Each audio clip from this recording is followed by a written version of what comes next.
parking, and a lot of times that is something that we're noticing that people are wanting to do that, and that was something we didn't think about. So I wanted us to just kind of get some context on, for our Office of Health Equity, just kind of how my strategic thought plan is in what we do.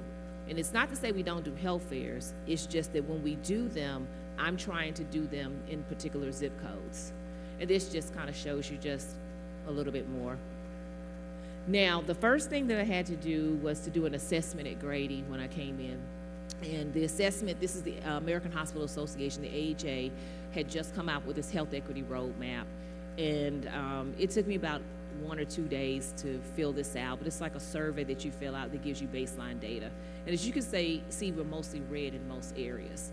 Quite interesting, the AHA has had a little bit of difficulty getting hospitals to figure this out. They have about 5,000 hospitals within their group. Why do you guys think they had a hard time with hospitals filling it out? Because hospitals didn't want to be red. They didn't want to show it. And then in addition to that, they may not even necessarily know who to ask for some of this programming. So for me, I had to really dig deep to figure out, who do I ask for this? Who do I ask for this? Who do I ask for this? And when we completed this, it ended up really being about 17 different people that I had to ask to complete the survey, which just shows you how the information is just spread throughout the organization. Then what I decided to do after that was we did listening tours, okay? So we did listening tours, went around, did 30 focus groups with over 200 folks at Grady, all levels of the organization. I asked them 3 questions, the same 3 questions I asked you. What is your definition of equality? What is your definition of equity? And what is your definition of health equity? And what I found was that less than 20% of people, no matter what your level of the organization was, we went from frontline all the way to board members, less than 20% of people had the correct definition of health equity. And when we talked about equality, most people got that. They said the same. When we talked about equity, most people did not get what equity was. And so that looked, I think it was less than 10% of people knew what, less than 30% of people knew what the definition of health equity was, equity was. We got a lot of financial, people talked about equity in your home. And so I think a lot of times that's what people think. So what I came out of those focus groups with was, I'm the new Chief Health Equity Officer, and most people here don't even know what I'm supposed to do. And so as we develop this strategic plan, it has to be something that is very, very practical, something that's actionable, and something that's doable, where you have results quickly, so that what you can do is you can get some quick wins so that people can understand exactly what it is that you do. And so that's very important. And as you guys know, after the murder of George Floyd, these about 200% increase in health equity officers, or DEI, however you wanted to name them, within the country. And then about a year and a half later, there's about 67% of these offices that remained in place. So we're one of the few that still have remained in place. And one of my goals is to ensure that this one remains in place. But in order to remain in place, you have to be strategic about how you embed it in the organization so that it does remain in place. And I don't get a call that says, hey, Dr. Wembley, we're gonna just put you back over to full-time practice because we're gonna do this. And so that's kind of what I do on a daily basis and how I think about this. So we have, we developed a health equity Diversity and Inclusion Advisory Board, and a couple of you guys in here are members of that. And that is really kind of like a kitchen cabinet that we formed, probably about 38 folks, thought leaders across the country on this area, and people who were in the community, the business, corporations, as well as at Grady. And we meet on a monthly basis to talk about our health equity journey at Grady. I get a lot of advice and a lot of resources from folks.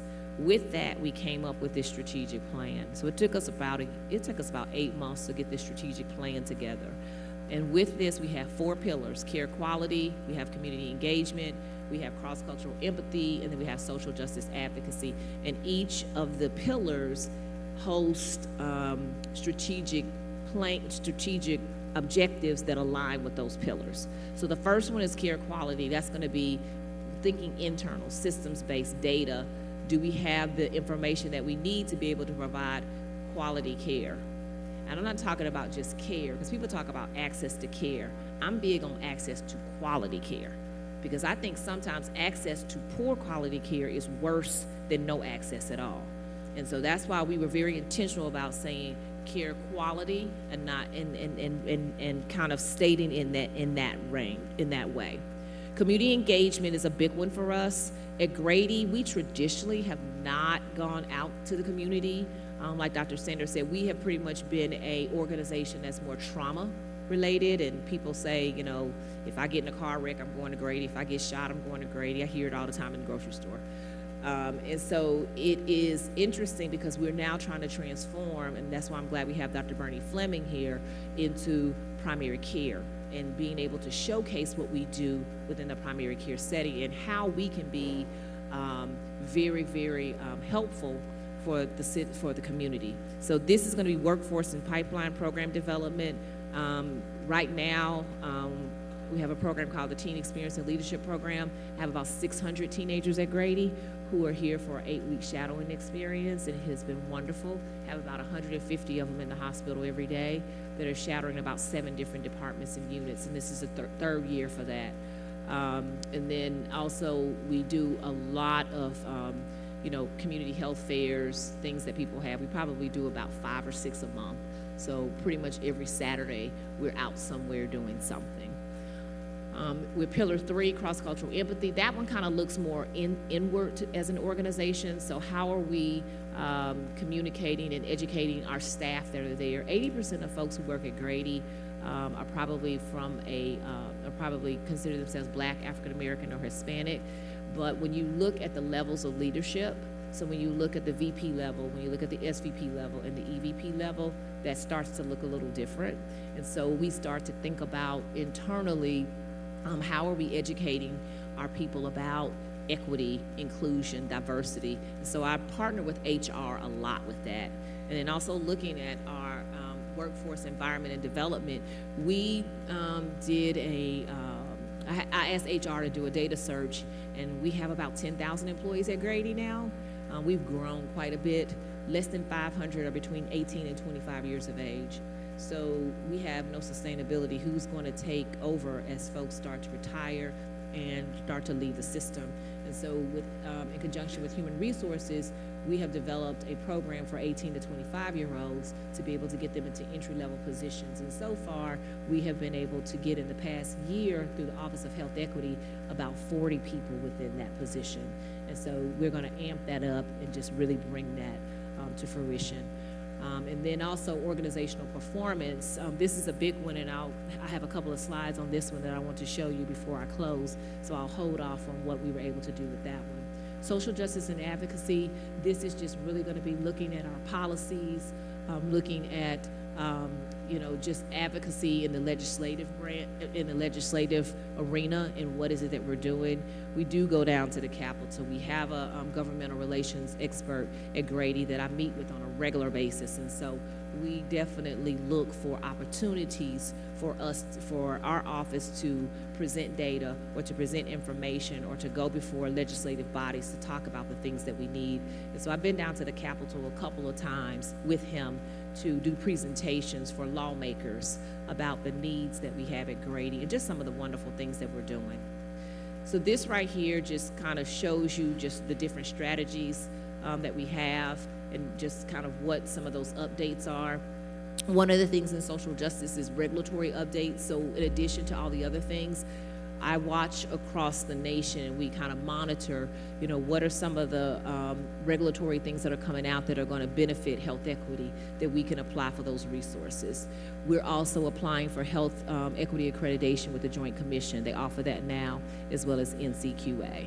And so these are just some of the things that we are involved in. I want to take just a few minutes now. I'm going to get us back on time, Dr. Sanders, so that it will flow. So I'm going to shorten it a little bit. But I just wanted you guys to get just a baseline understanding of what we're doing in the office. One of the biggest things that I'm very proud of, we have 3 marquee programs that have come out so far. One is the Health Equity Access Coordinators. And so it started off as such. So I had, we're first, probably about 6 months in, I got something from ACHE, the American College of Healthcare Executives, as well as the AHA were joining forces to say they wanted to put people in as health equity fellows, right? So I said, okay, fine, you know, I'm from GME, I was a program director for 8 years, DIO for 13, education, that's just my wheelhouse. I said, okay, I'll take 2 folks. So we took 2 people in. I took the first health equity access coordinator I took in, or health equity fellow. His name is Emmett Taliaferro. He was a 23-year-old young man who had graduated from a high school up in Marietta. He was a Atlanta native, and he had played football at Samford, was getting his Master of Healthcare Administration at University of Georgia, and so I selected him. The second person I picked was a young lady named Karma McCants. She aspired to get an MPH, and is actually in MPH school now, but was a Georgia native, graduated from Atlanta Public School System. And so those were the first 2 people coming in. I think Karma was 21. Brought them in, and I said, okay, what are we gonna do? Now I have to find something for y'all to do, right? So, you know, we found a couple of things to do, and we were doing community fairs, you know, the usual type stuff in the community, which was great. But I said, in order for this office to be sustainable, I gotta do a lot more than this. I gotta have an ROI. I gotta have a return on my investment and show people that we're doing more than just that. So one day I was in a meeting, and I'm known, and Dusty knows this, for just kind of inviting myself to a meeting if I see a whole bunch of group of people. I mean, hey, what are y'all doing in here? Because as a new office, people don't know. I mean, sometimes it's not intentional. People just don't think of you, and then you're like an add-on. Oh, yeah, we should have asked you, you know? So, you know, I just help them out. And so, I mean, you know, you take a physician who's used to working in clinic all the time, and, you know, you put them in an office, and I work one day a week, had 1/2 day a week in clinic. I had a lot of time on my hands, right? So I could walk around. And so I was sitting in this meeting, they were talking about how it was hard to get women in for breast cancer, for mammogram screenings. And I said, okay, and I asked the young lady, I said, well, what is it that you need? Because y'all keep talking about it's so hard, but how are we gonna fix the problem? She said, Dr. Rumi, I need somebody to call these patients. I said, oh, I got somebody to call the patients.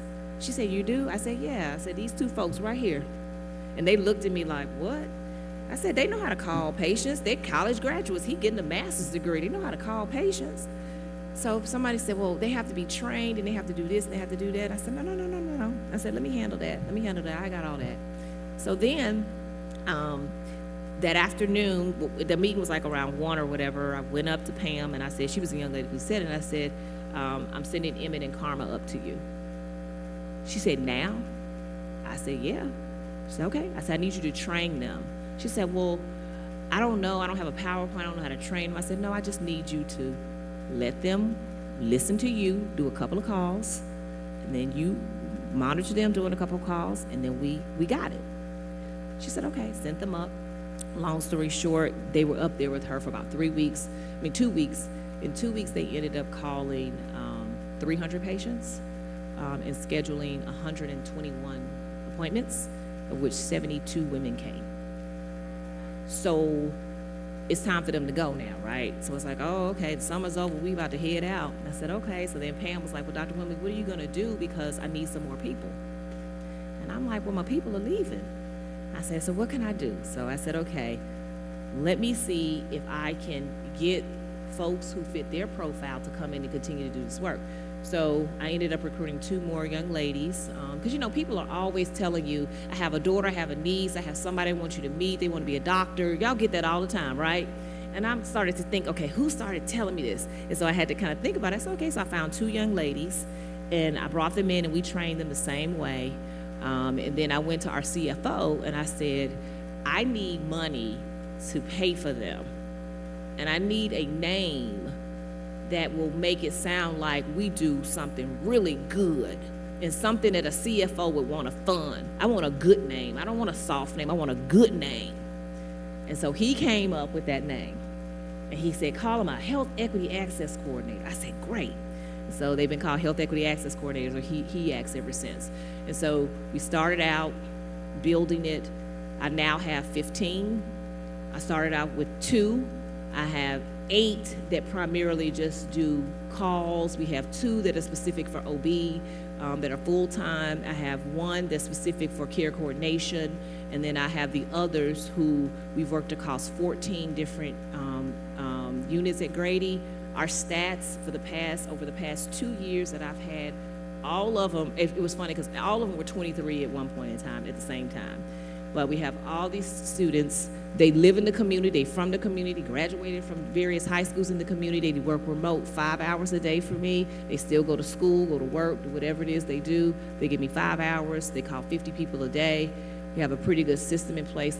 Those young people have called made 17,000 calls, scheduled 8,913 appointments, and have had 3,760 people show up for appointments. We have found 3 breast cancers in stage 1. One was a woman who had never had a mammogram before. The second one was a woman who had not had a mammogram since COVID, and her prior ones were normal. The third woman was a woman who actually had mammograms every year, and this was just the year that something was found. Of those 3 women, there was stage 1. As you guys know, industry standard is you find 1 for every 1,200 women. We found 3 for 738 women. So I was able to show that we can have a significant impact on what we do. And if you just have these folks who are in that age group, these young adults who just think differently, who have all of this digital stuff, because I'm like, how are y'all calling 50 people a day? And they're calling them, y'all, and they're making the appointments because we have targets.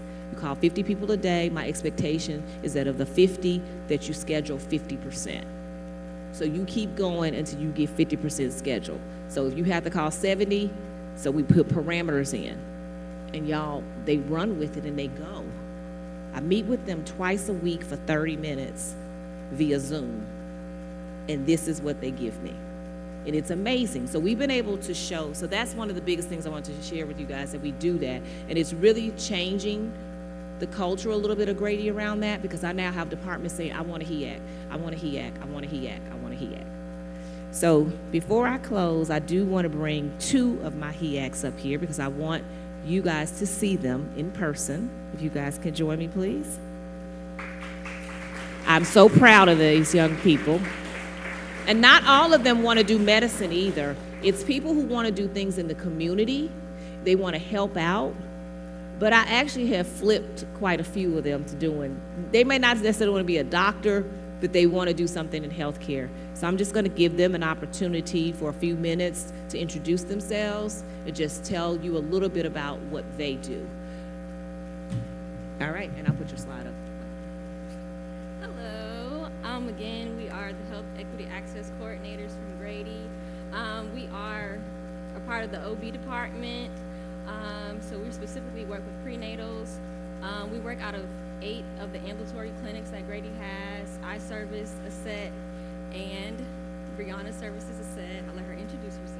Yes, hello everybody. My name is Brianna Jones. I am also a Health Equity Access Coordinator for Grady, and we work with the OB department. So the 2 focal points, the position was created. Okay.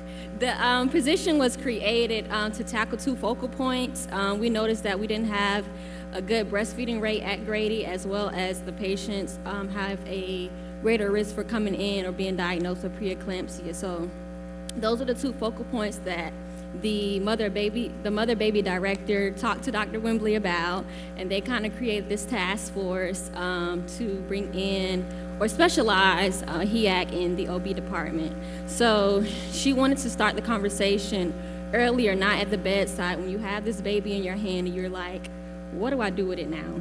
How do I feed my baby? How do I take care of myself beyond the hospital care? So what we primarily do is on a weekly basis, we travel to our set clinics. This one is actually one of our clinics. And so we do 2 Southside clinics and like like 5 or 6 Grady clinics, and we talk to the patients on a direct patient contact level. We go into their rooms, kind of create that personal relationship with them, ask them, have you heard anything about breastfeeding? How do you plan on feeding your baby? Do you know anything about how to store it? It's just the whole nine. We go over just a series of questions, just trying to build that relationship with them.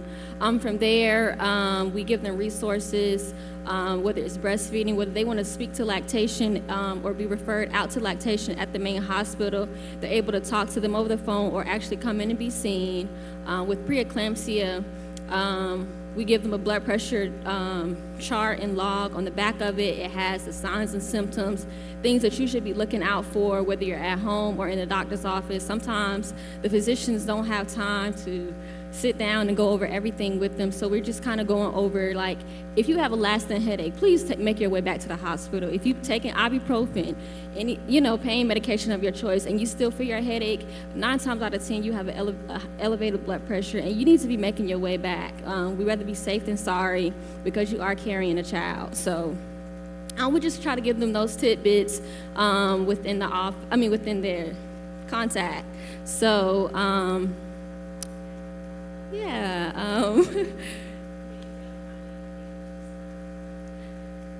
so we serve, every month we try to do within 40 patients a week. That's 8 patients a day. So every month I know I see at least 120 patients. I know some months are slower than others, but we try to make sure that each week we see 8 patients a day, which is around 40 patients a week. And then Brianna's going to talk about the second part of our job, which is the discharge calls. Yes, so we also, we use Patient Call Manager to call these mothers who have been either discharged from the hospital that just gave birth or came through labor and delivery because they had some complications, maybe stomach pain, or they came in because they were feeling nauseous. So we call them within 48 to 72 hours, just to ask them a series of questions as far as what type of symptoms are they having, and if they were prescribed with their medications, have they had a chance to pick up those medications? And also with the postpartum calls, we ask if they breastfed while they were in the hospital, are they still breastfeeding, if they need to speak to anybody with lactation. And they really do appreciate those calls. I don't think that they are expecting the calls, but they definitely are grateful for the calls. And they also shout out some of the nurses as well. So yes, overall, since we've been working for the OB department, it's about 18 months, shy of 18 months. We've been able to equip over 2,000 women with blood pressure cuffs and logs and things of that nature. So Grady has about 3,000 deliveries in a year. So if 2,000 moms are going home with a cuff, that's significant. That's over half of the population going home with a blood pressure cuff to monitor themselves at home. So yes, that's a little bit of our outcome, as Dr. Wimberly says. What is your outcome? So that's our outcome. So yes.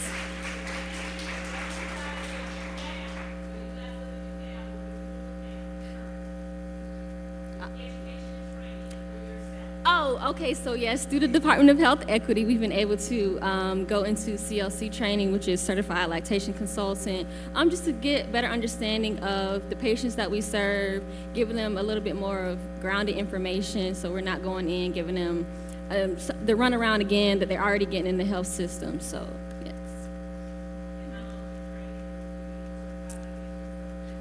So the training is up to 6 months, so around November, we'll have the certification.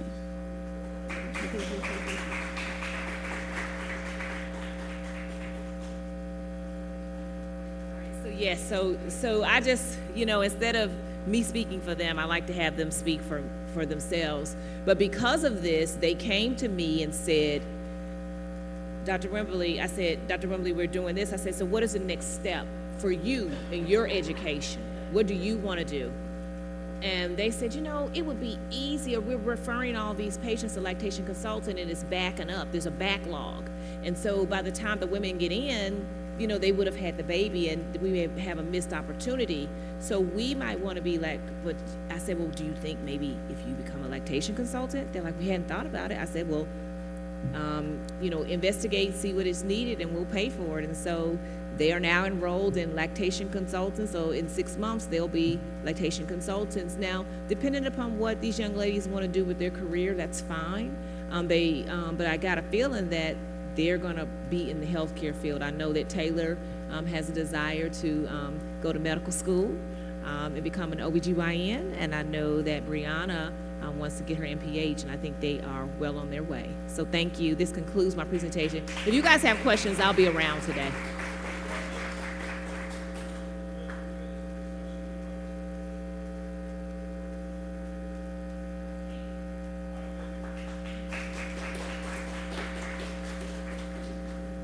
I think what we wanted to illustrate, or what the aim was, and I think you saw it very clearly, is how do you take the concept of health equity, and more importantly, in the world of diversity, equity, and inclusion, and really turn it into action that is sustainable.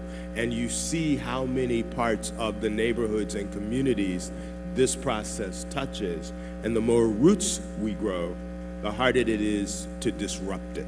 So I want to continue this, and I want to bring Dr. Randy Smith, trauma surgeon at Grady, and Mr. Lawrence Blair, community activist, community worker, to the podium, and they're going to talk about what we're doing around caring for people who sustain interpersonal injuries, as well as what we're doing to prevent that in the neighborhoods and communities served by our city. All right?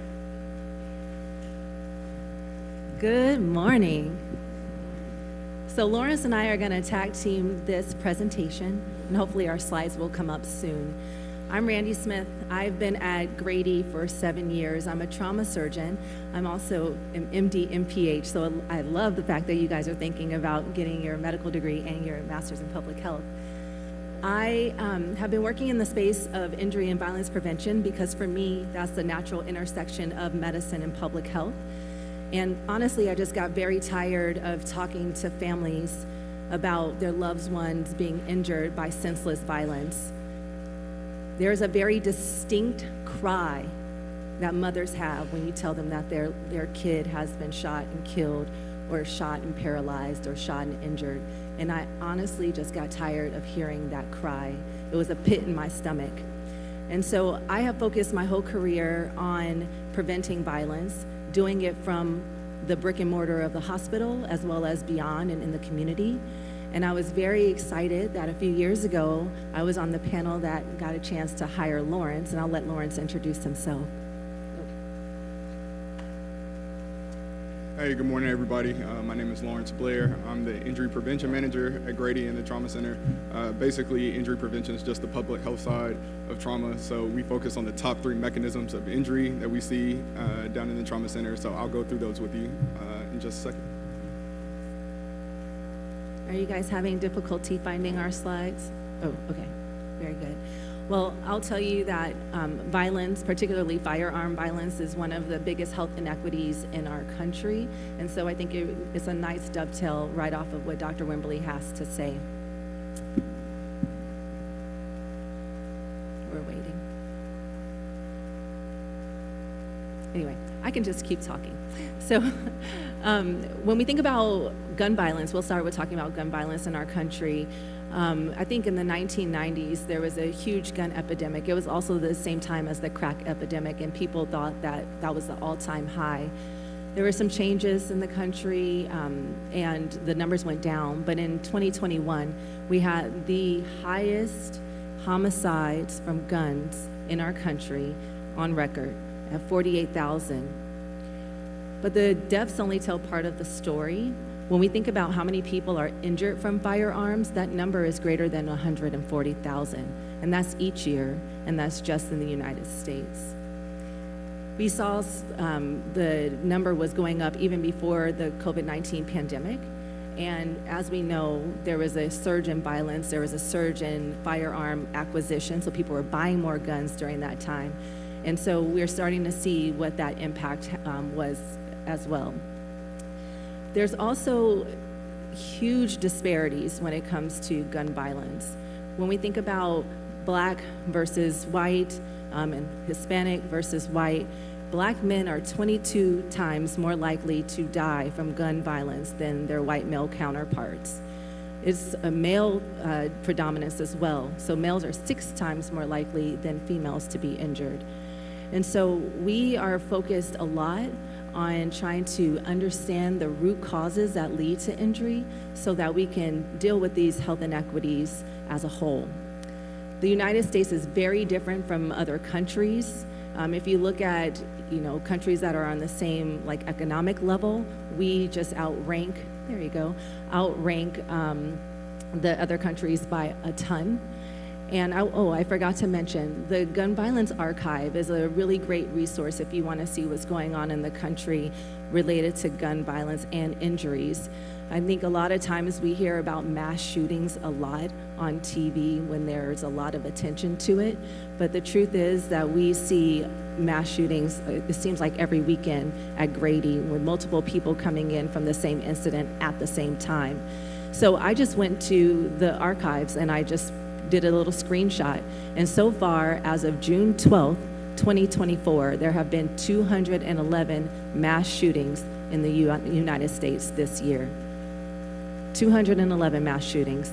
And so we have a big problem and a lot of work to do.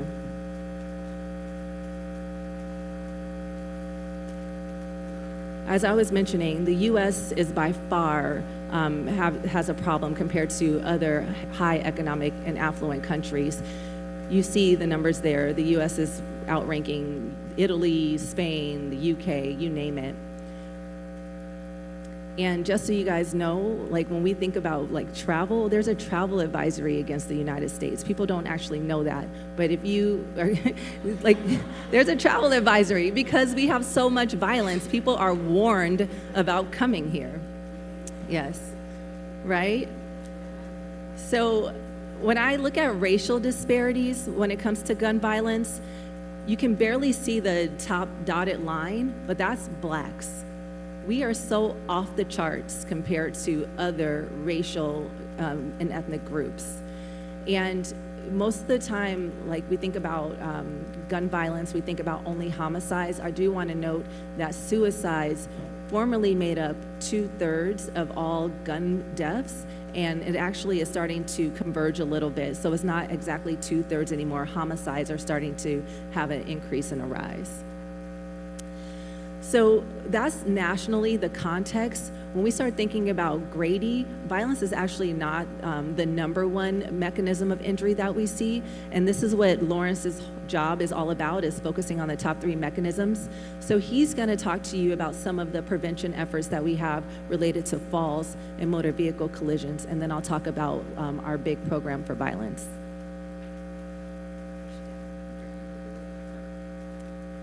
All right. Thank you, Dr. Smith. So just because I see Dr. Jones just made an entrance right now, I did this for the Atlanta Medical Association, so I have to ask you guys, just by a quick show of hands, how many people were born and raised in the state of Georgia? 4 people. All right, the state of Georgia is in trouble. All right, so basically, these are our top 3 mechanisms of injury down in the Marcus Trauma Center at Grady Hospital. And surprisingly, this is normal. This is pretty standard of what you see across the country in any trauma center. Your top 3 mechanisms are pretty standard: falls, motor vehicle collisions, and violence. What is abnormal about Grady is the volume that we see. So as you can see, for each of our top 3 mechanisms of injury, they have had a significant increase over the last decade. So if you can't see, in 2013 for our falls, our number 1 mechanism of injury, in 2013 we had 661, and last year we had more than 3,000. That's more than 5 times the increase. So there are several theories as to why we've seen such an increase, but as you can see, we are busy down at Grady, and we need you all's help to mitigate some of this congestion. So these are a few of our initiatives that we have going on, but it's not just Grady. This is a large ecosystem, and here are some resources that we utilize down at Grady. We are not trying to reinvent the wheel when we get in where we fit in, but there's a plethora of resources out there that are already trying to tackle the same problems that we are. So you have iPrice, the Injury Prevention Research Center at Emory. You have Senior Services for Fulton County, DeKalb County, the Mayor's Office of Constituent Services, Georgia Department of Public Health, the Atlanta Regional Commission, and Habitat for Humanity, just to name a few. So like Dr. Wimberly said, we all know what solves the problems, we know what the issues are, but when people don't have access to the product, you have to take that product to the people. And so that's what we're trying to do now, being out in the community as much as possible. So for falls prevention, we have a couple of programs that we run. Bingo Size has been around since the beginning of time, probably, I think it started in the early 2000s out of Western Kentucky University, but it's so simple. I know oftentimes when we put letters in front of our name or behind our name, we try to make the simple things in life complicated, but if you all have ever used Lean Six Sigma, the best acronym they ever teach you is KISS, KISS. Keep it super simple. So the game of bingo can literally make the biggest difference ever. So we've taken the game of bingo and you combine it with some exercise, some nutrition facts, and it's literally supposed to improve mental, physical, and social health overall. So there is a pre and post assessment that participants will take. At the end of 10 weeks, you should see improvement in all three categories. That information is then sent back to Western Kentucky University. And we typically do this with the local area agency on aging, but we recently bought our own license so that anybody in the city can run the program themselves. The sad part is we bought it and we can't give it away. Only one organization has said that they were interested, and that's the YMCA off of Claremont Avenue in DeKalb County, so they'll be the first ones to roll it out. But if you guys know any assisted living facilities or senior community centers that would be interested in rolling out this program, please let me know. Happy to give it to them. Another thing that makes a huge difference, Return Home Safely. This is a program that our friends up at Henry Ford Hospital in Detroit have recently launched within the last year. And it has shown significant health outcomes for them.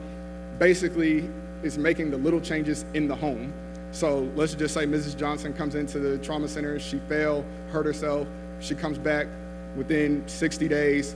Why is Mrs. Johnson falling? Maybe it's because she needed a handrail on her stairs. Maybe she needed some grab bars in the bathroom. Maybe she needed an elevated toilet seat. Return Home Safely does that. So essentially, anybody that comes into the to the trauma center that is over the age of 65 and identified as a fall risk, we will actually send contractors out to the home and they will make those small home improvements for them. So most people think that this is a costly project, but our friends up in Detroit found that the average home repair costs $580. That simple.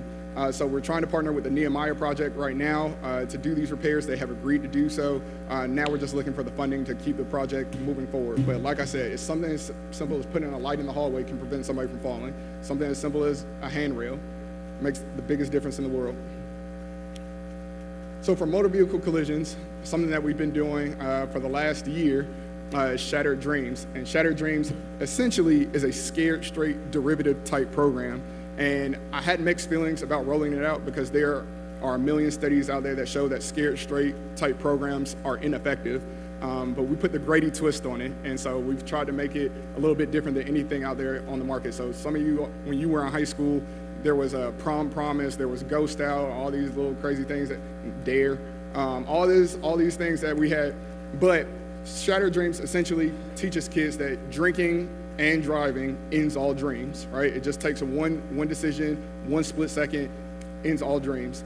And so basically what we do, we've created this 48-hour, all-intensive drinking and distracted driving prevention program where we go to the school, we reenact an alcohol-related accident that takes place in the school parking lot with the students. They love participating in this.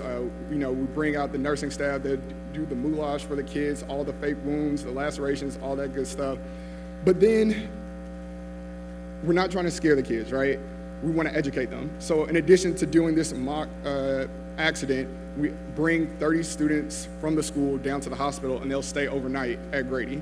So during that overnight experience, they get to tour throughout the hospital. They get to see the burn unit. They get to see the trauma center. They get to see the emergency room. They get to see surgical ICU. They get to see neuro ICU. They get to go see the helipad. But we also give them life skills that will stay with them for a lifetime. So we do stop the bleed training with the kids. They learn how to properly apply a tourniquet. They do CPR training. But the most impactful thing that I think that we do for the kids is we put together a multidisciplinary panel for the kids for them to have open Q&A sessions with every discipline that they've thought of. So when you're a high school junior, senior, you think of a hospital and you think of doctors and nurses. but there's a million other careers that you can do inside the hospital besides being a doctor or a nurse. So, we expose them to radiology, we expose them to physical therapy, we expose them to speech therapy, all these different disciplines that you can think of, they're there at their fingertips, and it's literally just open Q&A. There's no PowerPoint presentations, there's nothing formal. It's just asking questions. Kids will ask, what's the most traumatic injury you've seen? How do you deal with stress? Where'd you go to school? How long were you in school? Just anything that you can think of. And so from this program, we've had nothing but positive results. We have recently hired a research assistant who's a PhD student in the sociology department at Emory University to study the outcomes on this. The first round that we did, the outcomes were positive, but from this, it takes a huge effort from the community. So the police department is involved, the fire department, EMS, we have the coroner's office there. We have everybody you can think of that would actually be on the side of the road when you see an accident.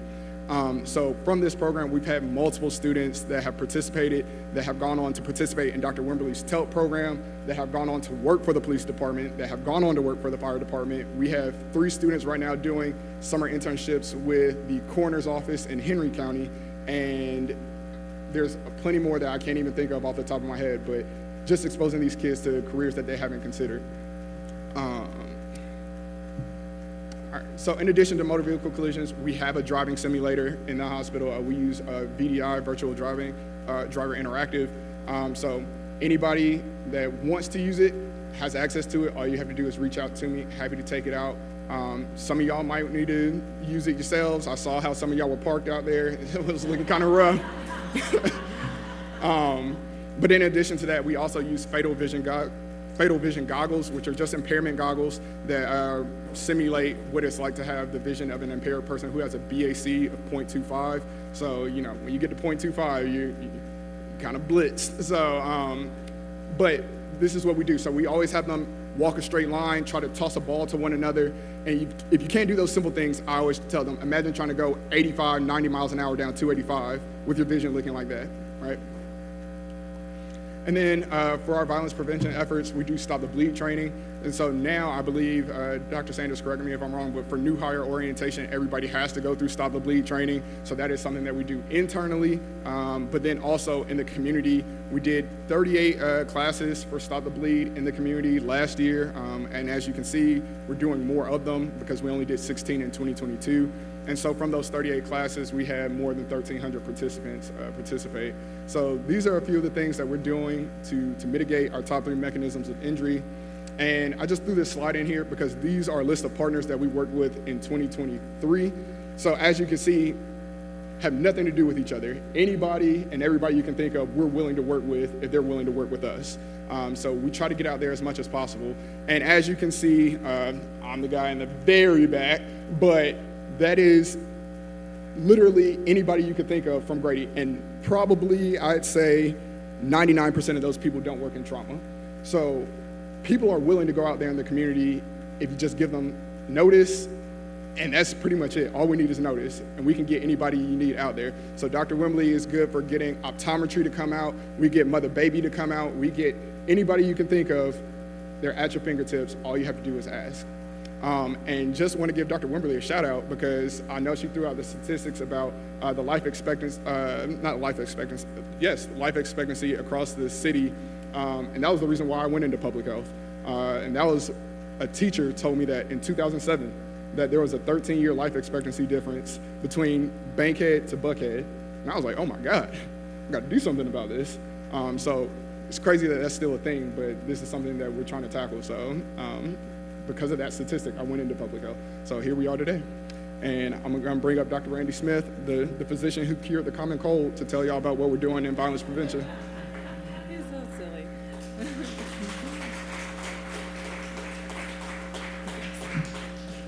I just wanted to go back to Stop the Bleed. This slide actually doesn't do it justice. Stop the Bleed is teaching people life skills of how to identify life-threatening hemorrhage, because that's the #1 killer of people who have been injured, how to hold pressure or how to apply a tourniquet. And in the country, like the American College of Surgeons, they are the ones who put out this curriculum.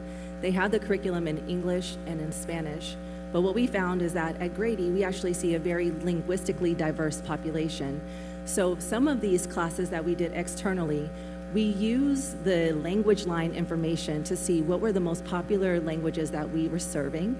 And we went to Clarkston, which is a linguistically diverse area. We translated Stop the Bleed into Arabic, Swahili, Somali, Burmese, Pashto, and guess what? I see Dr. Burt there. We're doing it in American Sign Language next, okay? So I am very excited that we are actually meeting people where they are, and we are actually speaking to them in their native tongue to get this information out. That is health equity at its best.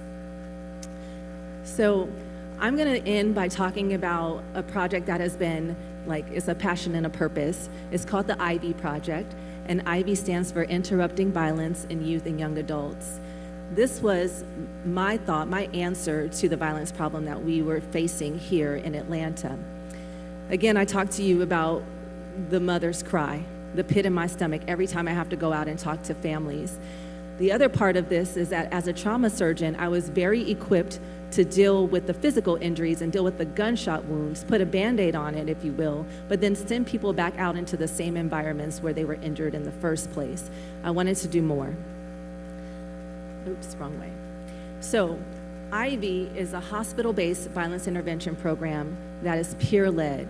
We take people that are credible messengers, meaning that they have the same lived experience as the patients that we're serving.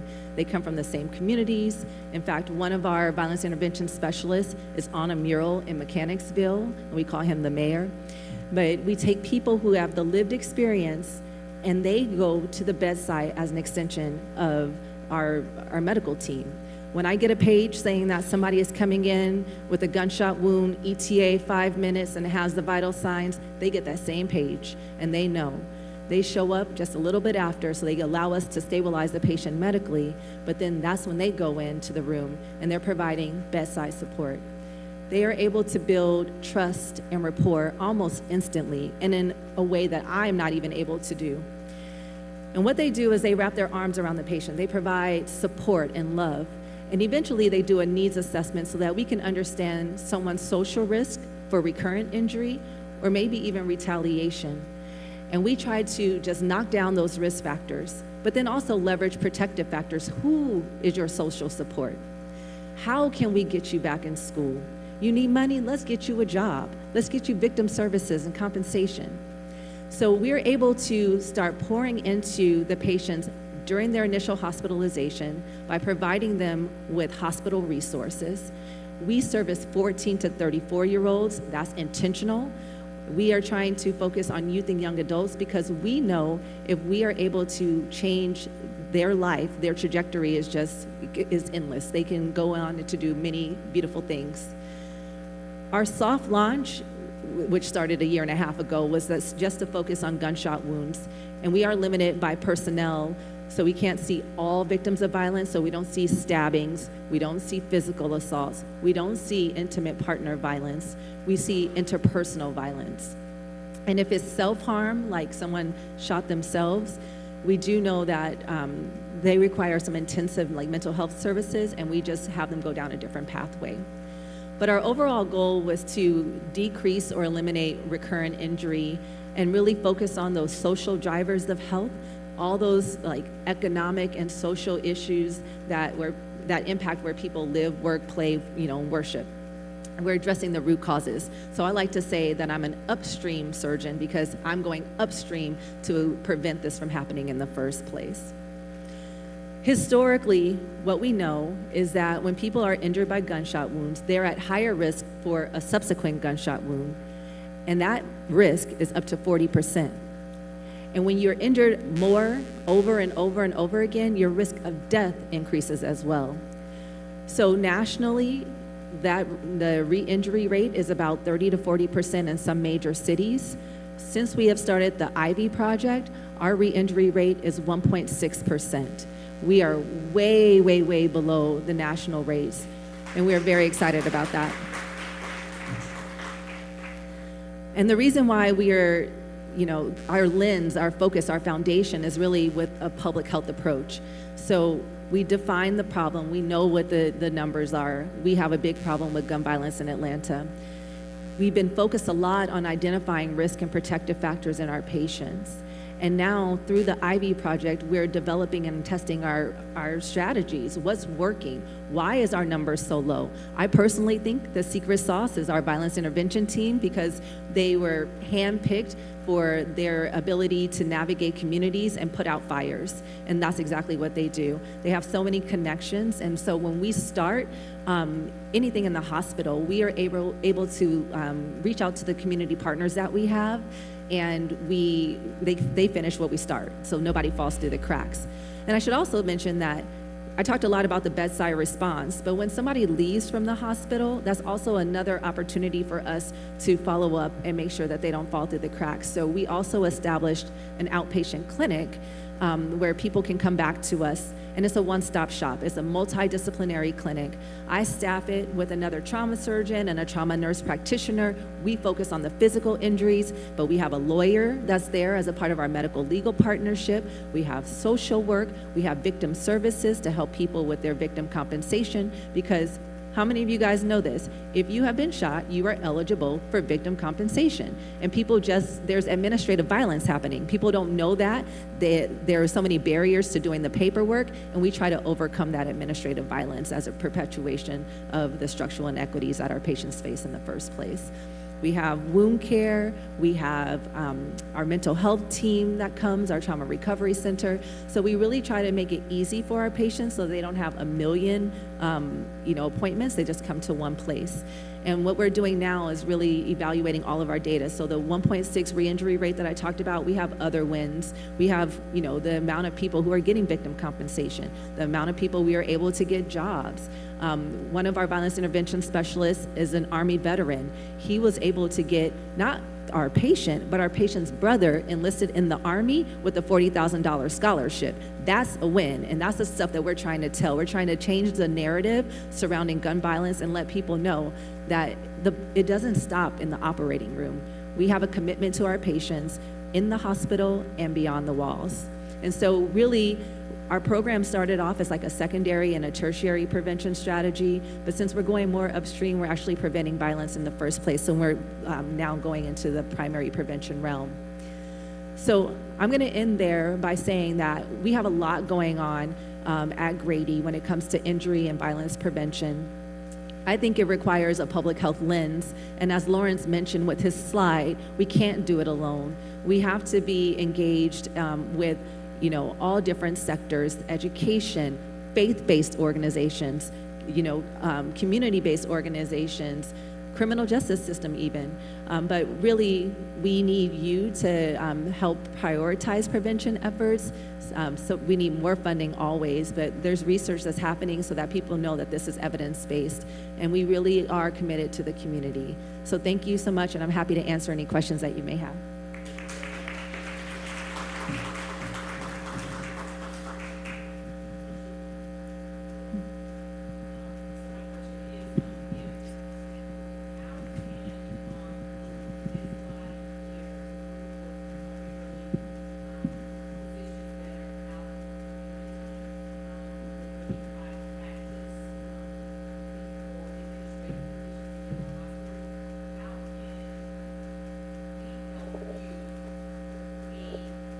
Help you be successful? Do you take referrals? So if they're seeing patients within their practices or patients within their communities that may need access to the Ivy program, do we do outside referrals, or do you have to be an inpatient at Grady to activate those services? You don't have to be an inpatient, but we usually see people who have touched the Grady system in some way. So if they have a Grady medical record number, we're easily able to get them into our clinic, and especially to mental health services. I should have mentioned that our trauma recovery center will see people that have been injured up to 3 years prior, and they provide 16 free sessions of mental health services from 5 and up. So not just for the individual who's been shot, but for their family and their nucleus. And if at the 16 sessions they're not ready to pass the baton to a community partner, then they just re-up those 16 sessions.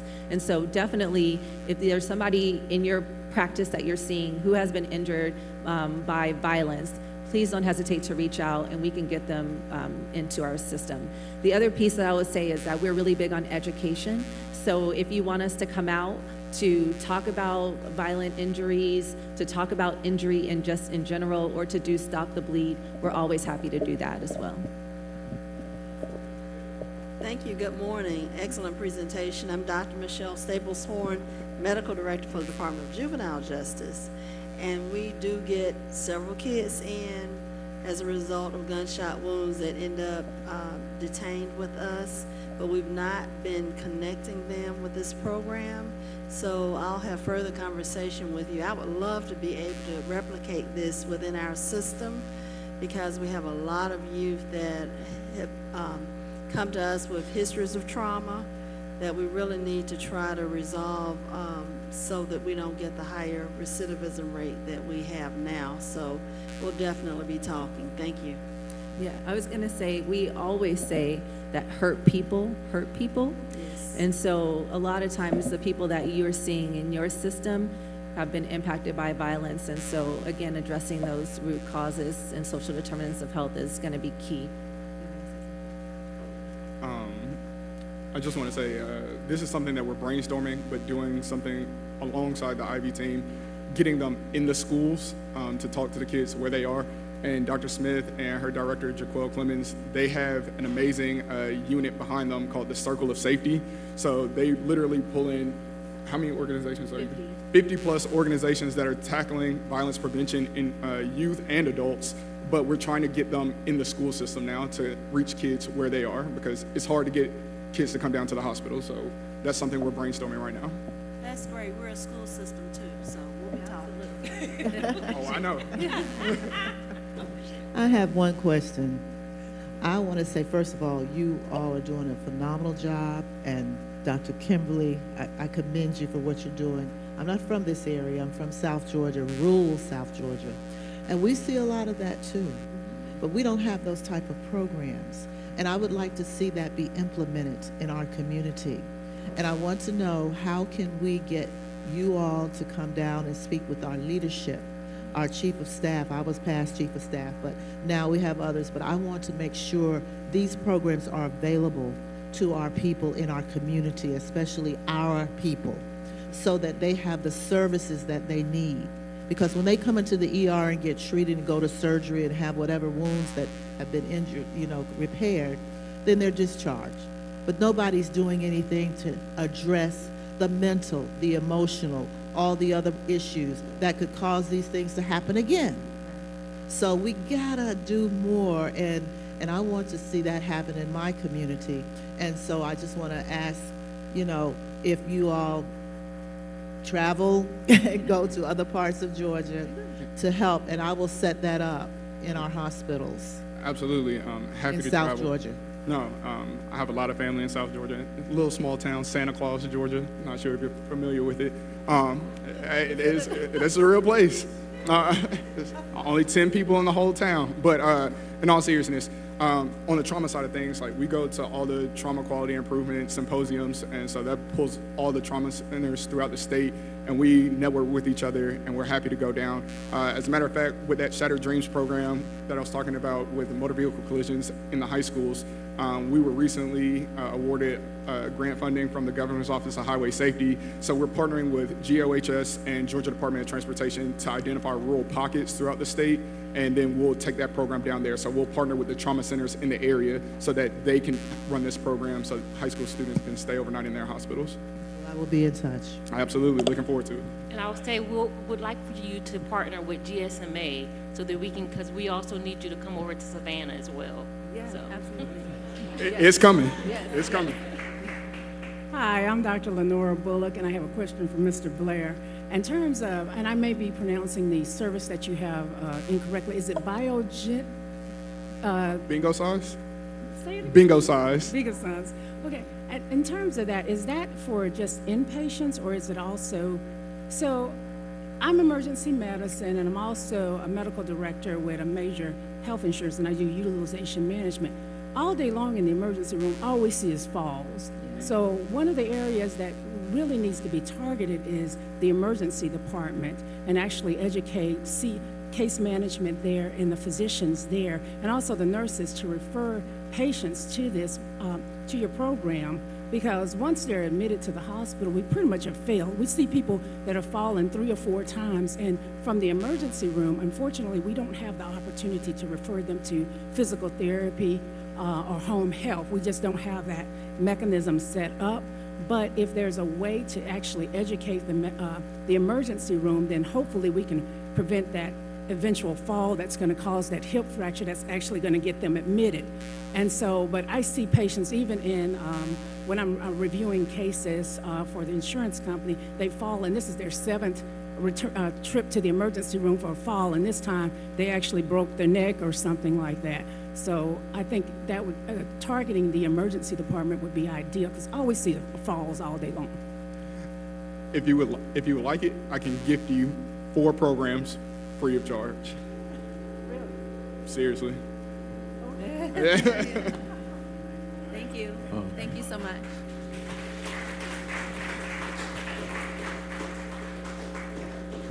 Just to summarize before we go on to the next part of this presentation, I just want to reiterate the falls point.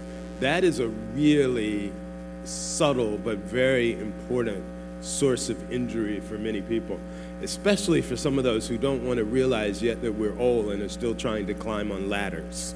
So I had to take the ladder out of my house so that I am aware that it just doesn't work. And I see a few people smiling back there. But I also don't want to lose this opportunity to talk about the prevalence of injuries related to guns. I think you heard a little bit about that. You heard what we're doing around prevention. But I think for us, as leaders in our neighborhoods and communities, we've really got to get to the core of that and really begin to look at how we deal with guns in our society. Because I think the best statistic that you saw is that in the US, you're somewhere between 22 and 25 times more likely to incur an injury due to a firearm than any other citizen in any other developed country in the world, regardless of your socioeconomic status. And when you take that down to vulnerable people, it becomes even more important. So there's a lot to be discussed here. Gun violence, injuries due to firearms is a leading cause of death among young black men and even young black women in today's world. So now we've talked about kind of the framework for health equity. We've talked about the interpersonal injuries and what we're doing around the intersection of public health and clinical care. And I think one of the themes that we've heard through all of this is the importance of partnerships and how we work together. I next want to bring Dr. Natasha Burney-Fleming, who is in charge of primary care at Grady, and she's going to talk to us about what we're doing to try to get people connected early. Dr. Fleming.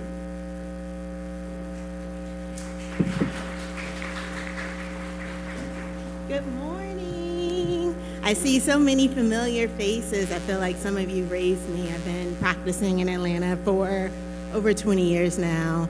Started in my own practice up at Camp Creek and ran that practice for 7 years, and then sold it to a health system and worked for them, and then moved to another health system that then prepared me for the work that I'm so honored to do at Grady.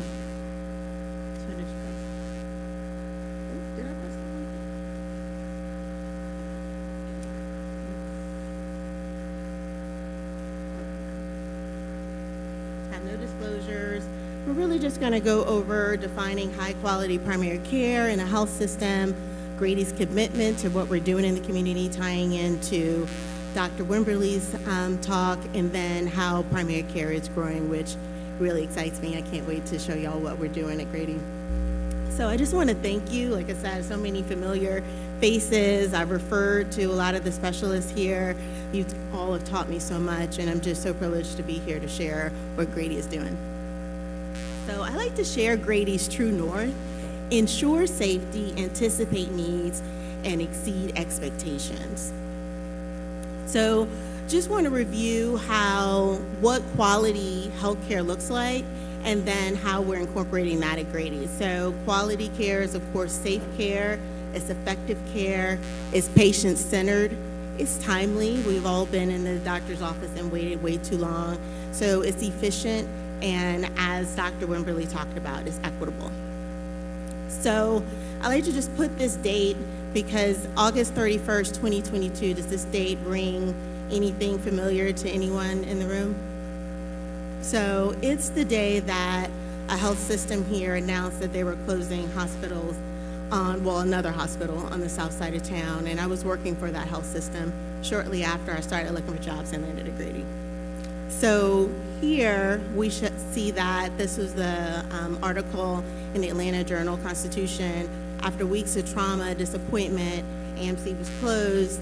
Grady at the time was the only level 1 hospital. We now have another hospital, that health system, that closed the hospital. So wanted to just talk about how that closure has affected how we do things at Grady. So my guesstimate, because these were my colleagues, it was about 10, mainly physicians, a couple of APPs that lost their jobs. And as physicians, we don't really think of ourselves as being unemployed, but part of my position at that time was to help find positions for those displaced clinicians. And estimate, most primary care docs have at least 1,000 patients on their panel, but mainly most of us, especially when we're hustling and we're in our own practices, it's way more than that, up to a couple of thousand, several thousand. But this is a low estimate of how many patients were displaced, about 10,000. So the impact of the closure was that Grady had to quickly maneuver. I was obviously not at Grady then, but Grady had a couple of days notice about the closure. So there was increase in ED volume, obviously, but then what I'm here to talk about is the increase in outpatient care. So many of you have your own practices, but you can only absorb so many of these patients. So a lot of patients were left without care for quite a bit of time. So Grady's response was new ambulatory access sites. We received funding to help support that. We maneuvered our on-demand team, video on-demand team, saw an uptick of patients, and that was also uptick with COVID as well. But our video on-demand team is with nurse practitioners that do an amazing job, and they help navigate patients to get access to primary care. So Georgia Aid, I had to learn about Georgia Aid when I became a Grady team member, was the funding for from federal, but mainly state dollars to support programming after the closure. So these metrics are, we don't get the money just to have the money. We have to actually do a lot of hard work.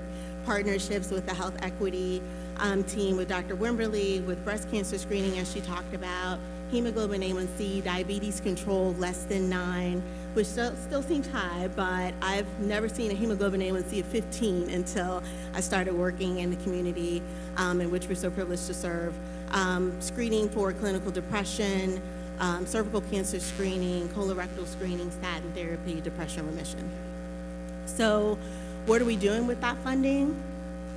You've seen this map. I took this from Dr. Wimberly's presentation from the talks that she's done at Grady about expanding healthcare. So this is the map where Grady clinics were, and I'm ashamed to say that when I was working for these other health systems and had my own practice, I was not aware of all the Grady clinics, but we have a clinic in Asa Yancey. Most of you know Dr. Yancey and how he served our community, and the clinic obviously is named after him. Brookhaven, and then Camp Creek, East Point, North Fulton. We have the Ponce Center that serves our patients living with HIV. So this is the first clinic that opened as a result of the closure. And the other system had 1/3 of this building. This is off of Cascade.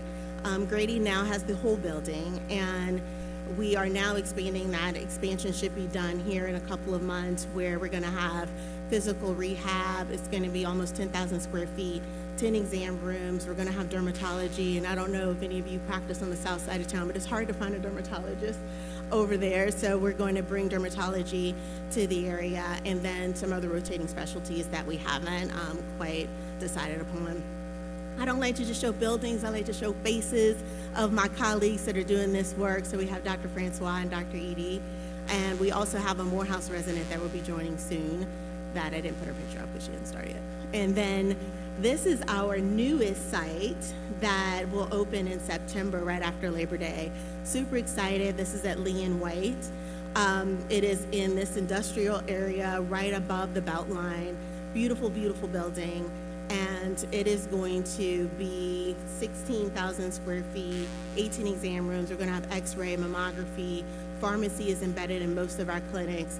Community room, obviously primary care. We actually have trained geriatricians that will be there, and also rotating specialties. So these are our new docs. Another Morehouse resident on our left here, Dr. Ferguson, and Dr. Schenkel is the Emory resident that will be joining us. Oh, and I do like to mention, we do hire men at Grady. I just couldn't find a picture on the internet for Dr. Powell, who will be joining us here. And we're expanding access into DeKalb County. So Dr. Wimberly talked about I-20. So we're going to be at Candler Road. That's going to be more storefront, smaller clinic. Flat Shoals is now going to be a one-level unit that looks more like our Camp Creek location. So this is where I practice.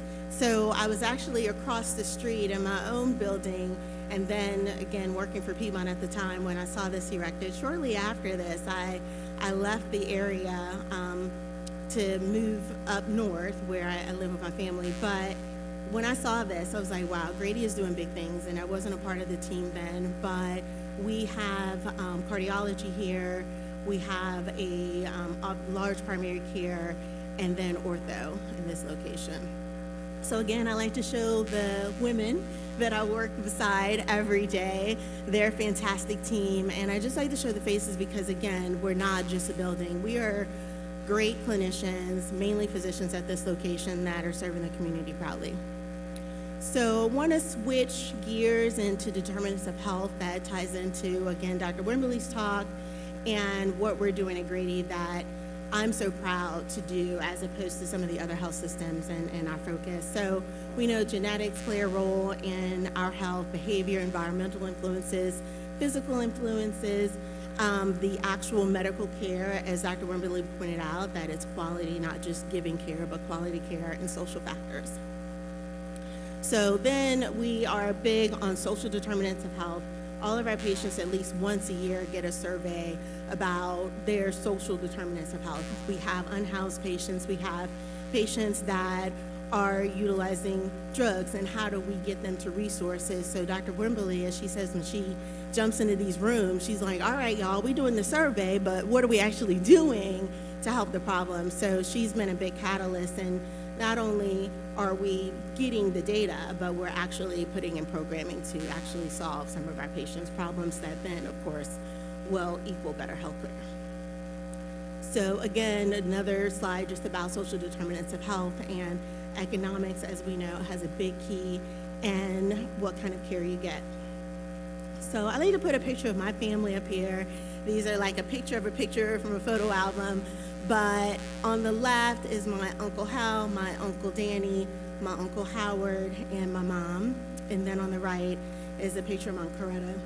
I put this picture up because my family represents social determinants of health. So my Uncle Hal is no longer with us. He died at 61, south of the city, lived in that area where Dr. Wimberly pointed out. My Uncle Danny lived in a high tower right by Morehouse in the West End.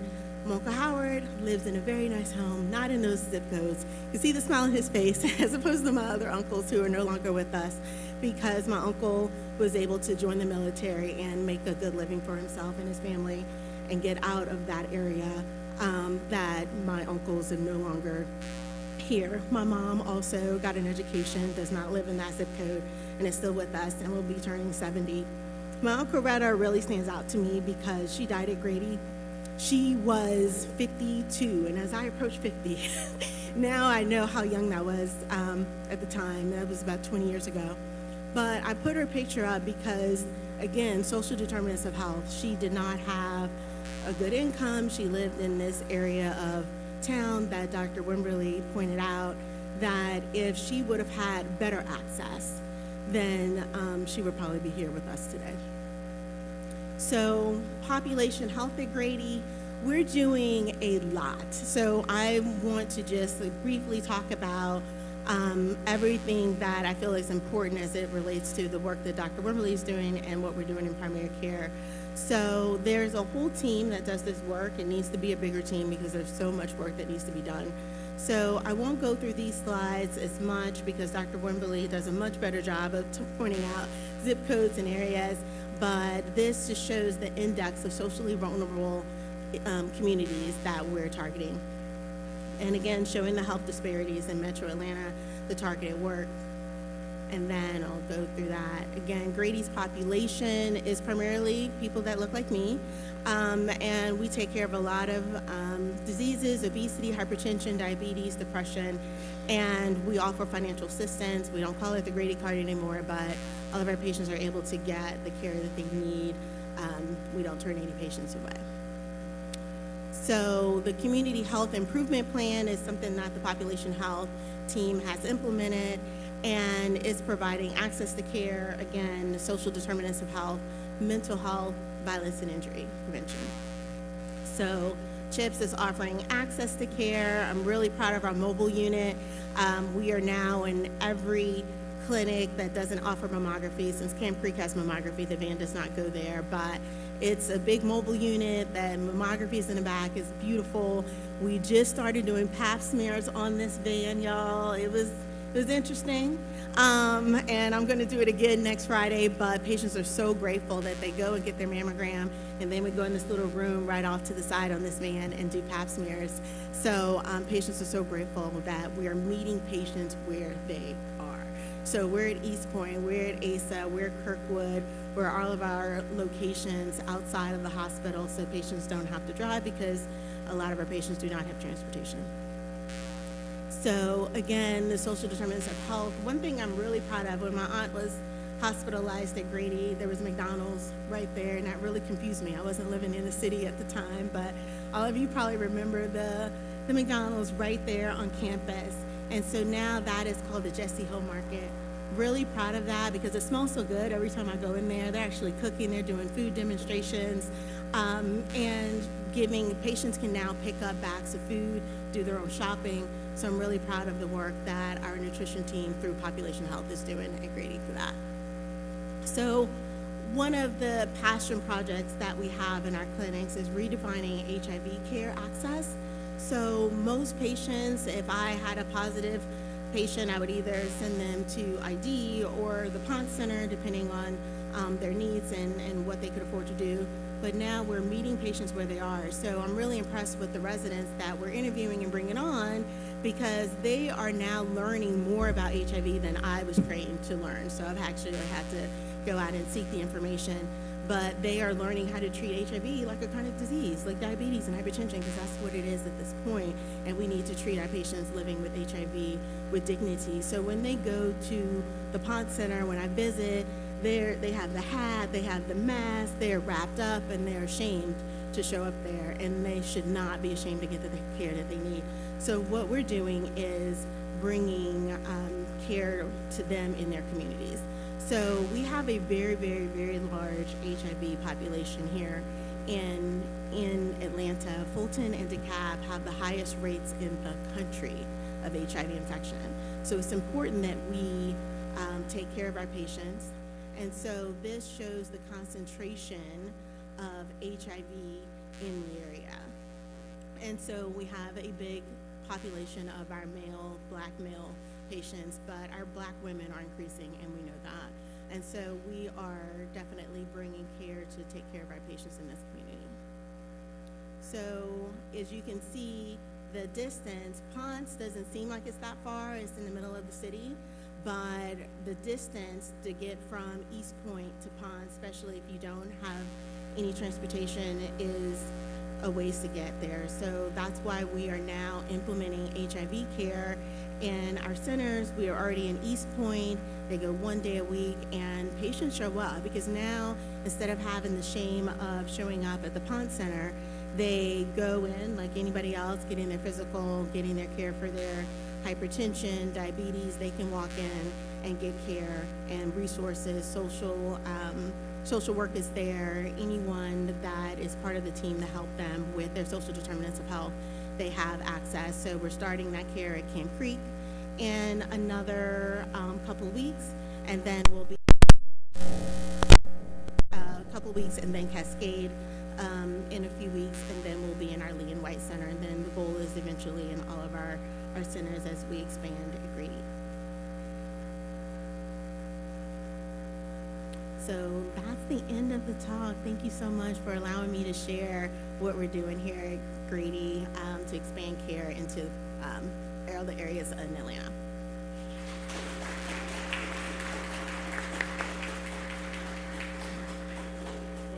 Any questions?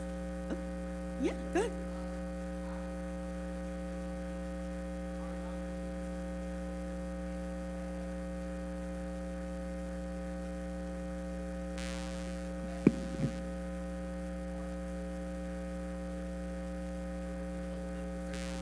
So are you all looking into a mobile lab unit?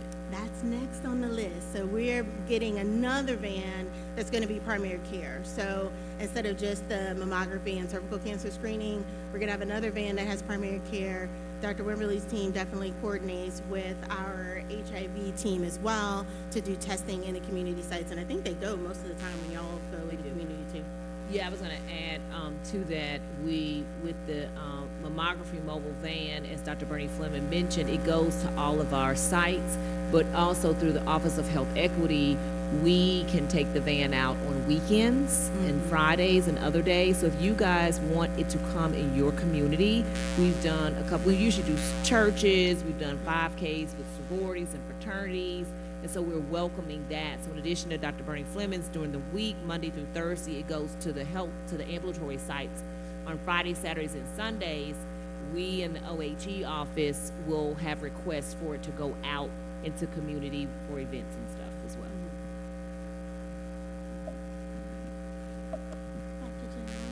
Great presentation. Thank you. And Grady has always led the way. Two areas in particular that I've always been concerned about that I don't really see a good presence at Grady. One is wound care. And we've always said, oh yes, we have a wound care center at Grady. We don't have a wound care center at Grady. No. Are there any plans for that? Because first of all, it's needed by our Absolutely. community. And second of all, it kind of pays for itself Yes. if you have one. So that's the first question. The other question is something I'm very passionate about is concussions. Concussions in our athletes, concussions in trauma victims. I mean, that's another area where I think it's a disparity. On the north side of town, they have all these concussion centers where you can go to whatever hospital. We don't have that on the south side. We have all of our parks where our kids play football. I've witnessed concussions and everything. Okay. Just wondering if there's any desire, any effort to have those two services at Grady or in the Grady system somewhere. So I can answer wound care. I'm proud to say that we are seeing that was a need, and we are mobilizing a team for that. And it's going to be an external team, unfortunately, that it's not Grady docs, but it will be an external team, vascular surgeons that will be running our wound clinic at the time. It'll probably be later this year or early at the top of next year, to be honest, before all the pieces are in place. We do have some wound care in our TOC clinic. We have one wound care nurse, and obviously that's not enough. So to your point, Dr. Jones, I can acknowledge that. And then 2, concussion, big thing that we need to focus on as well. And we can definitely talk about a program that we can even implement maybe in our clinics for that. So open to the conversation for sure. Yes, thank you. Great presentation. Any integration of mental health? Oh, yes, ma'am. So, sorry I did not mention that. Yes, in every clinic, we have behavioral health, we have social workers, because I could not do my job without it, because our patients do have so many social determinants of health. So, yes, I want to treat your uncontrolled diabetes, but I want to make sure you have access to food, to eat the healthy food that I'm asking you to get that's super expensive at the grocery store, especially now. So social workers help us with that. And then we have behavioral health that will come into the room if we need to, and then partnerships around for our psychiatrists as well. Any other questions?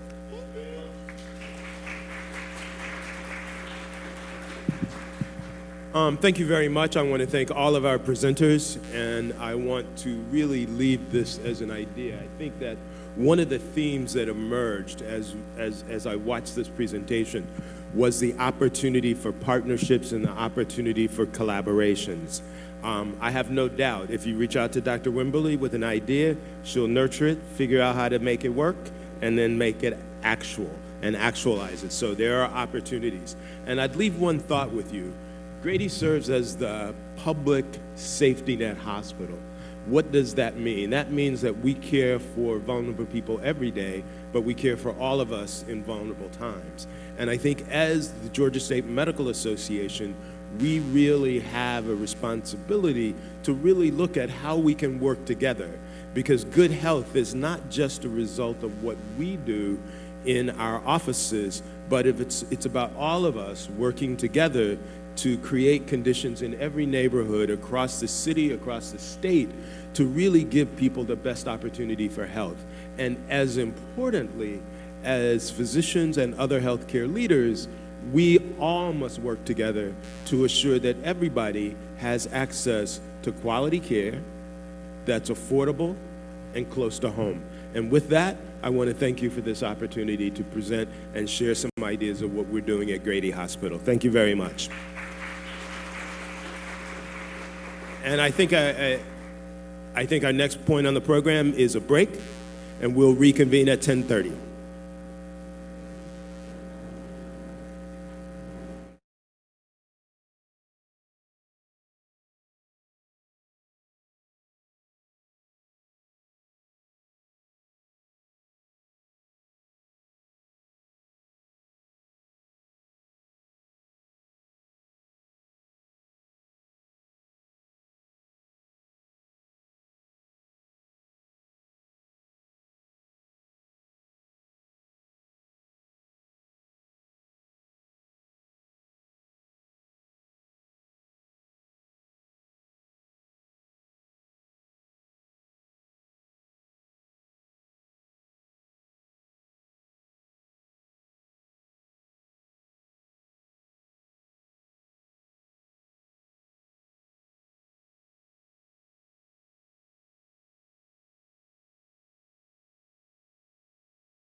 Healthcare. We are Southside Medical Center.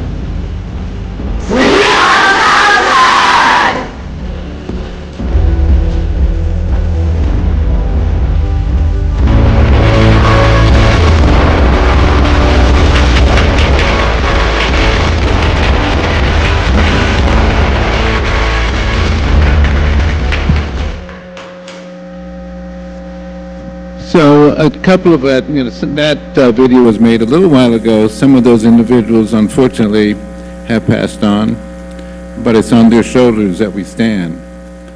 You all know Dr. Todd and many others. And we've grown quite a bit since then as well. By the end of this year, we will be 18 sites. And so just a quick brief of what we're doing. Is it? Make it advance. I'm hitting the bottom. Seems to be the...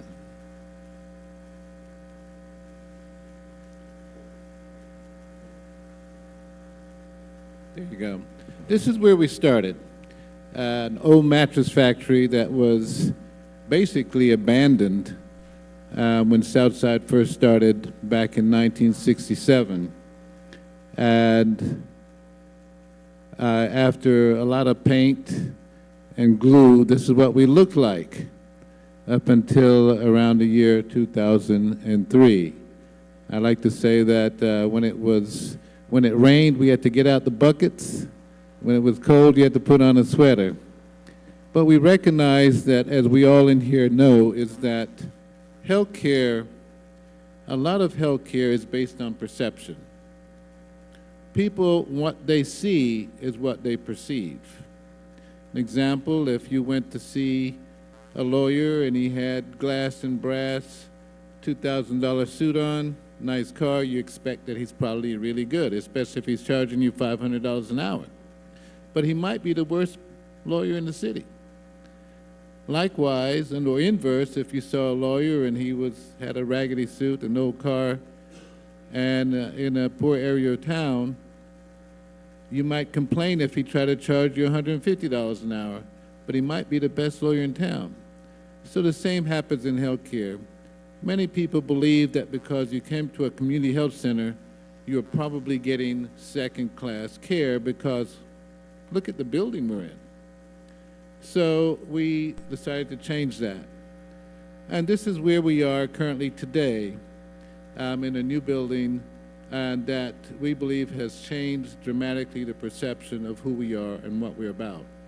You've all seen our vision and mission and how important that is to everyone to understand what is Southside about. Before every meeting that occurs here at Southside, we go through our vision and mission. Just like when we're in primary school, you had to say the Pledge of Allegiance. We go through our mission and vision because we think it's important for our staff to understand why we're here, our purpose, and we keep that in the forefront of our minds. Let's see. It's not changing. Okay.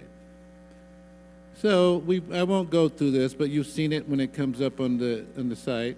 You've seen our mobile unit. You've also heard about all the different services we do. We provide more primary care services probably than any other health facility in the state of Georgia. Our mobile services as well allows us to go throughout the state whenever there's a need without having to plug in, and we can provide primary care services and dental services on our mobile unit. For those of you who would like to see a tour of it, it will be available later on this evening. One of our visions is to not just be a community health center. We want to be the nation's first medical community health center of excellence. And we initially had planned to build a building across the street where we used to be, but we all were impacted by something that happened here in Metro Atlanta. That was the closing of two of our major hospitals, South Fulton and Wellstar main campus. These were the primary hospitals for Southside. And so although we were well on the way to creating a building across the street, this building, the one in South Fulton, somewhat, we had several individuals, in particular, I'd like to give credit to the mayor of East Point, approached and said, you need to look at this. And Wellstar as well have, before they left, asked us to assist in taking over urgent care centers. So we decided to pivot and put our efforts as far as a center of excellence, not just building a building that still would not be a hospital, but why not be a hospital? Why not take over a hospital? So I'm pleased to say that after giving a proposal to the leadership of Wellstar, it was accepted, and they have given us the ability to reopen this hospital. Now, of course, that's easier said than done. You know, it costs a lot of money, and not just a lot of money, but hundreds of millions. But that is the track that we're on, a challenge. You know, we all heard this morning, and I think all of us, especially here at Southside, we appreciate the value that Grady brings. We all know if you want emergency care, Grady. And Atlanta needs Grady, but let me just tell you, Atlanta needs a little bit more than Grady. It can't handle it. Let me just say something. Southside, on a yearly basis, we see 175,000 visits. I want you to take for a moment, if we were to go away, the entire medical system in Metro Atlanta could not handle it, could not absorb 175,000 patient visits. And so we do a job quietly that actually keeps people out of the hospital, keep them healthy. And so in our desire to create a center of excellence, we said, why not? Not do a hospital to compete with Grady or anyone else, but a hospital that provides services that meets the needs of this community. So we have changed, and we know that it needs help. I'll give you a live example. The other day, my parents, who I'm blessed to still have them with me, I had to take to the emergency room. Wellstar, of course, where we usually go is closed, so I had to go to one of the other major hospitals. It was not Grady. I got there at 5 o'clock, and I quite frankly thought I was in a third world country. There was people everywhere. 11:30, we still had not been seen. And I recognized that having both of my 94-year-old parents sitting in the emergency room surrounded by was probably more dangerous than what they were suffering from. Decided to go home. But you get my point. You know, that's what you would expect. And I was born in a third world country to see in a third world country. But to go into an emergency room with excellent insurance, and also, you know, as providers of healthcare, we're privileged. They tend to put you first. So I imagine what happens when someone has no insurance and no privilege, and you're trying to go to emergency room. It's just not going to happen. And so this tells you why it's important, we believe, to do this. So I'm not going to be long, but we have proposed a roadmap for taking back over and reopening South Fulton Hospital. By the way, it's 480,000 square feet, and we've had the structure analyzed by engineers and others, and it's actually a very solid building. And so we have decided our plan is to reopen in phases. The first phase was the urgent care center, and I'm pleased to say we opened the urgent care center in January of this year, and it's doing well. We actually plan on having another urgent care center open within a few months in Stockbridge. The second phase, of course, would be the opening of the emergency room right there in the hospital, and other phases as you go through, with a plan to have it fully functional within 2 or 3 years. Of course, that is if we are able to get the funding.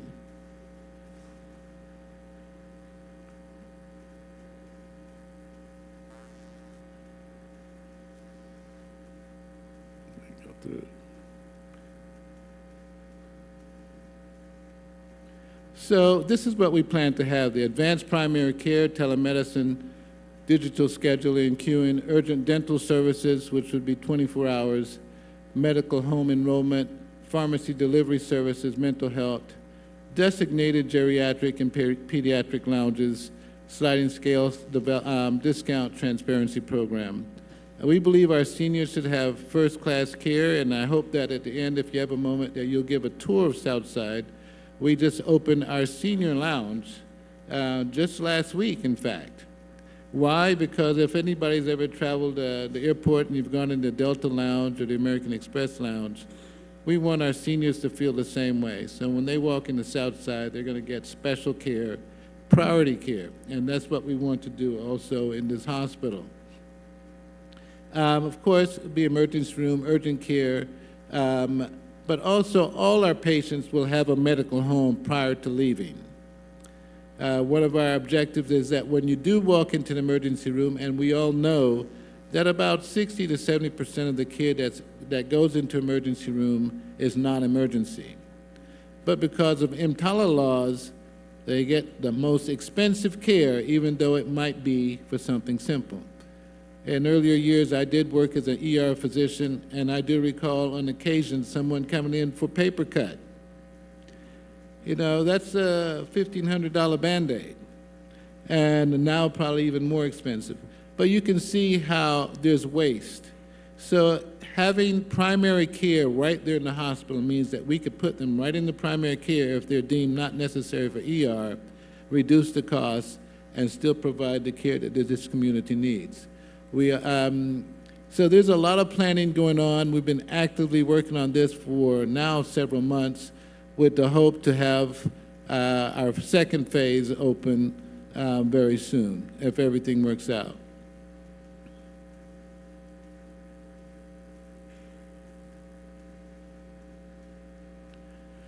So this couple of things that we recognize, and you've heard me talk about the future of healthcare in other meetings at GSMA. We all know that we're going into a VBR environment, value-based environment. You'll hear more about that from the executive director of our managed care, the Morehouse Choice, and the Ocean IPA. But this hospital will be value-based, shared savings. We plan on providing services in which certainly we'll get paid for those services, but the profits will come from the shared savings because we're going to prevent disease. We're going to connect them with their primary care provider and hopefully only get those in the hospital that need to be there. So there's a lot of work that goes on, and I could spend hours talking about what's going on at this point, but I just wanted to share with you the future of Southside and what we're trying to do. So it's a model of healthcare focusing on health equity, affordability, and based on community needs, demonstrated value, and proven outcomes. There will be advanced diagnostics, of course, like you would find in any hospital. Of course, social services. All of these are things that our community needs, and let me tell you that nobody knows the community better than Southside. We collect data going back from 1967. We can tell you everything and anything about people in our community. So why do we want to do this? It expands the mission and the vision of Southside Medical Center, completes our desire to complete a center of excellence, provides seamless and efficient transition of care between primary care and hospital care, effectively addressing community needs through use of analytics and needs assessments, enables Southside to assume full risk for our population in a value-based environment. And you'll hear about what does full risk means. In a value-based environment, that means we take care of the entire patient, the dollars come to the organization, and then we make sure that it's doled out appropriately. Of course, it will guarantee our future, and we expect, as we, in our discussions and health plans, will want to provide patients to us. We already have things like advanced medical home, our own home health agency, pharmacy, and other things which we believe will enhance the future of our plans. So Southside Medical Center, when you compare us to big organizations like the Emory's and the Grady's, we're actually small. But I'll end by saying, but we're mighty. So thank you.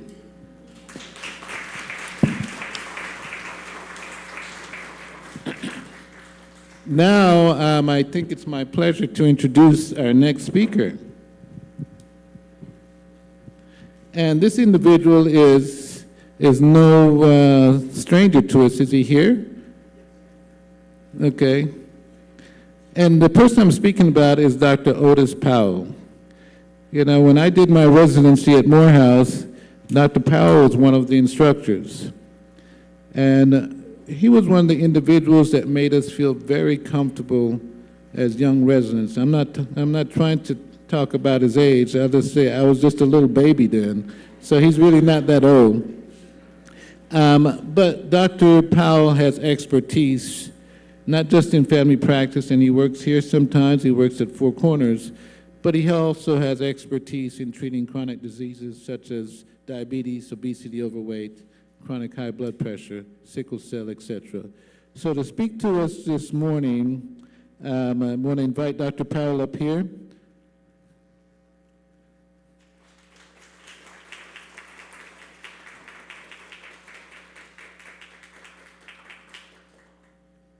He'll be speaking to us about sickle cell disease, the evolution of medical management.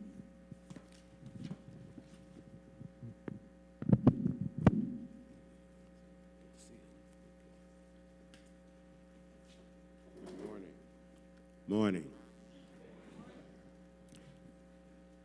You know, when I ran out the door this morning, my wife said, she said, your coat and pants don't match.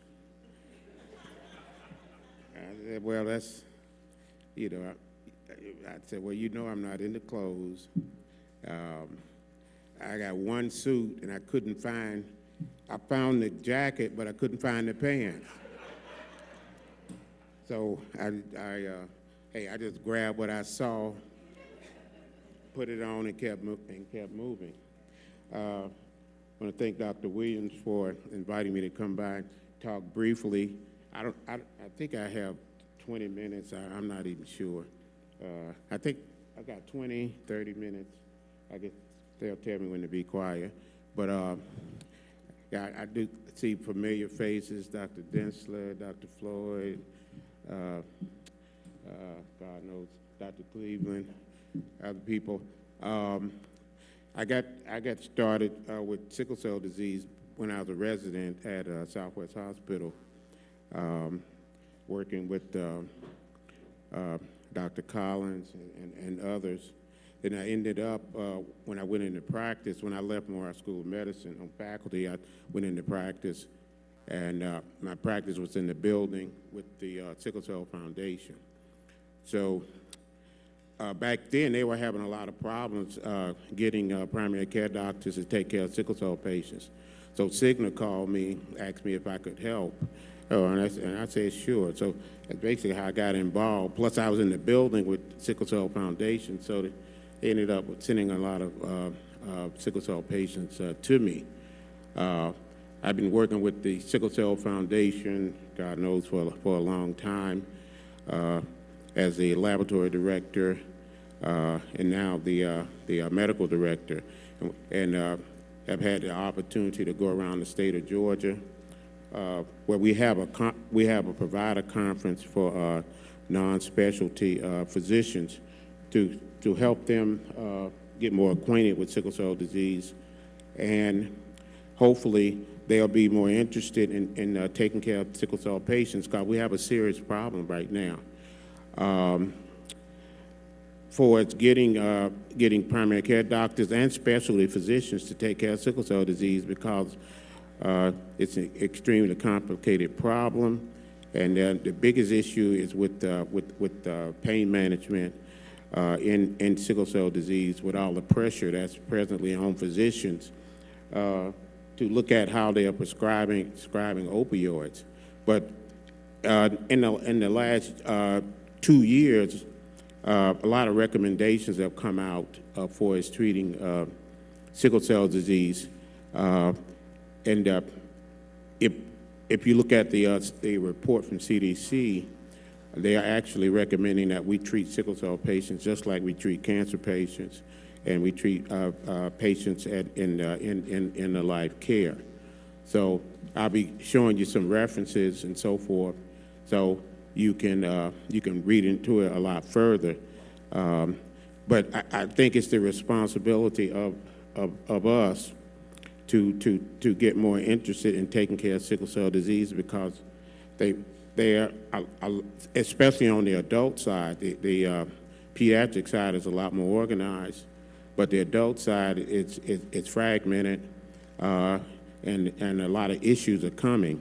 And we're seeing a lot of sickle cell patients die after the transition years from pediatric care into adult care, because they can't find people to take care of them. So they end up in the ER. There's a lot of stigma going on in the ER when sickle cell patients come in. They don't get treated properly. They don't get treated promptly, and it's creating a lot of issues.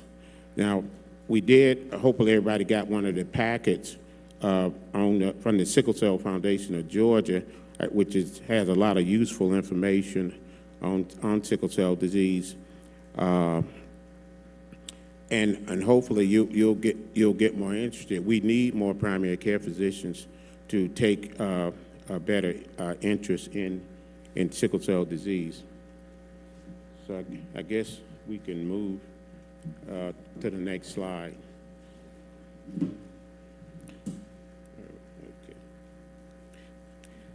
Okay. You can see I'm not high tech.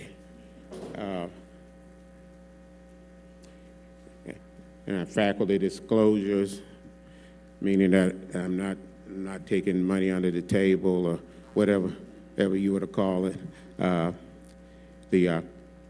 hope everybody can read that. It's kind of small, but we can get by. The main thing is we have about 100,000 people in the U.S. that have sickle cell disease. We all know that the biochemistry of the disease. It's a substitution of valine for glutamic acid at the 6th position on the beta chain, which alters the secondary structure of hemoglobin. So when there's deoxygenation in the tissues, the cells can sickle. The average lifespan of a normal red cell is about 120 days. A sickle cell lifespan is less than a month. So they're chronically anemic. And their hemoglobin will never come up to normal unless they're on medication or they get a blood transfusion. So we can see the ratio of sickle cell disease in the U.S. 1 in 13 African Americans in the U.S. have sickle cell trait, and we can see it at 1 in every 16,000 Hispanics have sickle cell disease. So it's not just a disease of African Americans. I've seen Caucasians with sickle cell disease. I've seen Caucasians with sickle cell trait. Okay, here's just a map showing the burden of sickle cell disease around the world. You can see it's highly concentrated in Africa, India, even in the U.S. and South America, where basically related to the slave trade back in the early 1600s. So there are about 100,000 people with sickle cell disease in the U.S., but back in Africa, sub-Saharan Africa, there are millions. Unfortunately, a lot of the kids born with sickle cell disease are not living past the age of 6 years old. There are a lot of faces of sickle cell disease. You can see all forms, shapes, combinations of sickle cell disease with other abnormal hemoglobins. So it's important to know who you're looking at. It's just a chart showing you how far we've come with sickle cell disease. Back in the early 1900s, if you had sickle cell disease, you probably wasn't going to make it to 8 years old. You can see with the institution of other things such as hydroxyurea, the use of penicillin, aggressive treatment of infections. We've made some strides. The average patient with sickle cell disease now lives to in their mid 40s. I have patients with sickle cell disease in their 60s, and I've seen some patients even in their 70s with sickle cell disease. So this is an important chart here. So the life expectancy is a lot better than what it was due to the advances and the aggressive management of sickle cell disease, and through the formation of sickle cell centers around the country, which they dedicated themselves to managing sickle cell disease. But that's still not enough. We got to get more primary care physicians involved. Here's just a map of the state of Georgia. Right now, there are about maybe around 13,000 people in the state of Georgia with sickle cell disease. You can see it's concentrated especially in metro Atlanta. There's a high concentration of sickle cell disease, and it's also concentrated in the other urban areas. In Richmond County, Augusta, Chatham County, Savannah, in the Columbus area, Albany, Macon area, all have significant concentrations of sickle cell disease. I'm trying to figure out, should I put my glasses on? Will I see better? I doubt it. That's worse. So looking at the pathophysiology, over the years, we've come to understand sickle cell disease a lot better. The sickling process triggers a number of pathophysiological problems within the capillaries. When the sickle hemoglobin is in the deoxygenated state, the cells sickle, they become rigid and form the sickling. In that process, the cells become more adhesive to themselves. Also, that triggers adhesion of white blood cells, of the red blood cells, platelets. We get vasoconstriction, and it creates an extreme environment for the tissues, which we know that brings about most of the pain that we see in sickle cell disease. So it's an extremely complicated problem. In the folders, there's an article on sickle cell disease that came out in 2022. Actually, this slide came from there, which is a real good article on discussing the pathophysiology and management of sickle cell disease. Oh, I'm going backwards.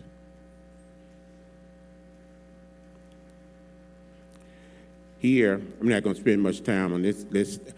It's just listing some of the genetic and non-genetic modifiers that go into sickle cell disease. Having sickle cell by itself, that doesn't mean that everybody has the same problem. It's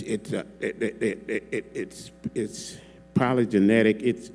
It's environmental. They're a combination of a lot of things that are going to contribute to the problems. Where I have patients who have sickle cell disease, I've had patients who haven't been in the hospital in 10 years, and I have some patients who are in the hospital every 2 or 3 months. So it's highly variable. So you got to individualize your evaluation and management of sickle cell disease. Here, just listing some of the complications of sickle cell disease. The pain crisis, which is the biggest problem we see in about 75% of patients with sickle cell disease when they present to the emergency department, are in a pain crisis. Now, pain crisis may not be the only reason they're there. There could be a lot of other reasons also. So we don't need to focus on just the pain crisis. We need to look for other things that might be there. They may have gallbladder problems. They may have bowel ischemia. They could have cardiac problems. I mean, it could be a number of things going on that we need to be aware of. So this, one thing to point out on here is in reference to the nervous system, sickle cell patients have a lot of cognitive impairment. And we need to be acutely aware of that due to the damage that occurs in the capillaries in the brain. So we see a lot of sickle cell patients with developmental problems and behavioral issues. I mean, having sickle cell within itself is a stressful situation, and along with the chronic pain, which causes a lot of depression. So we need to be aware of that and basically screening patients with screening tools such as the PHQ-9 and so forth to see if there's any issues there that need to be managed. And we know chronic pain causes depression, so we have to be on the lookout for it. Ooh. Y'all probably see this better than I do. In fact, I'm gonna get up front here so I can see. I can take the mic.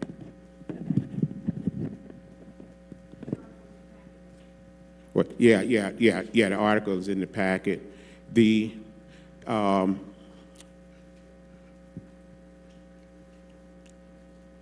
gonna skip this one.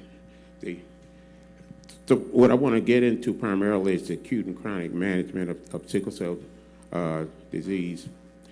We see sickle cell disease everywhere.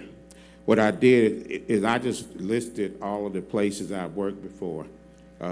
And every place on here where I worked, I saw sickle cell disease. And especially in the emergency department, I'm primary care, but I worked in the ER for 32 years. I was doing primary care and emergency medicine at the same time. I didn't realize how crazy I was until I stopped. Matter of fact, I remember when Dr. Williams was doing ER, we used to talk about it on occasion. But you're going to see patients everywhere. And skip that part here. And looking at the challenges of sickle cell disease, a lot of docs aren't comfortable with sickle cell disease, may not understand the pathophysiology, but the biggest issue is with the high drug tolerance and the myth that the patients are seeking drugs. Matter of fact, there's evidence that patients with sickle cell disease are at no more higher risk of addiction than the person in the average population. I'm going to show you, there's an article that you're going to see on here if you want to look into that a little bit further. So drug tolerance, so when we see patients in the ER and they're getting 6, 8, 10 milligrams of morphine, if I took that much, I'd be on the floor and you'd be resuscitating me. But the high drug tolerance of these patients, they can tolerate those high dosages. They just think they've been taking pain medicine. A lot of them been taking pain medicine since they were 5, 6, 8 years old. So they've been dealing with this for a long time. And the other problem is patients don't have access to health care. That's why they come to the ER all the time. They can't find doctors who are willing to take care of them. Now, I hate to say it, but sickle cell disease is primarily a problem of African Americans, and we're going to have to step up a little bit more and help take care of these patients.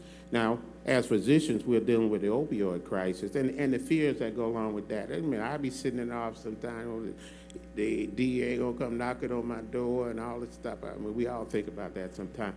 But I think that makes us reluctant to take care of sickle cell disease, but a lot has changed, and as far as the management of sickle cell disease, that should make us a lot more comfortable.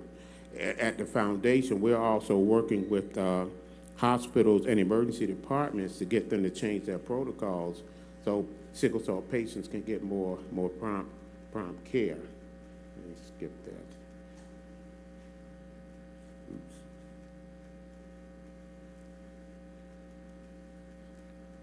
Okay. Why take care of sickle cell patients? We don't have enough specialists to take care of sickle cell patients. Unfortunately, a lot of hematologists don't want to take care of sickle cell patients. So you may say, well, God, if they don't want to take care of them, why should I do it? Well, you should do it because I'm not going to get into that. And primary care right now is extremely critical and can play a significant role in taking care of sickle cell patients for their day-to-day management. And it's a lot of things that we already do. So what we do, we look at a team approach of taking care of sickle cell disease with the primary care physician and the hematologist working together to give the patient better care. Because the biggest issue now is we need to keep sickle cell patients out of the emergency department, and we need to keep them out of the hospital. There's certain things that we can do where we can achieve that. So health maintenance is a big important issue in management of sickle cell disease. I just listed a few things that we need to do. A lot of things that we normally do. Now there's a lot of information on maintenance management of sickle cell disease that's available in the document that NIH produced in 2014. These are some of the things, some of the maintenance issues in sickle cell disease. You know, a big problem is making sure sickle cell patients have pneumococcal vaccine and evaluating them for a risk of stroke. We can see 10% of children with sickle cell disease have a stroke. And they end up on the chronic transfusion program, which creates a lot of issues within itself. So if we're taking care of sickle cell patients, we need to make sure they're getting TCD, transcranial Doppler, to see if there's narrowing of the cerebral arteries, and if they are, we know that they are at extremely high risk of stroke. I've had two patients with stroke. They were like 10 years old. They're on the chronic transfusion program. Contraception is an issue, and mental health is a big issue. A lot of patients with sickle cell disease come in because of chronic pain. They are depressed.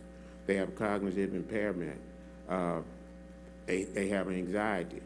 And as physicians, what we have to do is be a little bit more sensitive and compassionate to taking care of them. I know we all under a lot of pressure to move patients, but we have to be a little more sensitive to the needs of sickle cell patients. It's nothing for a sickle cell patient to go to the emergency department and sit in there for 3 or 4 hours waiting to be seen. Then the longer they wait, the more likely that they're going to be admitted to the hospital. And then when they get into the emergency department and into a room, because of a lot of negative connotations that go along with sickle cell disease, they oftentimes don't get the care that they need. Now, when we're seeing patients, there's some basic tests that we need to do: hemoglobin electrophoresis. When you see a sickle cell patient, I tell them, they come in there and see me for sickle cell disease. I said, well, what kind of sickle cell disease do you have? A lot of them say, I have sickle cell disease. You know, I mean, that could be, are they SS, or they SC, or sickle cell, or, you know, the SD. I mean, it could be a lot of things. If they're not sure, and a lot of the patients are not sure, you need to order hemoglobin electrophoresis, see where they are. Now, I had a patient come in and say he had sickle cell disease. I ran a hemoglobin electrophoresis on him. He had sickle cell trait. We know sickle cell trait, you live a pretty normal life with sickle cell trait. So if things are not clear, you need to get hemoglobin electrophoresis. CBC is good information. If you got an SS patient coming in and their hemoglobin is 10, you know something that can't be right. The average hemoglobin of SS patients usually 6.5 to 8. So a lot of times they've had a blood transfusion. They're in the hospital. So eventually that hemoglobin is going to come back down to the baseline. A CMP, the ferritin level. We know sickle cell patients get iron overload. So we need to monitor the ferritin levels, reticulocyte count, and the LDH. Just routine things that we already normally do. EKG, X-ray, pulse ox, echo, not necessarily mandatory unless there's some clinical need for it. So these are just useful if there's some indication to do it. We do see sickle cell patients with pulmonary hypertension, lung disease, other issues also. For its management, I just listed the meds. This is a whole nother talk by itself. Things that we use. Now, up until 1994, we only had one drug for sickle cell disease, hydroxyurea. Since then, there are a number of drugs, L-glutamine, crizanlizumab, voxelotor, and there are a number of other drugs that are in different stages of clinical development that are coming out for sickle cell disease, which is pretty exciting. We do use NSAIDs, opioids, and we give folic acid to the sickle cell patients to aid in red cell development. Of course, I can't see it. This is another list. This is in your packet.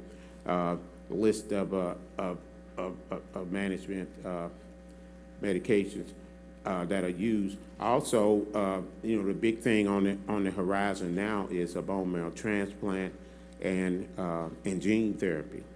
Gene therapy just got approved probably less than a year ago.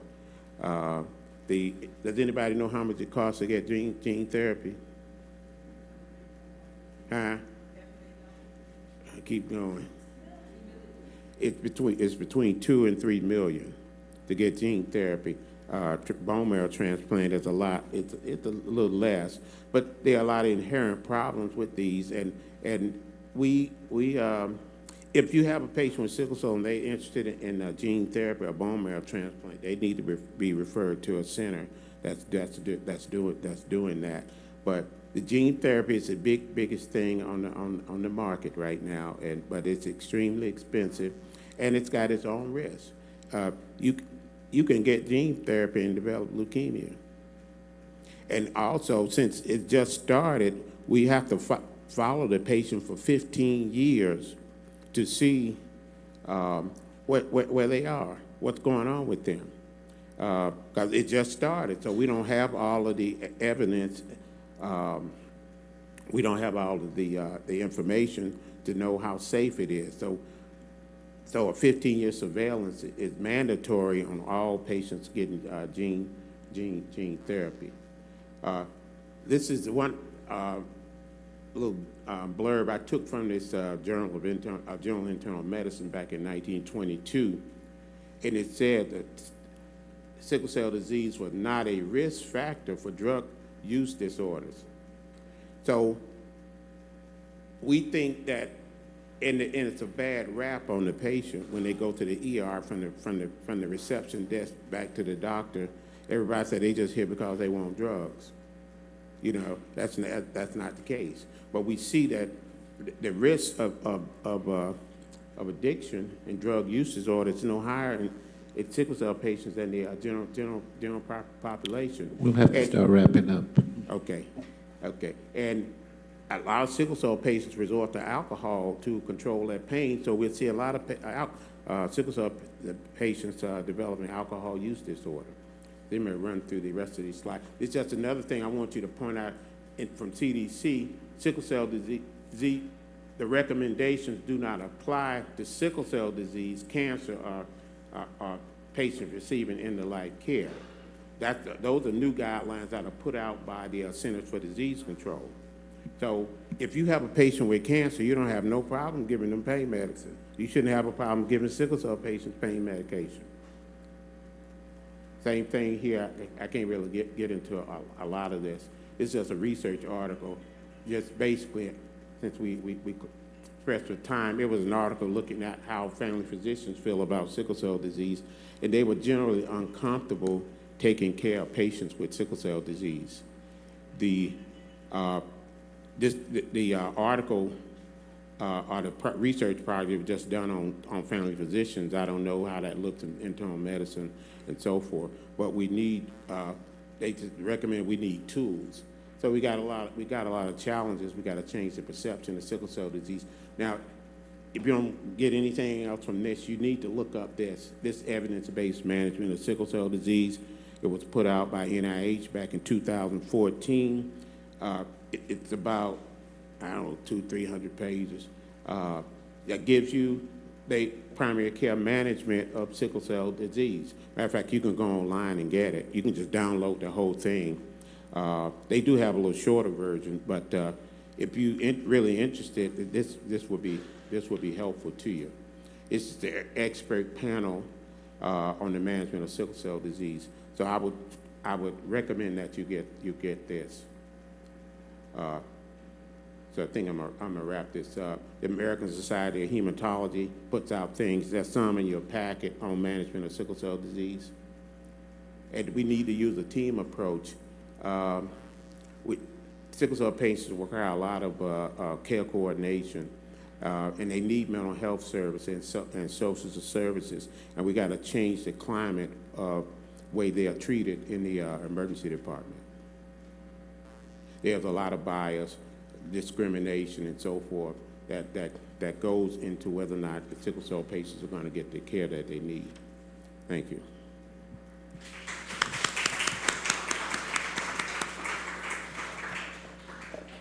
Thank you. We are running a little behind on time. We're going to try to catch up. Dr. Powell, I believe, will be here, as well as other individuals from the Sickle Cell Foundation. They've given you out some brochures. Please meet with them afterwards for further information. Now I'm going to bring up our next speaker, Dr. Donna Sinclair, and she is a fellow of the American College of Gynecology Obstetricians. Received her training at University of West Indies, followed by residency at Brookdale Hospital University and Jamaica Hospital in New York, as well as research fellowship with Yale University. She joined our staff in 2008 as our lead OBGYN, and now as our chief medical officer at Southside Medical Center for now, I think, going on around 7 years. One of the things, as we mentioned, as far as hospitals, she's on staff with Emory University Hospital, Midtown, as well as Grady Hospital.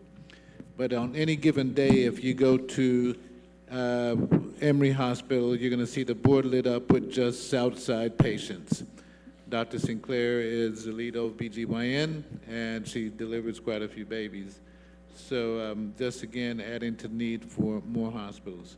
Dr. Sinclair, she will be speaking on maternal mortality crisis in Georgia. How can we change the trajectory? Dr. Sinclair, let's welcome her.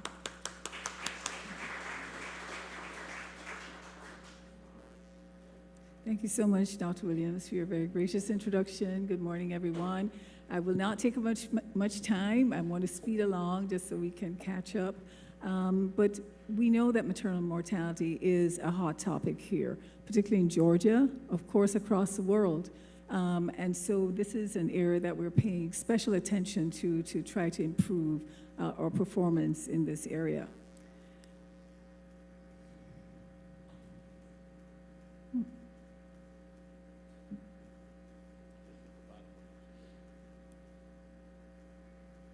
Okay, so first of all, what is maternal mortality? It's the annual number of female deaths from any cause related to or aggravated by pregnancy, during pregnancy and childbirth, or within 42 days of termination of pregnancy. This is the WHO definition. And so maternal mortality may be either pregnancy-related or pregnancy-associated.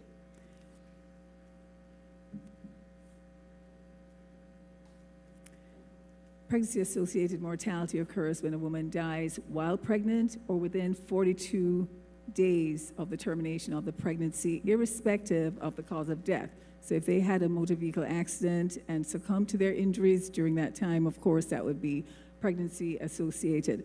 Pregnancy-related mortality, however, refers to a woman who dies after childbirth due to health conditions that may have been exacerbated from the effects of the pregnancy. So a little bit different, and we need to specify and be very specific with both.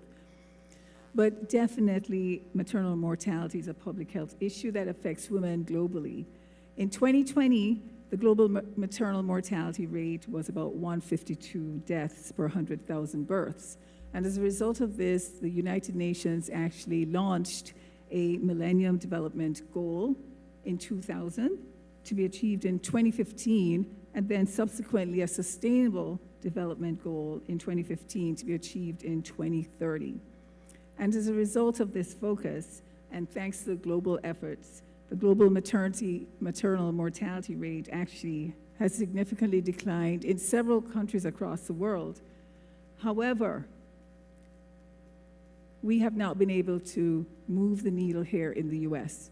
And it's very unfortunate, and it's a paradox, really, because we spend more per capita on every patient, including pregnant patients, here in the US, and yet our numbers exceed those in the rest of the world. And particularly here in Georgia, the numbers are phenomenal. Georgia has exceeded the national maternal mortality rate, really, which is 29.5 deaths per 100,000 live births, and currently at 66.6. And that's really unacceptable. And we've noticed, and the data from the Georgia Department of Health actually shows that there are factors primarily related to the social determinants of health. We see Texas there in blue, and really that's the highest in the nation. Georgia is second highest. And it was once thought that this may be educationally related, perhaps, but it's noticed that African American women have a 3 times increased risk of dying in pregnancy compared to white women. It was thought that this may be related to the educational levels of women, but actually a study that was done in New York showed otherwise, because African American women who had a college degree had a 3 times increased risk of dying over their white counterparts who had a high school diploma. And so this caused further interest in diving deeper into the reasons for this. I'm going to move quite along very quickly. So in 2018, Georgia's overall MMR was 20% higher than the national average. You mentioned that already. The greatest contributors, really, looking at the social determinants of health, included their geographic location of obstetric services, access to healthcare providers, their socioeconomic status, racism, and discrimination playing a huge role. Over the last several decades, Georgia has actually experienced a series of hospital closures, as have been mentioned by my colleagues earlier. And between 1994 and 2015, there were 34 labor and delivery units that were closed in the rural areas of Georgia. And this map actually outlines some of those closures, ranging from Barrow County all the way to Washington County. Recently, we know what happened just across the street from us with the closure of Wellstar Atlanta Medical Center, which has been around for over 100 years, and this has impacted this city significantly. Our colleagues in the 2 other hospitals within the city are really burdened with caring for our women. And it's really gone exponentially out of control. And so we are working very hard as physicians here to help to mitigate this issue. Low socioeconomic status is really contributing to this significantly. And in Georgia, poor patient health care provider communication has been linked to or delayed discontinued prenatal care-seeking behavior from patients. Patients often feel that they are not heard when they go in compared to their white counterparts. I had a situation recently, and this has really stuck in my mind and will be forever. During the pandemic, walking into a patient's room that I inherited who had come in with a diagnosis of pulmonary embolism in pregnancy. She was 36 weeks pregnant, She had gestational diabetes. She had a history of pulmonary embolism, and she was on Lovenox. Okay. But now she's diagnosed with a pulmonary embolus, which didn't seem to make sense to me, but nevertheless, she's here. Went in to see her, and you know how our patients can sometimes appear to be a little bit dismissive. She wouldn't even look at me while addressing her, but I thought, you know, you never lower your levels, you continue to be professional. And I spoke with her, and she never answered me. There was no eye contact. I went to look deeper at her records to see what might be going on and reviewed her chart extensively. And I thought, let's have a look at this CT scan that says she has a pulmonary embolus. I saw bilateral infiltrates. Okay, she has no fever, she has bilateral infiltrates, and she's COVID-19 positive. This lady has a COVID-19, she has a COVID pneumonia. Why is she on the floor? At that point, we started moving very quickly. We got a multidisciplinary team together, got her transferred to the ICU, and just as she hit the floor there, she went into respiratory failure. I was so thankful for the team who is now with us. We worked together collaboratively to save this patient's life, to get her delivered. That was the pulmonologist, infectious diseases, the neonatologists, OBGYNs. We called on everyone. Everyone worked well together, and this patient survived as a result of that. So it's so important that we do listen to our patients or observe their lack of communication. Lack of access to healthcare insurance also negatively impacts the maternal mortality rate. Although patient protection, the Obamacare, as we'd call it, allows states to expand Medicaid coverage to ensure uninsured populations, Georgia has chosen not to expand Medicaid. And this decision has left thousands of patients, including pregnant women, of low socioeconomic status at risk. Patients who receive prenatal care have the opportunity to receive health education. They also get adequate nutritional support, preventative care, and the needed social services to ensure a healthy outcome for themselves and their child. And due to a lack of access to health insurance, some pregnant women with low, who have financial hardship do not attend their clinics as they should. They do not have access to perinatal services if they're high risk, which many of our patients do. And so the list goes on and on. These patients end up as high-risk patients in the hospital for situations that could be prevented. And this is really unacceptable, and we lose patients like that. We mentioned that Black women are 3 times more likely to die from a pregnancy-related cause than white women. Again, because there is an increased incidence of underlying chronic conditions. There is structural racism.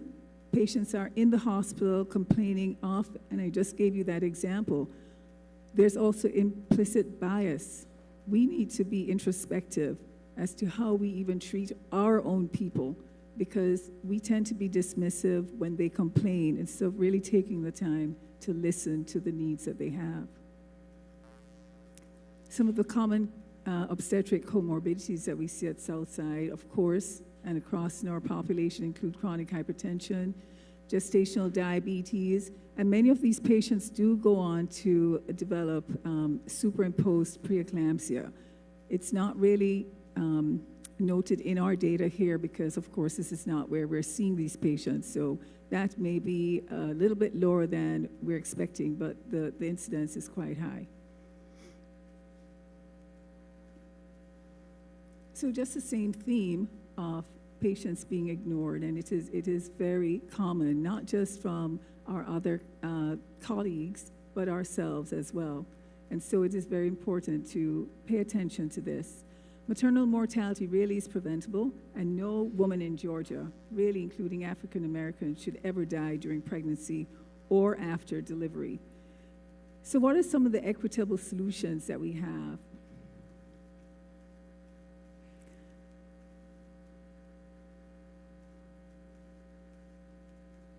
really just legislators in Georgia.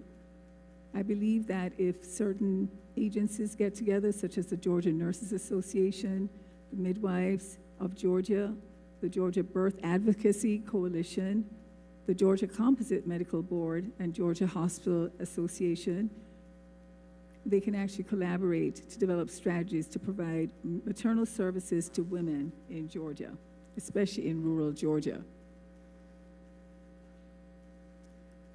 Legislators should also really consider expanding Medicaid coverage so that pregnant women experiencing financial hardship can receive coverage for their prenatal care, postnatal, and beyond, because we now recognize that, complications are extending out to 12 months. And this is something that's being looked at by CMS right now. Implicit bias, we just talked about that as well. So what are we here doing at Southside Medical Center? Some of our strategies include listening to patients. This is something that we emphasize in our OBGYN meetings. We do have our high-risk meetings on a monthly basis so that everyone is aware of all our patients who are high risk. So whenever they are admitted to hospital, we're already aware of them, even though we may not have met them personally.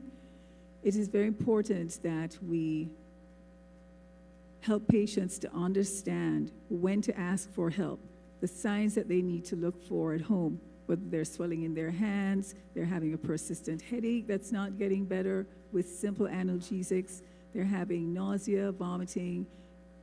Even though they know they can call, we do educate them on these symptoms and the need to seek care at one of our hospitals at which we have privileges. We also collaborate with hospitals and other healthcare systems. We educate our staff to help to remove the issues with implicit bias. We optimize the information technology so that every provider has at their fingertips access to patients' information.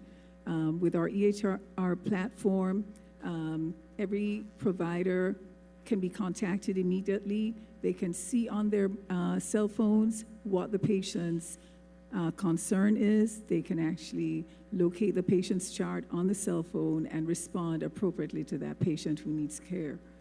We also pay attention to transition of care management. So patients who are discharged from the hospital are followed very closely by our care coordinators to ensure that they have appointments for follow-up in a timely fashion.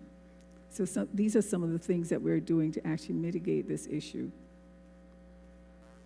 We also address issues with food insecurity.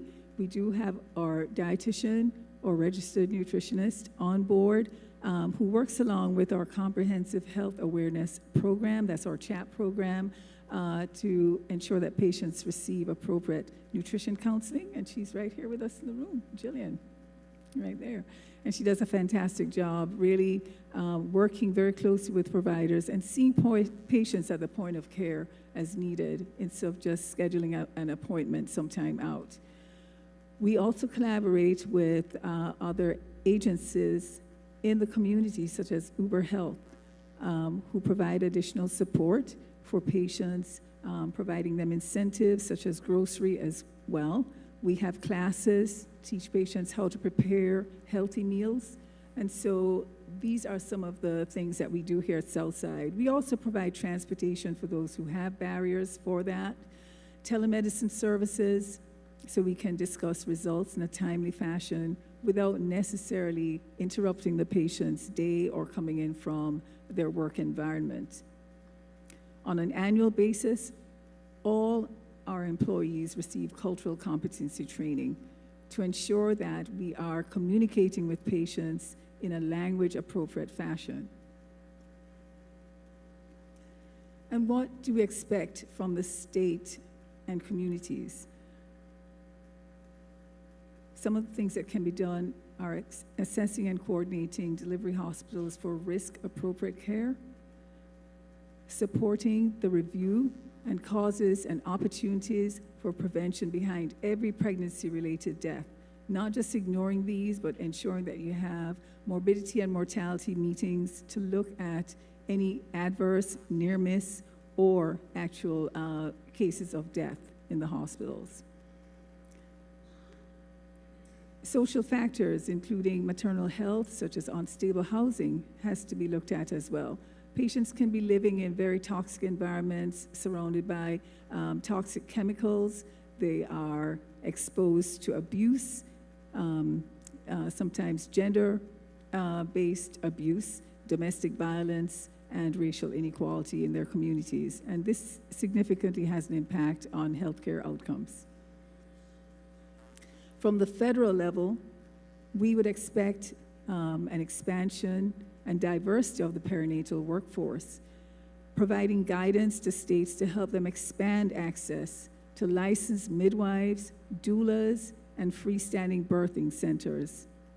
I think this is critical because some patients who are low risk and appropriate for even home births, but having the appropriate support systems available for care in that environment. But more so, improved reimbursement. We know that there are certain of our colleagues in other specialties who are reimbursed at a very high level, but this does not occur in OBGYN. And this is often a deterrent to those coming from medical school, students actually having the desire to go into OBGYN. And so there is a dearth of physicians in this area. So really, maternal mortality in Georgia is high. There are equitable solutions, as we mentioned, expanding Medicaid coverage, which will certainly impact an improvement for patients receiving care, attending to their financial, those with financial hardships, who don't have access to private insurance, providing access to maternal care for women in rural areas in particular, training a culturally competent health workforce, and expanding the diversity of the perinatal workforce as well. I am very pleased to announce that as a result of the work that we have been doing here at Southside, HRSA recently recognized us for the Healthy Start Initiative grant, which we were awarded in April of this year. This will empower us further to continue the fight to improve our maternal and infant health outcomes in Georgia while looking at the social determinants of health and reducing healthcare disparities. Thank you.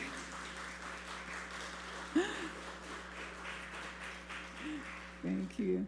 And really, I want to leave this with you, and I wouldn't mind if everyone would stand, because this little quote has become very meaningful to me.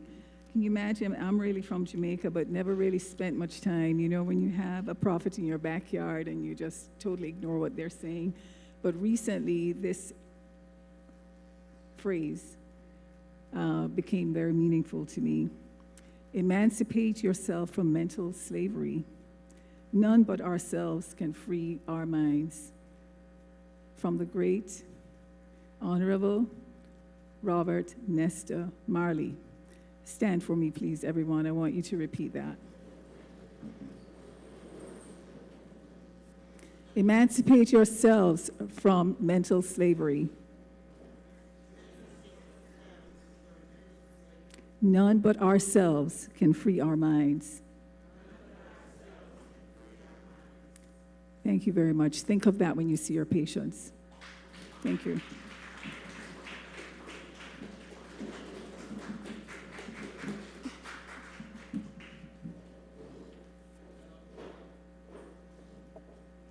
Our next speaker, let me first say that the Southside Medical Center, as you heard, we do a lot of things. We recently partnered with AT University, and we now have our own PA student training program in which they do the last year at Southside Medical Center. We're in our second group of graduates. In our first group of graduates, we have a gentleman by the name of Jazeel Pangutalan, which undoubtedly, when you're training, you get to see who are the best. So don't want to make his head big, but he was what we considered one of our best PA students during that first year rotation. And he had a particular interest in urgent care in the emergency room. And so you heard me mention that we had just started opened an urgent care center, so he came on right on time. So, Jazeel, you want to come up? He will be speaking about what happened to you and its aftermath. I think this thing is going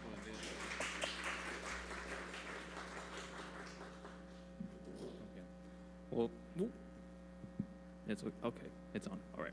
Well, good morning. As mentioned, and thank you for the introduction, Dr. Williams. My name is Jazeel Pagantalan.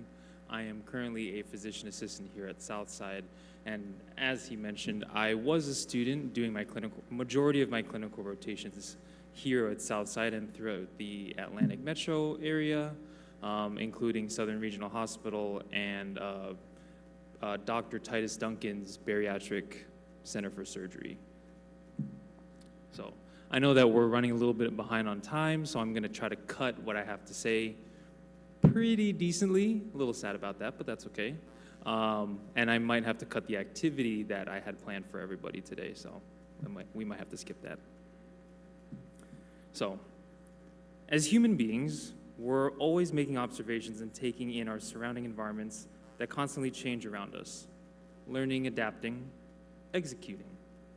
But what if the stimuli that we were taking in were of a negative tone?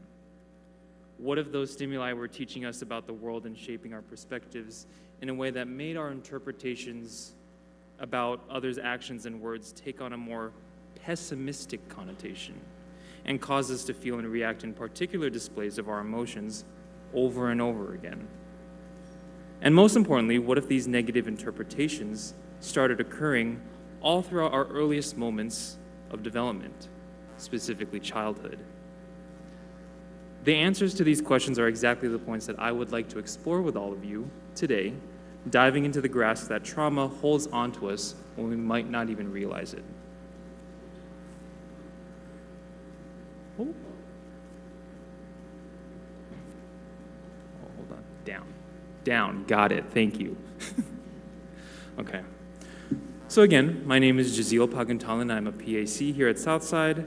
I currently work at one of the satellite locations down in East Point Clinic, which is about 10 to 15 minutes south of here, doing both family medicine along with Dr. Moore, who's present here today with us, as well as the newly established urgent care on the bottom floor. Behind me is some information about my educational background, and we'll kind of skip that. But personally, I have chosen to present on this topic of trauma and the behaviors that emerge from it because I have many family members, as well as loved ones and friends that suffer from mental health conditions. Many of them stem from the traumas that they have been subjected to at a younger age. While it is relatively easy to understand that being subjected to trauma leads to bad health and personal outcomes, and we can end the conversation there, we're missing the details that truly paints the picture as a whole. So to build this holistic portrait, I have organized our journey into the brain and psyche as such. We will first look at how trauma is defined and how it manifests into someone's life. Along with the childhood developmental experience, we will also explore the factors that influence our psychological development and how it correlates to adverse outcomes, which will be supported by a case study. This will then bring us to wonder what goes on in our minds when we behave in particular fashions, with discussion on the components that contribute to our emotions. To complement our cycles of emotions, we will then look at how the brain is organized from an emotional engagement perspective and how our neurotransmitters play a role with some typical states that our mind will take on and assume when we observe an environment and respond accordingly. Lastly, I would like to close with how we can use the information we've learned today and perhaps apply these points in our daily lives, support our patients more appropriately, and provide purposeful treatment for those that have mental health diagnoses. So, what is trauma? It truly is an interesting question because you can really just define trauma from any different perspective. This morning we talked about physical trauma, car accidents, stuff like that. But for the more emotional perspective, we can talk about negligence, both emotional and physical, as well as forms of stress on the body. For now, let's kind of make these terms, stress and trauma, interchangeable and define it as a type of demand on one or more of the body's physiological systems. I apologize for the coloring if you can't read that. Whether we become hungry around lunchtime or receive a promotion at work, we can look at those separate events as stressors onto our body. When our body is exposed to different forms of eustress or positive stress, such as the employment promotion, it starts to make changes in our body that helps us build tolerance. This type of tolerance that I would like to refer to is the capacity to be mindful of ourselves and our actions, as well as others, as well as having the ability to accept and manage actual versus perceived emotions. With tolerance comes resilience. And we as humans use that as a daily navigational tool for our lives. This type of outcome can be manifested through the pattern of which the stressors in our lives manifest themselves. Being able to recognize the predictability, being milder in severity, and sensing if the stressor were controllable in a manner leads to the development of tolerance and resilience in an individual. However, when the stressor follows a particular pattern that's more unpredictable, extreme in nature, prolonged, that's when a human starts becoming more sensitized to those events and starts creating a mental environment of vulnerability, more specifically fear. So, where can life stressors come from then? From life itself and all of its perspectives, of course, I'd like to call that the developmental experience. Starting with infancy and continuing through childhood, as well as adolescence, the cognitive development of human beings follows a highly sensitive timeline and is influenced by a myriad of factors. The different aspects that molds the brain in the brain's architecture on how a person processes information, conceptualizes ideas, and develops reactive skills essentially stems from the experience that a person is subjected to. So if we're looking here in this circle graph, the individual that of interest is that red dot in the middle, and everything else that expands outwards from it is a part of a psychologist's theory on bioecological systems, and his name was Rauffenbrenner. So each of these systems, as it gets farther out from the individual, has less influence on that person's development, whereas the innermost circle, or the closest circle to the individual, the microsystem, pertains or carries the highest influence to that person's development. So factors that constitute the microsystem include the immediate family members, as specifically the parents who carry the most influential role. So parents, you really do play more than just providing a roof over your child's head. So, lastly, there are other transmittable aspects that also play a role in influencing the development, such as genetics, the use of alcohol and drugs, and natural bonding at birth. However, this crucial time in a human being's psychological development may be filled with unsatisfactory conditions, such as the trauma, that can be contributing factors towards a negative or unhealthy state of mental being. One life aspect that adversely affects a child's cognitive development is living in poverty. And depending on if methods of intervention are taken appropriately at that time, mental health issues can manifest and present themselves way into stages of adulthood. So a study conducted in 2005 on almost 10,000 adults found a positive correlation that half of all individuals who experience a severe mental health disorder report experiencing subclinical symptoms before the age of 14. So, in an exchange between Oprah Winfrey and a psychiatrist specializing in childhood trauma, Dr. Bruce Perry, came a series of case studies around the year of 2021 which focused on the interactions of children from a disadvantaged background within a classroom setting. One particular study focused on a female student who was entering the 3rd grade. She came from a single-parent household whose mother had inconsistent male relationships, but despite living amidst that condition, along with poverty, the 8-year-old girl always had high academic remarks. When she started her third grade experience, she became withdrawn to herself and became very dismissive of her male teacher's instructions and presence. I'm sure we can all deduce the reasonings and circumstances as to why the girl's school performance and behaviors started plateauing and changing at this time, but I would like to analyze them a bit more closely regarding the elements of emotion. So, when a negative situation arrives, it usually is accompanied by a less than positive emotion and corresponding behaviors. So, regarding the elements of emotion, there are really 3 particular parts. Whether we can start having a cognition or a thought, or we start with a feeling that's either emotional or more somatic, it usually ends up in a behavior. Most cognitive behavioral therapy aims to try and stop the cycle, really just trying to bring appearance to the patient, saying that your thoughts are really just thoughts at the end of the day. So for example, if we're taking a drive down the ever so safe highway, 7585, and get into a car accident, because that never happens, your thoughts are gonna start racing. Oh my goodness, my insurance is gonna climb. Oh my goodness, my significant other is gonna be so mad at me, I crashed the car and now I have to borrow his or hers. The thoughts will continue to fly. Or it could have actually started with a feeling, whether you notice your heart start racing or you start sweating. Either one, it'll lead to the behavior.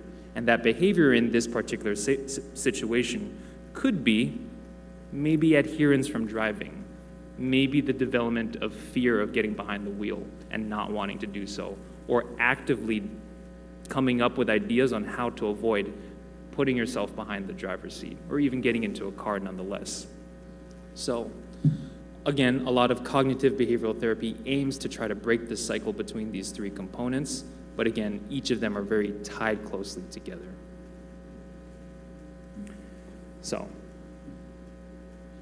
diving deeper from the elements of emotion to help us understand what is truly going on in the brain when it comes to trauma brings us to the cognitive hierarchy of the brain. The brain is organized into 4 interconnected areas: the brainstem, diencephalon, limbic system, as well as the cortex being the highest. You can see how each of the areas play a role in cognition of everyday life happenings. The structural and functional complexities increases from the lower, more simpler areas of the brainstem all the way up to the more complicated and more sophisticated cortex. The cortex mediates the most uniquely human functions such as speech and language, abstract cognition, and the capacity to reflect on the past as well as envision the future. One key point that I would like to point out is that the brain's cognitive organization is comprehending the sequence of engagement between the 4 areas of the brain. I would have loved to go into this more deeply, but pretty much, studies have shown that it takes about 2 to 3 minutes in order for a message to start at the brainstem and travel all the way to the cortex. But again, trying to remember that car accident example that I gave earlier, you don't have 2 to 3 minutes to really analyze the situation and react respectively or appropriately. We're gonna jump to that feeling or that emotion that's gonna drive our behavior of going ballistic at our car accident. So really, the brain kind of beats it to the punch and kind of, doesn't do us a favor. If it really takes 2 to 3 minutes to cross from the brainstem all the way to the cortex, that's not enough time. You're already gonna react. So you're already kind of putting yourself at a handicapped situation with your emotions. So trying to reason with someone before they are regulated won't work in an argument. And usually in confrontations between 2 people, it will only increase frustration and cause more dysregulation. Effective communication, teaching, coaching, parenting, all the things that cognitive behavioral therapy for an individual or within a family setting really will try to increase the awareness of and adherence to the sequence of engagement. Just like the elements of emotion, we're going to try to break this. So, complementing the sequence of engagement and unfortunately encouraging our habits when it comes to our thoughts, feelings, and behaviors are the neurotransmitters that flow through our brain. Delivery from one synapse to another, we know how that works. However, but in the context of trauma, the release of neurotransmitters follows a rehearsed pattern. When we are subjected to stress and trauma over a period of time, with that pattern of unpredictability, or a more severe case, if you remember, our brain will become repeatedly sensitized each time when it happens, activating that brain stem, that caveman response, activating a fight or flight response, shutting off or allowing a surplus of specific neurotransmitters that either would have helped or made the situation worse. When repeated trauma unfortunately settles in someone's life, the brain tries to put its defenses up as a coping mechanism of sorts with fluctuation of the neurotransmitters. But over time, that fluctuation turns into that sensitization, that vulnerability that causes an individual to not even have a choice anymore in choosing how to act because of those internal wirings. So I did have an activity here, but I am trying to keep time on my watch. So we're going to skip this for now, but I was going to try to simulate what happens to our senses when someone who experiences trauma goes through a trigger, a traumatic event that will remind them. And I was going to try to emphasize the importance of senses and how to ground ourselves and be present to the moment, or in other words, mindfulness. But we'll skip that. So, all functioning of the brain depends on the state that we're in, essentially. So you could see here we have the state of being calm all the way to fear and terror. When you are calm, for example, you are able to use the smartest parts of the brain, the cortex, in order to reflect and create, ideas and thoughts. In parentheses under cortex there on the second row, it says DMN, which stands for default mode network, and that's a term that describes a widely distributed network, mostly in the cortex, that is active when an individual is thinking about others, thinking about themselves, remembering the past, as well as planning for the future. When you feel threatened, those cortical systems become less dominant, and the more reactive parts of your brain start to take over. This continuum goes from calm to terror, like I had mentioned, and these state-dependent shifts result in corresponding changes in a host of brain-mediated functions, including problem-solving capacity, as well as the style of thinking or cognition, or even having concern. So those things start to go down the drain. In general, the more threatened someone feels, the more control of functioning shifts from higher systems to lower systems. Fear shuts down many of the cortical systems, and adaptive behaviors seen during state-dependent shifts in functioning will differ depending upon which of the two major adaptive response patterns, whether that's adaptive option arousal, which is the third row, as well as adaptive option disassociation, which is the fourth row. So depending on that individual, they will take one of the either. And again, depending on that individual, one will be more dominant than the other. So, management and treatment, the saving grace, so to speak. To treat many of the mental health disorders that we have today that affects about 1 in every 4 adults in this world, as noted by the World Health Organization, and according to the NIH, about 35% of all mental health disorders are linked to trauma, specifically from childhood. There have been numerous introductions of medications that we know of that have been put out on the market. But like any other medication out there, each antipsychotic, each antidepressant, each mood stabilizer has their own side effect profile. Having these side effect profiles and adverse effects actually persuaded about 10% of adults with mental health disorders to choose not to be treated medicinally and only resort to be treated through counseling and therapy alone. So, aside from utilizing medications to treat mental health diagnoses, there are other forms of therapy that can help manage as well as augment a patient's treatment experience. For example, EMDR, or eye movement desensitization and reprocessing, is therapy that aims to help an individual heal from past traumatic experiences. TMS, or transcranial magnetic stimulation, is a non-invasive procedure that utilizes magnetic fields to stimulate nerve cells and change their firing patterns, really to try and alter that dysfunctional brain pattern that is associated with specifically depression. Of course, there are limitations with both of these forms of therapy, such as long-term efficacy rates and needing enough supporting evidence-based success.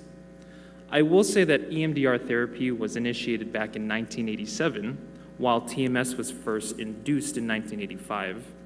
And I do believe that much more efforts to prove their usage and efficacy should be done, as SSRIs have been on the market and are popular to prescribe for a lot of depressive symptoms, the oldest one being fluoxetine, which was introduced to the market in 1987, as well as sertraline, 1991. So each of these things, even with these medications, these forms of treatment have been around a little bit longer than the medications that we prescribe left and right to patients with, mental health diagnoses. Lastly, there is a developing area of psychiatric and medical care that involves pharmacogenetic testing to try and see what the person's genetic makeup is to reduce the amount of side effects that the person can potentially experience. While it could provide much insight into a patient's quality of treatment, there is conflicting evidence with this gene testing, which is about its accuracy as an augmented diagnostic test. And one company, GeneSight, that is offering it, can lower it or can offer it to patients for a lower price. And if they do have Medicare Part B or Medicaid, the cost of it is almost close to none. So I did try and fly through my presentation because my watch did go off. But while trauma can be really started early childhood and everything and exists throughout our adulthood, I really do believe that if we can understand the inner workings of our mind and brain, we are one step closer to conquering the darkest corners of our mind and truly making ourselves the best version that we can become. So, thank you for your attention and engagement throughout my presentation. Thank you.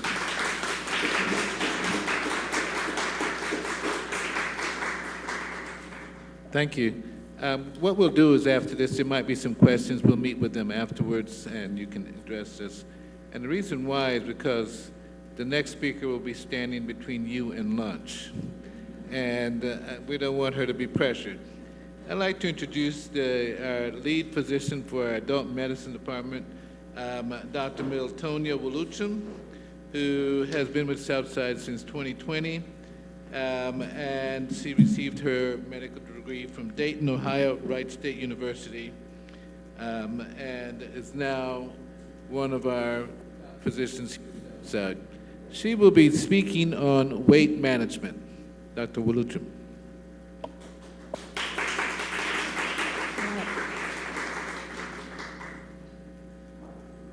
Thank you, Dr. Williams. Like Dr. Williams said, I'm the lead physician in adult medicine, and I get to talk about weight management just before lunch. Okay.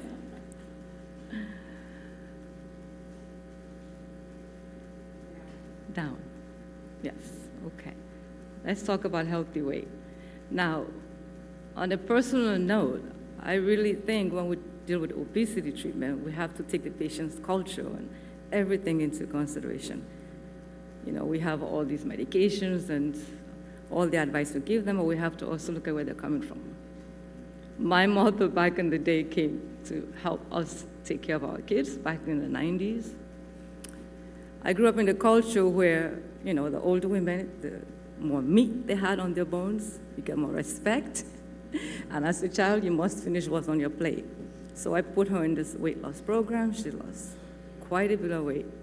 Go to my cousin's wedding, and they see her and say, well, is your daughter not feeding you? So she clearly internalized that. To measure a healthy weight, we have to take into consideration the BMI as one way to measure that. a BMI of between 25 and 29, that's being overweight, and over 30, between 30 and more, that's obesity. A good first step is to picture a healthy plate. On one side, you have fruits and vegetables, and French fries don't count. Protein and healthy carbs on the other side. Some healthy oils that we can use include olive oil, canola oil. The more colors to your fruits and veggies, the better. And healthy protein can include fish, poultry, beans, and nuts, whole grains. Try switching from white rice to brown rice, from white bread to wheat bread. And of course, drink plenty of water during the day. You can also drink tea and coffee, but try to limit the milk, dairy, and sugary drinks. There are quite a lot of weight loss diets, as we all know. I'm just going to cover a few of these. Some focus on reducing your appetite, while others restrict calories, carbohydrates, and fats. And the truth, of course, is that no one diet is best for everyone. What works for you is not going to work for the next person. The paleo diet. Paleo diet is more of a caveman diet. You know, what they say the hunters ate before we had processed foods. The theory is that most of the modern diseases can be linked to the Western diet and the consumption of grains, dairy, and processed foods. So how it works, the paleo diet emphasizes whole foods, lean protein, vegetables, fruits, nuts, while discouraging processed foods, the intake of sugary drinks, sugar, dairy, and grains. It can be quite successful to lead to a significant weight loss. And the diet also seems effective at reducing some risk factors for heart diseases, like reducing cholesterol levels, blood glucose, and triglyceride levels. The downside, of course, if it eliminates whole grains and dairy, which are healthy and nutritious. Just to recap, you can include meats, vegetables, fruits, but avoid processed foods. The keto diet. Keto diet is more of a low carbohydrate diet that involves limiting carbohydrate intake to 20 to 150 grams per day. The primary goal of this diet is to force your body to use more fats for fuel. So you're turning your body into a fat-burning machine, pretty much. It emphasizes unlimited amounts of protein and fats while severely limiting your carbohydrate intake. So when the carb intake is very low, the fatty acids are moved into your bloodstream and transported to your liver, where some of them are turned into ketones. These are byproducts of the breakdown of the fatty acids. Your body then can use these fatty acids and ketones in the absence of carbs as its primary source of energy. So many studies indicate that low-carb diets are extremely helpful for weight loss, especially in overweight and obese people. Like the paleo diet, it can also help reduce your blood triglyceride levels, cholesterol, blood glucose levels, and insulin levels, as well as your blood pressure. HCG diet. This is an extreme diet, but you can really lose significant weight on this. We're talking about 1 to 2 pounds per day. It's not something that's sustainable, but like I said, you want to lose significant weight. This is one that works well. The HCG diet boosts metabolism and fat loss without inducing hunger. As most of us know, HCG, the human chorionic gonadotropin hormone, is one that's present at high levels during early pregnancy. The diet is split into 3 phases. The first phase, during this phase, you begin taking HCG supplements, and these can be droplets, pellets, or injections. The injections are the most effective in raising your blood levels of this hormone. The second phase, you follow an ultra-low-calorie diet of only 500 calories per day, along with the HCG supplementation. And in the weight loss phase, it's prescribed for about 3 to 6 weeks at a time. In the third phase, you stop taking HCG and slowly increase your food intake. Like I said earlier, the weight losses can be quite significant, so it's generally successful. The downside, like most ultra low-calorie diets, the HCG might have some side effects, including headaches and fatigue. I haven't actually seen depression, but it's one of the listed side effects or downsides. Intermittent fasting. Intermittent fasting cycles your body between periods of fasting and eating. So rather than restricting the foods you eat, it controls when you eat, so it can be seen as more of an eating pattern than a diet. The most popular ways to do intermittent fasting are the following. One method is the 16-8 method. This involves skipping breakfast and restricting your daily intake period to about 8 hours. So that way you fast for the remaining 16 hours of the day. The eat, stop, eat method involves 24-hour fast once or twice per week on a non-consecutive days. And then the 5-2 diet, on 2 non-consecutive days of the week, you restrict your intake to 500 to 600 calories, and then you don't restrict intake on the other 5 days. So as good as this is, you have to just be careful not to overeat when, of course, you're trying to catch up. You don't overcompensate that way. Weight loss can be generally successful as well with this. It's been shown to cause about 3 to 8% over a period of 3 to 24 weeks, which is quite a bit compared to most weight loss diets. It's been said to also reduce markers of inflammation, cholesterol levels, blood triglycerides, and blood glucose levels. The downside is not safe for everyone. For example, a pregnant patient should not do this, or even somebody who is diabetic cannot handle different levels of low levels of glucose, or someone who's malnourished, for example, or underweight. So this is all the rave. The prescription medications. To be a candidate for prescription medications, or at least formally, I mean, now we do prescribe it for everyone, really, we have to be honest.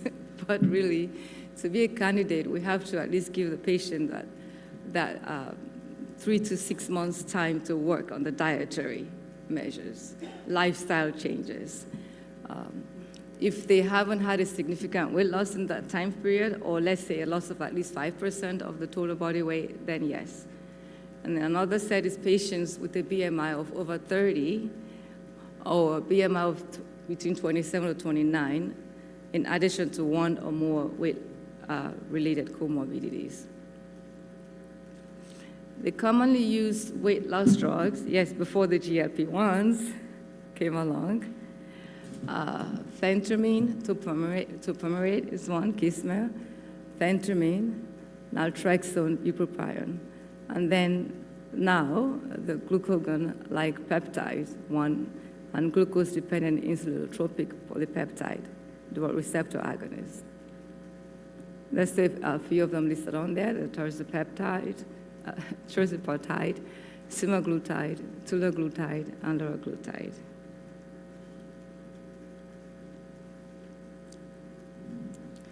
The GLP-1s have become first-line medication, and they are quite successful. And we're talking about 15% weight loss.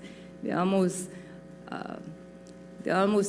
being equated now to even gastric bypass results within a certain time frame. And these are naturally occurring hormones, incretin hormones, that are released after the ingestion of a meal. They slow digestion, so you feel full longer. They stimulate the glucose-dependent insulin release. That way, the excess glucose is removed before it is turned into fat. They also regulate postprandial glucagon, which most of us might know glucagon releases glucose in the bloodstream, so regulating that also helps reduce the glucose. And then it reduces the food intake as a result of feeling full longer.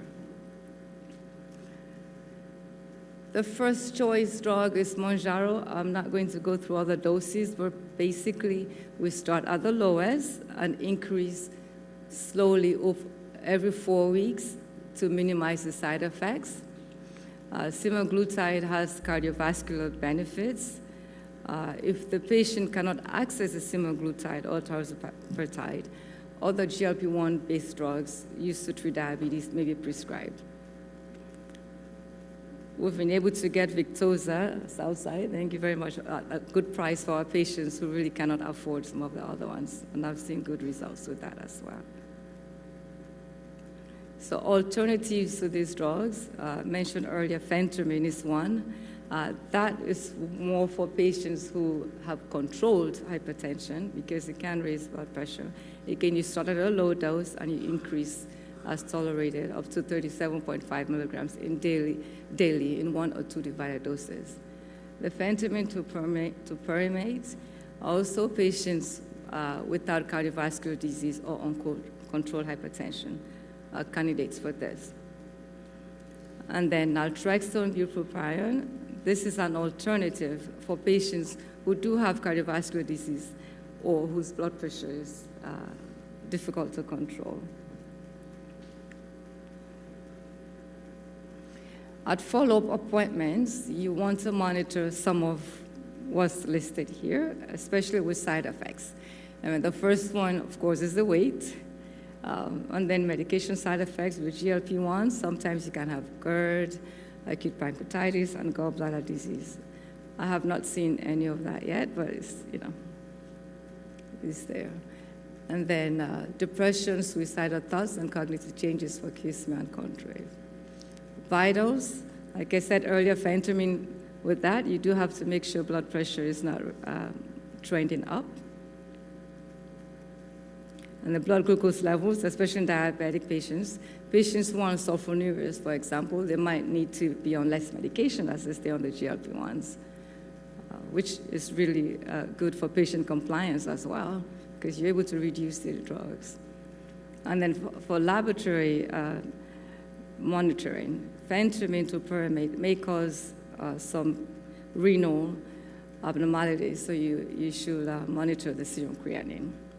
Check the labs before and about 4 weeks after initiation of treatment. So again, talk about equity. Not everyone can afford some of these medications, so I always tell my patients it's not just about diet, it has to be a lifetime change. So no matter what dietary recommendation or medication we choose, we have to use a combination of diet, exercise, and behavioral modification. That should be encouraged. So people who have lost weight and kept it off use a lot of what's here. They eat protein at every meal. They eat slowly. It takes a while for your body to feel full.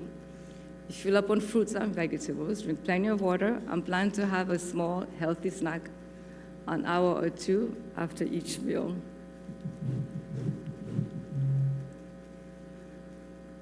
Breakfast is the most important meal of the day, so that is a fact. People who eat breakfast weigh less than people who skip it, generally. If you don't have time, just have a protein bar, yogurt, cereal with fruit of milk, or a hard-boiled egg. Meal planning is another thing. I'm sure, Jillian, you would agree with this, our nutritionist. You want to plan your breakfast the night before, if possible. Pack a lunch. Plan dinner before you leave the house. Plan and make extra food on the weekend. Freeze it in single servings. When you plan ahead, it helps when you're tired so you don't cheat or start grabbing the wrong thing. Or if your kids ask for fast food, you know what you're going to have for dinner.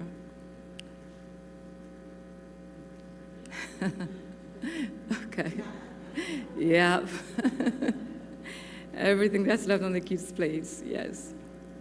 So again, you want to serve kids smaller portions. I mean, you have to lead by example, basically. Remind yourself that extra food is better in the freezer than on your hips. And then put extra food and leftovers in small portions. I personally put small individual portions in my freezer every time I cook African food.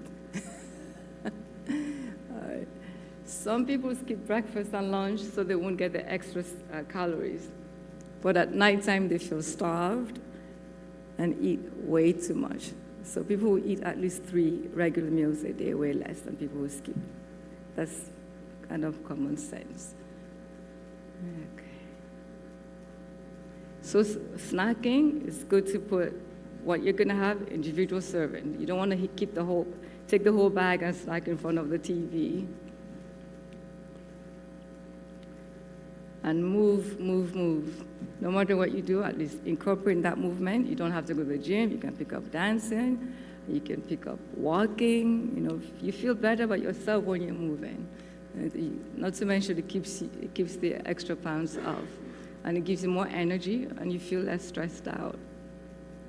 So some of the ways to do this, make a plan, do things you enjoy, ask a family member or friend to join you, try a gym or community center where you can talk to other people and get help started. So no matter what you do, keep in mind, there is no one giant step that does it. It's a lot of little steps. Thank you.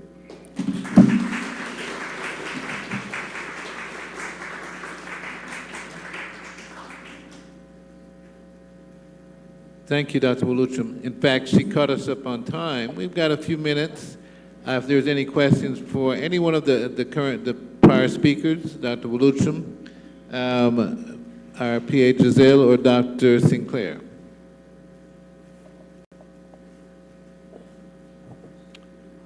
I see one question.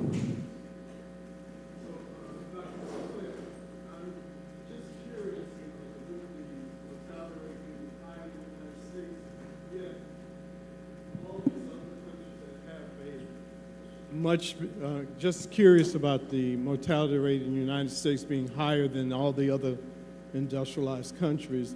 In fact, I think it showed like 3.2 and others were less than 1, and combined we were higher than all of them.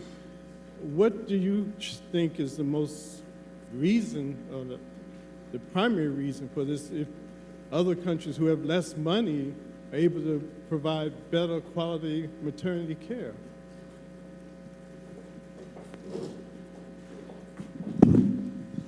Thank you, Dr. Moore. That is a great question, and I know that the United Nations have been working very hard. The primary issue that was pointed out for the United States was that social determinants of health was the primary cause, not lack of funding, generally speaking, but really lack of access to care.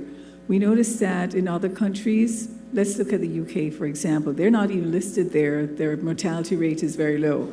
And I'm saying, let's say the UK or Australia, to try to take out, say, third world countries, if you'd like.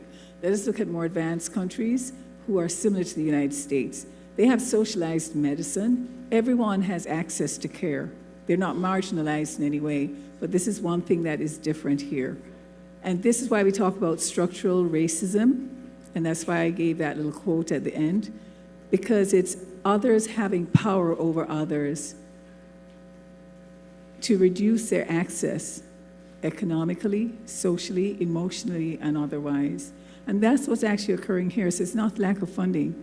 Funding is available from the federal level, but if it's not issued out to states and states are not managing funding appropriately, then this is what we're seeing happening, especially here in Georgia.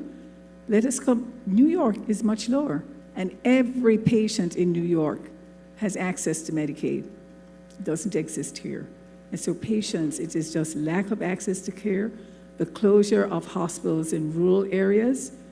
Patients have to travel long distances just to get care in the hospitals. So they have to have, and what a paradox. On the one hand, March of Dimes is saying that you cannot do C-sections, induce patients, and so on. You cannot do social inductions.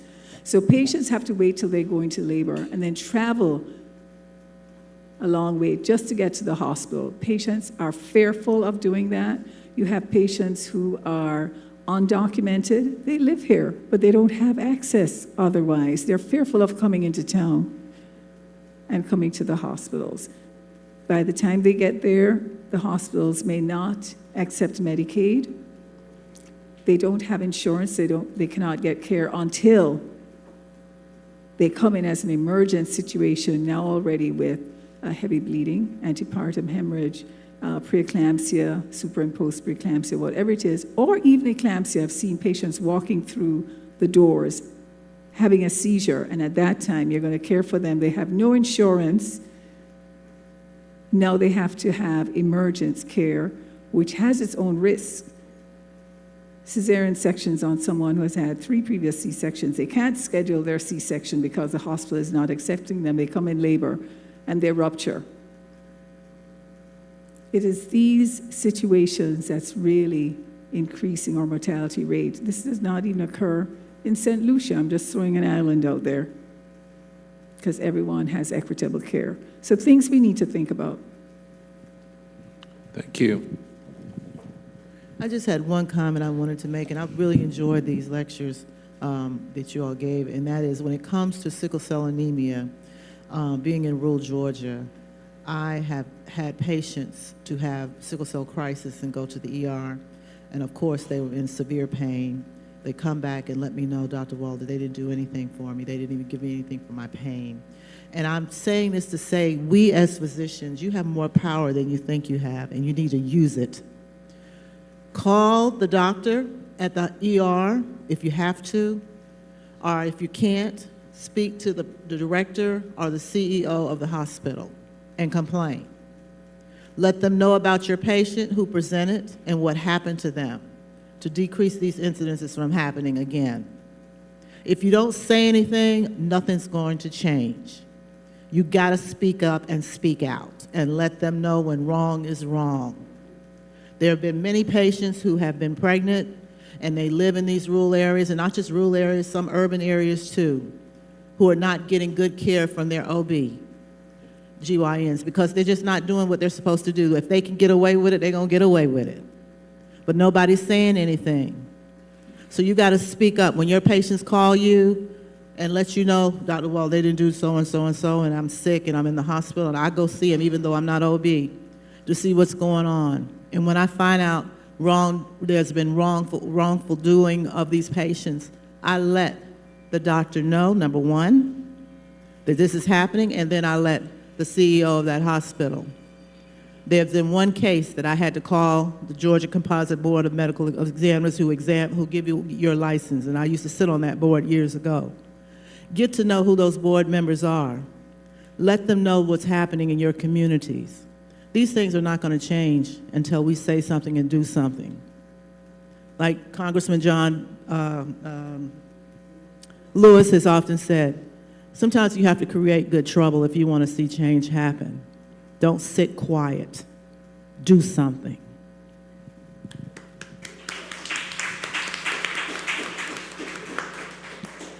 Just want to mention what she had to say was so important. When you speak up on behalf of your patient, especially calling the hospital emergency room or whatever, they immediately realize that if something goes wrong with that patient, you're a testimony against them. It's when you stay quiet, they believe nothing's going to happen. But if something happens and you say, I actually called them and told them about this patient and they still did do nothing, they have no way of winning that kind of a case. So you do have a lot more power, and I would finally want to say, before we go to lunch, that's the power of the Georgia State Medical Association. Call your association. Be part of the association. Together, it's obvious that we're stronger. Being able to represent, advocate on behalf of the members is something that's very key. And that's why it's so important for these types of meetings, not just for the clinical knowledge, but also the political knowledge. When we talk about social determinants of health, one of those factors is politics. The politics affects the health of our people. Depending on who's in power and what legislation is enacted, impacts to a large degree those communities who are underserved, in particular those in the Black community. And as we heard today, Georgia has one of the highest levels of maternal mortality in the U.S. And that's not something we should be proud of, but also we didn't expand Medicaid. Now that's political. That's a social determinant that's impacting us. I'll leave that. go into something that... Can I say one thing too about that too? Oh, yes. Also, you can also, I'll a lot of times tell my patients when they go to, if I'm sending them to the ER, to tell them, tell them when you get there, Dr. Petty wants, you to make sure you check this, or Dr. Petty wants you to make sure, and so they know that when they go and the ERs will tell them, oh, okay, yeah, you're Dr. Petty, and they will follow through and check those things, and it goes along with the study that came out that said that even if there's just one minority doctor in a community, it affects the overall health of the overall community. And so you can tell your patients that, and like I said, even if they don't know what the different tests mean or they tell them what their doctor said that they need to check, and most of the time the ER doctors will follow through. And vote. Okay, 2 minutes before we start lunch, I'm Dr. M.J. Collier. For those who haven't met me or know me, I'm in charge of all things social for the Georgia State Medical Association in this conference.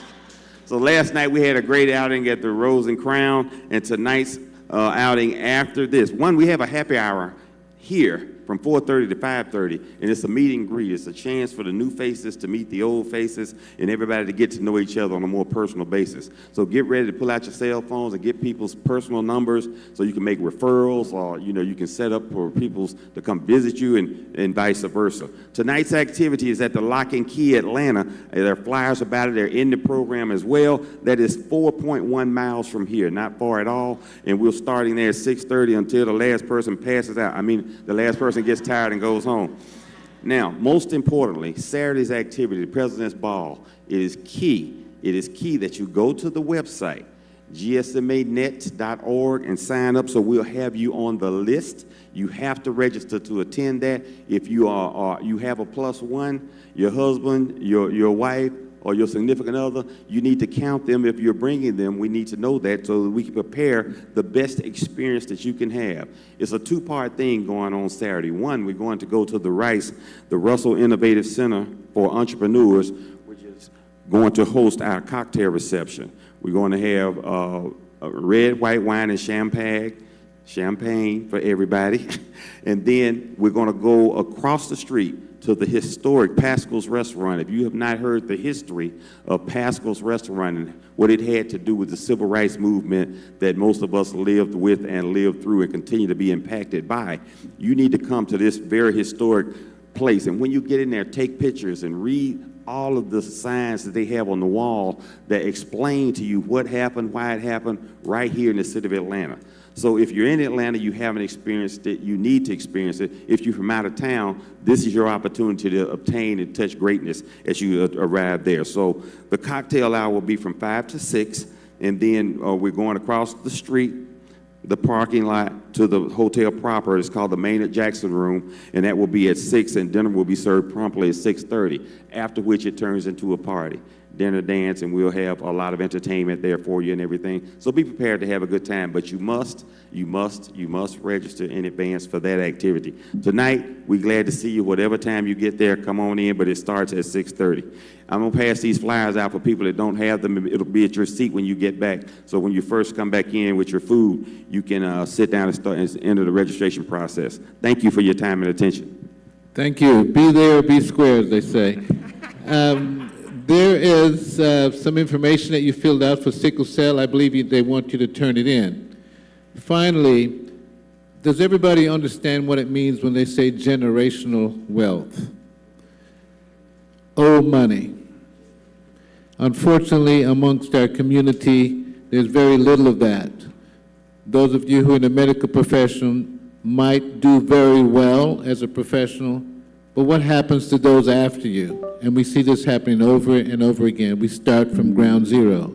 So besides your general health, perhaps one of the most important things is your financial health. So grab some lunch and come back and enjoy the speaker who's going to be talking about generational wealth. Thank you.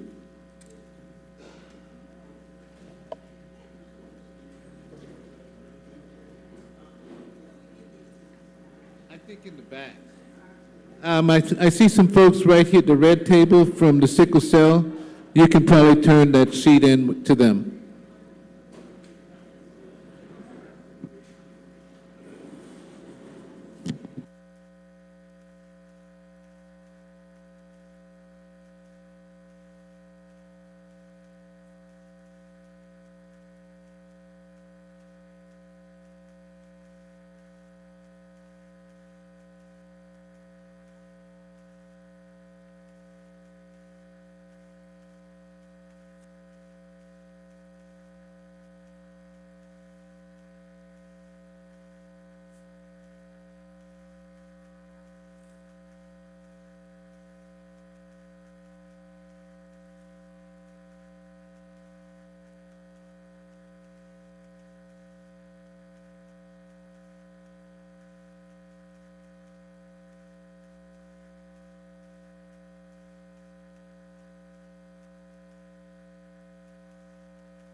You know that, right? And generally, you can't take tax deductions as a W-2 employee. But with this management company, you can now start taking deductions because you can make that an active corporation and actually take some deductions. So when I get to the tax portion of our presentation, I'll explain that more into that. But I just wanted to let you know that there are ways that even W-2 employees can take some deductions. So anyway, okay, so back in 1960, Jay Minton started putting all of his clients in these family limited partnerships, and they were being sued, and quite frankly, at the lower court levels, they were losing all the time, but they were being appealed to the federal level because the judges didn't understand at the local level. They appealed it to the federal level, and every time they were winning at the federal level until 1972 in the Ninth Circuit Court in San Francisco, the judge ruled against the family limited partnership and then ordered all the assets out. Now, just so you know, this was a great thing for asset protection because it was appealed to the Supreme Court. This was the first time the Supreme Court had taken a look at it. And back in 1974, the Supreme Court ruled 9-0 in favor of the family limited partnership, which cemented it as an unbreakable asset protection tool. And since 1974, we have never seen a family limited partnership broken as long as it was put into place before you got sued. Now, if you're in the middle of a lawsuit right now, you couldn't run out and create one of these things, drop all your assets in it. That'd be a fraudulent conveyance. You get in trouble for that. But if you can get it set up before you get sued, hasn't been broken since 74. Great asset protection tool. So what do you put into that? First assets I'm going to talk about are what are considered your safe assets. Your safe assets would be like your checking accounts, your investment accounts, retirement accounts, gold, jewelry, things like that. Things that aren't going to cause a lawsuit on their own. Your bank account's not hurting anybody, right? It's just sitting there. Now, if you get sued, these are the first things that get named because they're liquid, they're easy to get to. So you've got to get these in some kind of asset protection strategy, and that's what a family limited partnership is perfect for. You can lump all these together in one entity, and it works great. Now, what about your assets that are high risk? You can't lump these all together like you can safe assets. This would be like your office, your equipment, your home, your boats, your cars. Your car's a rolling lawsuit waiting to happen. You can hit somebody, hurt somebody, get sued over that, right? Now, those you can't lump together, so you have to separate those out. Well, price up a family limited partnership right now. It's about $10,000 a piece. So if you had all these different assets you needed to throw into separate entities, it became something that wasn't really practical. I mean, this example, you'd spend over $200,000 just protecting your assets. That's a lot of money to throw out there. Well, that was a real issue, okay, because you couldn't do that. So back in early 1980s, there were 3 former employees of Jay Minton's that were now state legislators in Wyoming, and they set out to make an entity that was better for asset protection, that would be less expensive than a family limited partnership, but also would give some real protection for real property. And what they came up with was the LLC. Now, in the very shortly thereafter, all 50 states got their version of it. There's over 100 countries worldwide that have LLCs. It's become by far the most popular asset protection tool in the world. And by show of hands, how many of you have an LLC? Okay, case in point. We've heard about them. We know what they do. And in the beginning, they were great. Now, over the years, the trial attorneys have really weakened those. But in the beginning, this is what it was set up to do. There was a charging order put into place on every document. That charging order was to limit what the judge could do to just taking distributions. Couldn't touch the real property, but just could come to distributions. So if you have your home in an LLC and you get sued and the courts come and want to take your home and you say, Judge, it's in an LLC, can't take the home. Well, the judges say, okay, I'm going to take the distributions from the home. How many distributions does your home pay you? Nothing, right? You don't get anything. So the trial attorneys were like, oh my goodness, we can't touch this. This is going to really work. So that's how the LLCs were set up in the beginning, because they couldn't come after it. Now, over the years, they've weakened that, but in the beginning, they were fantastic. Now, who uses these strategies? The first one I'm going to talk about is Disney. Multi-billion-dollar company. They've got parks all around the world, right? Disneyland, Disney World, and so forth. They got millions of people going through those gates every day. And you'd think there's a lot of liability there, right? A lot of people, a lot of rides, a lot of things like that. Well, if I come to your office right now for the first time and I wanted to see you, I'd have to sit down and fill out a bunch of paperwork, right, for liability purposes. Well, how does Disney get away with this? When I go to Disneyland, what do I have to buy? Just have to buy a ticket and I'm in the door, right? How do they do this? Well, we found out. There was a case in Disneyland where the family took their elderly grandmother to the Big Thunder Mountain Railroad. Now, if you've never been there before, it's a roller coaster. And right on that roller coaster, it says, don't get on the ride if you're elderly, if you're back problems, heart problems. Don't get on this ride if there's issues. Well, they put their grandmother on it. Sure enough, she had a heart attack. They decided to sue Disney. So they went in, and Disney said, well, let's take a look at the tape. And Disney looked at it, and they said, well, it looks like she's getting on the ride. Yeah, she got on there. She got on the third car. That third car is Goofy Car Number 3 LLC. What Disney had done, it separated all those cars out into separate LLCs. And they said, folks, your lawsuit is not with Disneyland. Your lawsuit was Goofy Car Number 3 LLC. And so how much money does Goofy Car Number 3 LLC make for Disney? Nothing. What do you think happened to the lawsuit? It was gone, right? They dropped it. Again, if there's nothing to gain, they're going to drop them. That's why they go away. Walmart, we had a doctor tell us he got sideswiped in a Walmart parking lot down in Arkansas, and he decided to sue Walmart. Well, when he started digging, they found that the Walmart store was in an LLC, and guess what? The parking lot was also in an LLC. Can't take the real property, can only take the money generated by that property. And how much did you pay to park at Walmart? Nothing, right? So there was nothing to gain there. What do you think happened to the lawsuit? He dropped it. Guys, this is how you do this. And this is what all these multi-million-dollar companies are doing to protect themselves. Why aren't we all doing it? Okay? Why aren't we? Well, a lot of people say, well, they've got millions of dollars to spend on asset protection. Yeah, that's right. But guess what? They use what I'm talking about, and it's not that much money to set it up. But the biggest reason why you probably don't do it is because you probably never heard about it before. Okay, now we've all heard of LLCs and so forth, but the way the structuring is set up is, well, let me ask you this. How many days did they spend on this in medical school for you? Maybe one day, you know what I mean? A lot of times I hear maybe one day, but not much time, right? It's not something we talk about. So they leave you kind of to yourself to kind of figure it out. And that's why you've got all these people trying to do things because they know they should do something, but they do things, but they mess it up. And that's what I find is a lot of people will take one LLC, set it up, throw all their assets in it, and they think they're protected. Well, if something happens to one of them, everything can be named.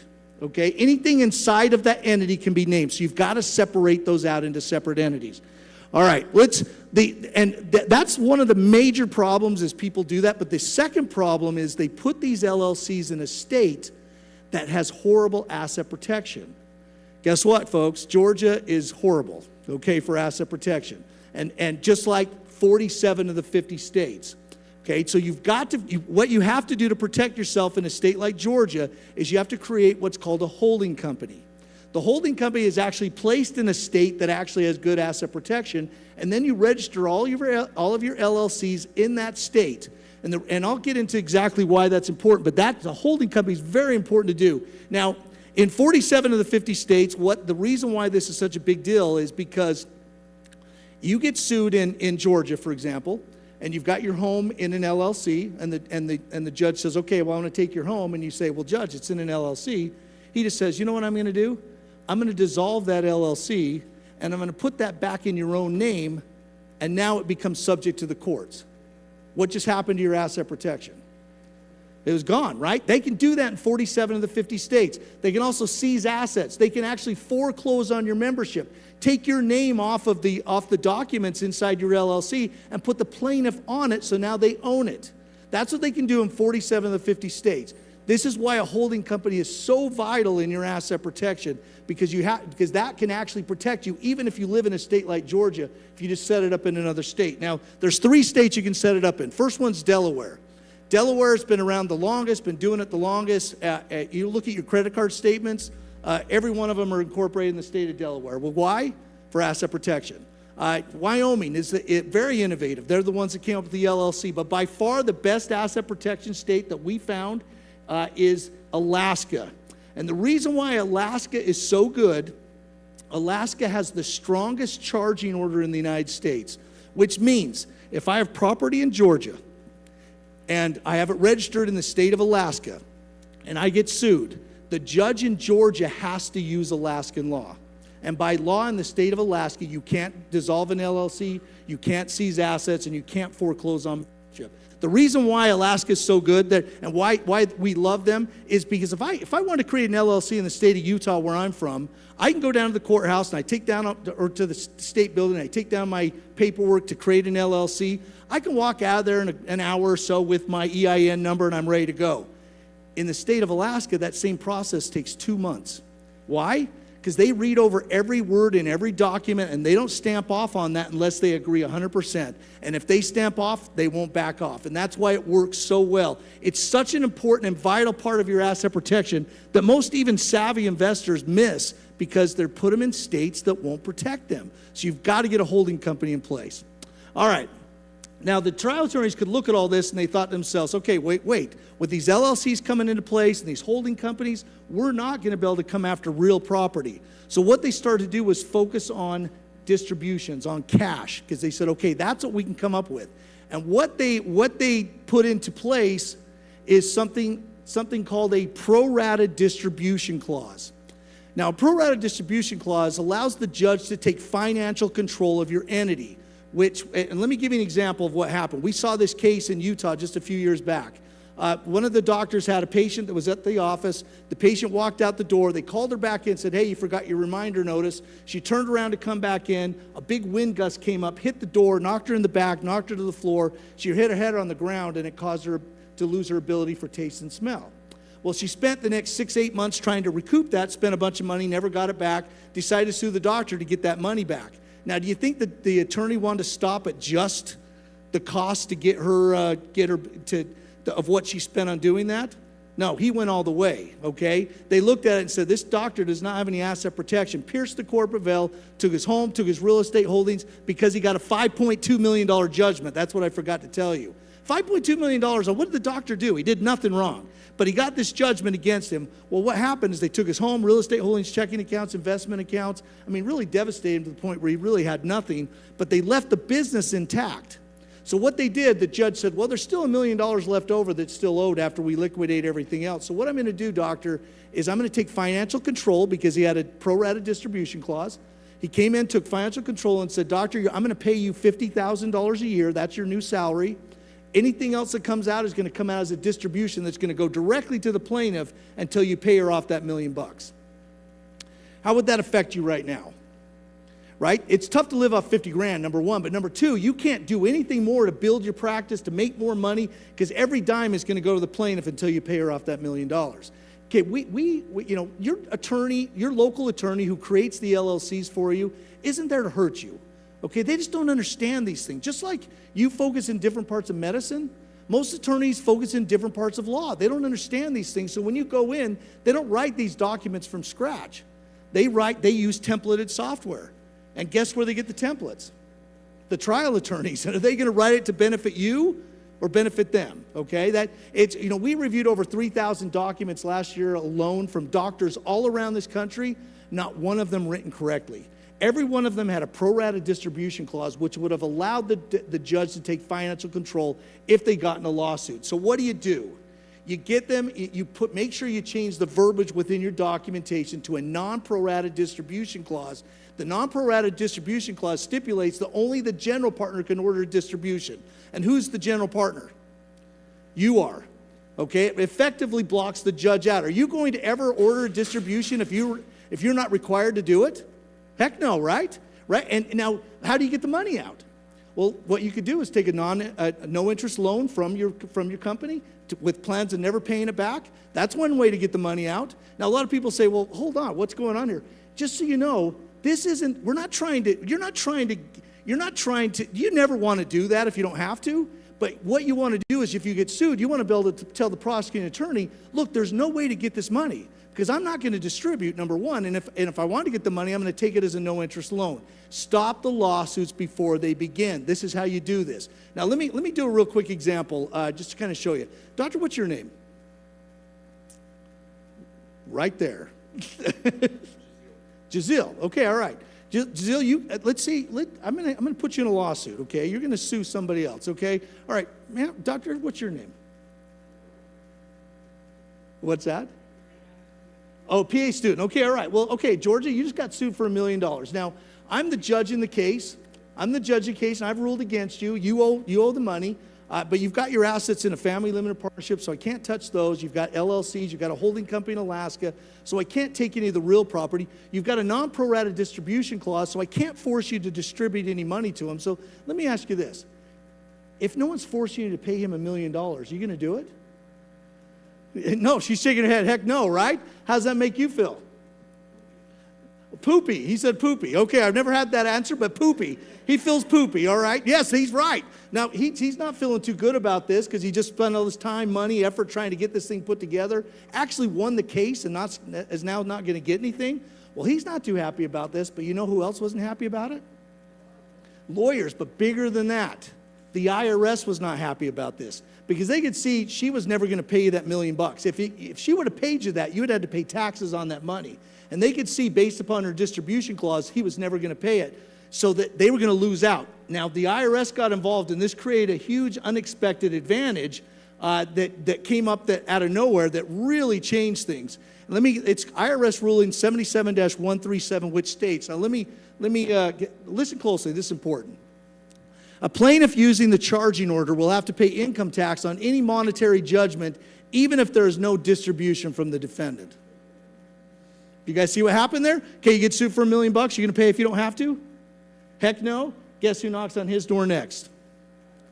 IRS looking for about $350,000 of money he'll never get.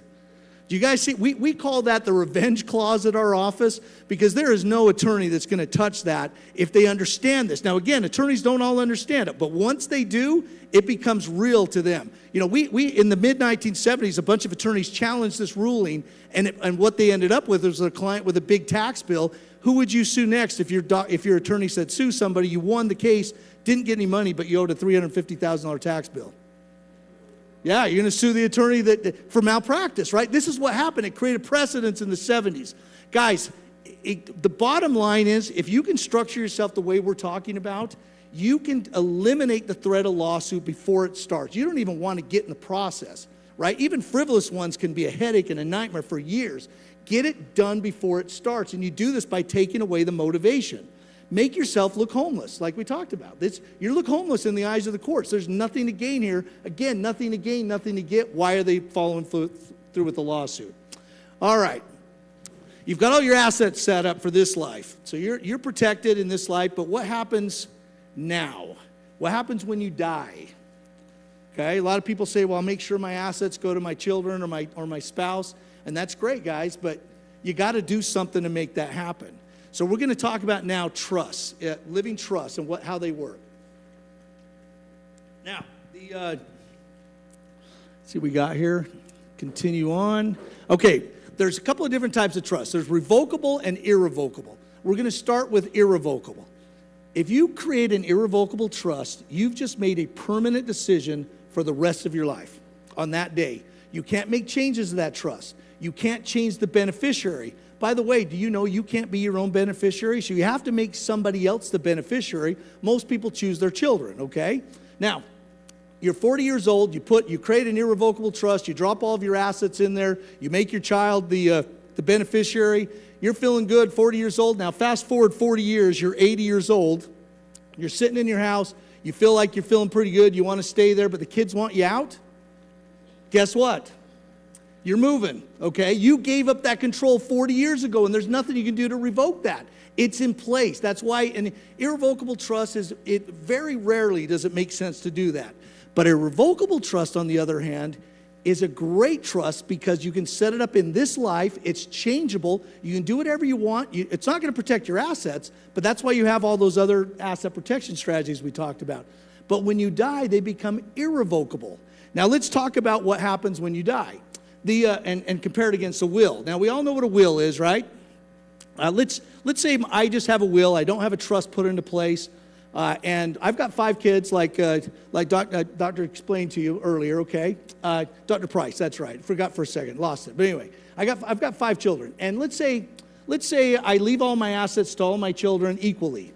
Do you think there's any chance one of those kids might have a problem with how much I left them? Okay, and guess what? I know exactly which one it's going to be, okay? Now I joke about that, but how many of us have heard of problems with siblings having problems over money, right? It happens all the time. Well, with the family, if you create a living trust and when you die, it becomes irrevocable, it's not disputable from that point on. Okay, so the money, wherever I wanted my money to go, and by the way, it's my money, I should be able to say where I want it to go. I don't want some judge after I'm dead changing where my money's going to go. You can stop that and lock it into place by creating a family or a living trust and put that into place with that. Also, a living trust will help you pass your assets to your heirs very seamlessly.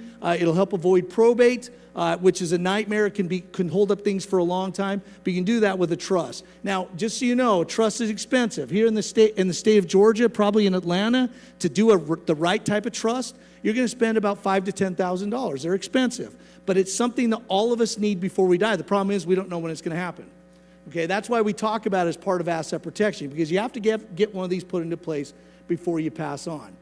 Now, also, the one thing that you can get with a trust, that one huge benefit is now you can pass up to $10 million tax-free if you have your assets in a trust. So it makes it really easy, really good for your heirs, so that you can make sure you can eliminate taxes for them too. And obviously taxes are a big issue. All right, well, let's talk about some taxes here, or some tax ideas. Now, have any of you seen the tax code book before? It's about that thick. It's huge. It's huge. And inside there, and oh, by the way, on the cover it says, it is the responsibility of every American citizen that they ensure that they do not overpay on their taxes. So that's just code speak for good luck. You know what I mean? Figure it out yourself. So who do you go to help you? Go to your local accountant, your CPA, to try to help them do that. Now, let me give you a little hint here, guys. When you go to talk to them about this, about all these different tax strategies, you're usually doing it during tax season. Guess what those guys are doing during tax season? Trying to get through as many tax returns as they possibly can. You coming in and bringing a bunch of ideas on how to save money with taxes on LLCs and family, you're just messing up their process, right? And by the way, they don't even know what to do with it anyway. That's not their job. We look at at CPAs as IRS compliance agents. That's what I was going to say. They're just there to try to get as many things they get done and make sure that they can get through this process. So, and that's why over 73% of Americans overpay on their taxes, because people just don't know what to do with these things. So you need to get someone that actually knows what they're talking about on your team, and that's why hiring a tax strategist is so important. A tax strategist will know exactly what to do with the family limited partnership, living trust, LLCs. How do you take tax benefit out of that? Well, somebody that knows how to do that can help you do that through actually experience. Now, let's talk about some tax strategies. First one I'm going to talk about is the FICA tax reduction. Now, this is for practice business owners, okay? FICA tax reduction used in S corporation salary. If you're set up right now as a sole proprietor or a partnership, and your accountant hasn't begged you, jumped up and down, screamed at you to change to an S corporation, guys, you need to fire that accountant. I'm being real with you, because they're losing you money every year. Let me explain why. If you're making $200,000 a year and you're now an S corporation, you take the first $100,000 as W-2 employee, and you'll pay FICA tax on that money. But the second $100,000 you take as a distribution. And guess what? Distributions don't have to pay FICA tax, which is 15%. What's 15% of $100,000? You just saved yourself $15,000 just by making a simple change to the way you pay yourself. Just make a little change to it. Change it to an S corporation. Licensed professional deduction, or QBI. All of you have a license, right? To do business, to practice, you have a practice license. Well, as a licensed practice professional, if you own practice, you can qualify for the QBI if you make less than $465,000 a year. Let me explain how this works. Let's say your practice brought in $1 million, okay? And you take all your regular deductions, and at the end of the day, you end up making $400,000. On that $400,000, you owe about $150,000 in taxes. So hey, that's the way it was, right? Well, you're under $465,000. So now you qualify for the QBI, which allows you to take 20% off your gross income. So instead of starting at $1 million, you start at $800,000. Take your same deductions, you pass $400,000 down to $200,000, that's where you're gonna end at. According to the IRS, you just made $200,000. Now you really made $400,000, okay? But you pay taxes on $200,000. Who wouldn't want to pay taxes on $200,000 rather than $400,000, right?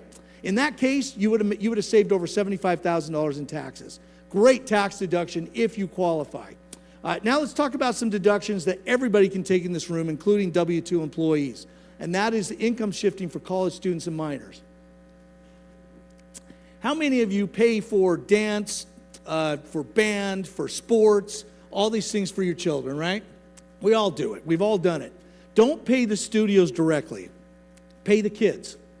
Make them a W-2 or 1099 employee of a corporation. You can do this even as a W-2 employee using the management company we talked about, because you put it into a family limited partnership, make them limited partners. Now you can shift that income. And did you know you can transfer up to $14,000 a year tax-free to your kids, and they don't have to pay taxes or file a tax return, and you get the deduction. All the kids you did this with, you're going to save over $5,000 in taxes for every child you did. I have 5 kids. I save $25,000 a year every time I do this when they were younger. Now they've gotten older, okay? Now one of my children is going to college right now. He's over 18 years old. I pay about $20,000 a year to help him get through school. So that's over the $14,000. So he's going to have to pay taxes on that. But what if I pay him direct rather than the school direct, what's a full-time student going to pay on $20,000 a year?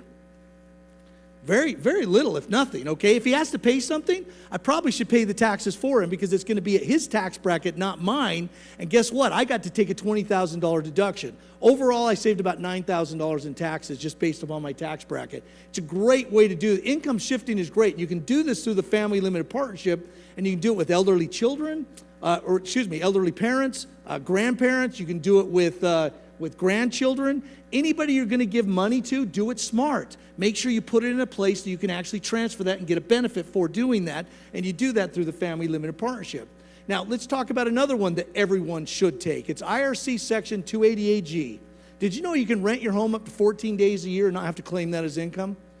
That's been on the books since 1984. It came because of the Olympics down in Los Angeles. They didn't have enough hotel rooms, so Congress said, you know what, let's open this up. We'll make it so that people can come down and rent their homes out, and they didn't have to pay taxes on that. Well, it stayed on the books.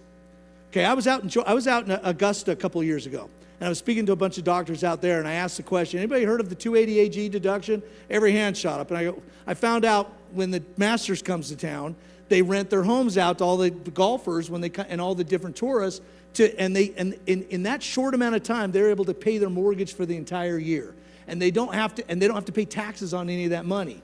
It's a great situation. Now, most of us don't have a Masters in our backyard, okay, or an Olympics, but and many of us don't want to rent our homes to someone we don't know either, okay? So it's not very practical in every case. Well, a tax attorney would tell you, don't rent your home to someone you don't know. Rent it to your business for business meetings. Okay, as a business owner, an entity owner, even you W-2 employees that have that management company, you're required by law to hold at least 1 meeting a year. Now, the IRS says you can hold as many meetings as you'd like. You just have to be reasonable with it. Once a month's very reasonable. You can get 12 meetings really easily. Maybe to hold a Christmas party or 4th of July party, you're at 14 meetings. Now, what do you charge for that? Well, the conference center rate, the national average in America is $2,000 a day.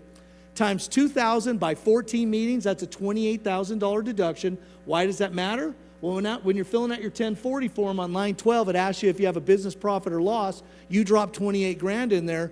Most of you are going to save about $10,000 to $12,000 in taxes just by doing something the IRS requires you to do, and that's to have your business meetings.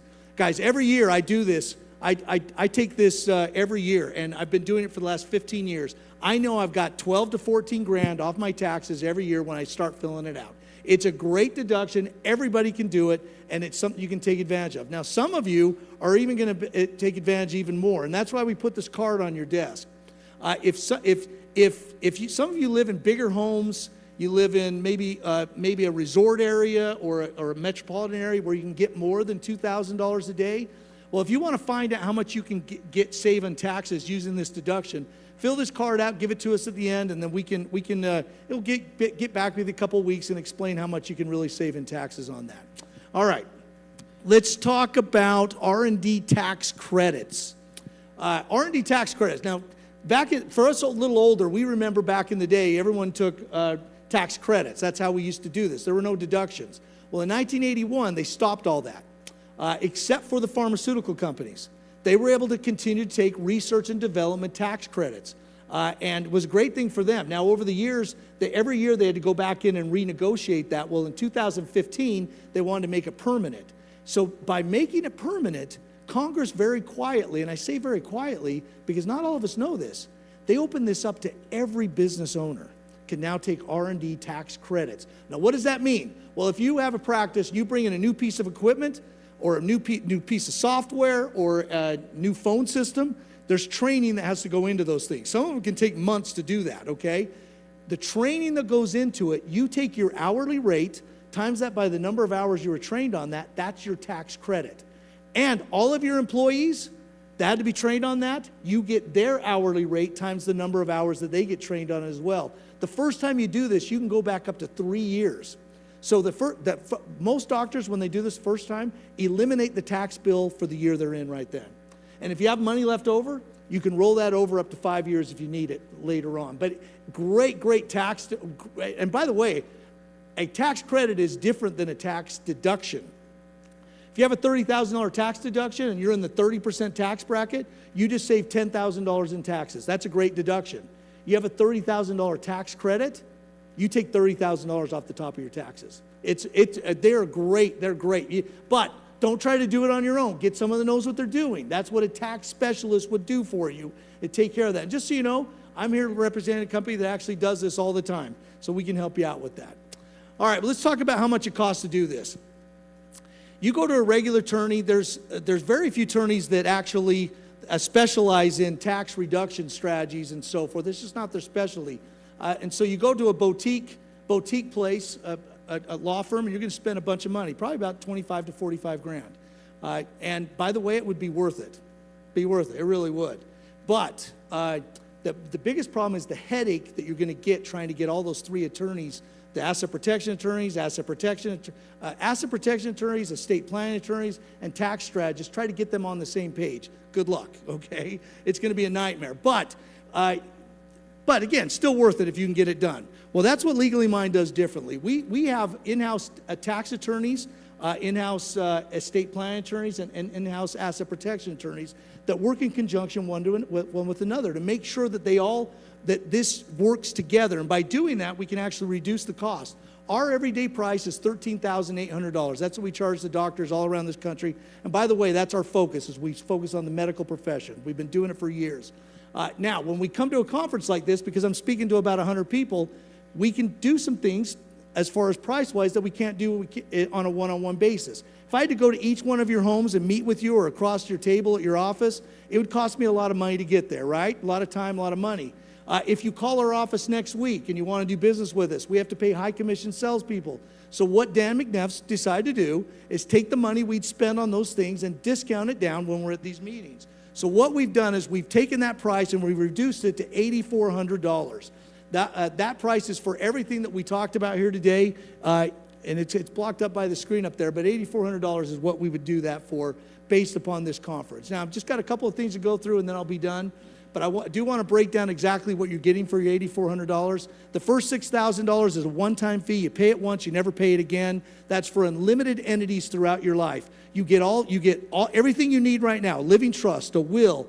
You get all of your asset protection through LLCs, family limited partnerships, and you get a tax strategy as well on top of that. But that's right now. Then let's say 2 years from now, you need to create a new entity.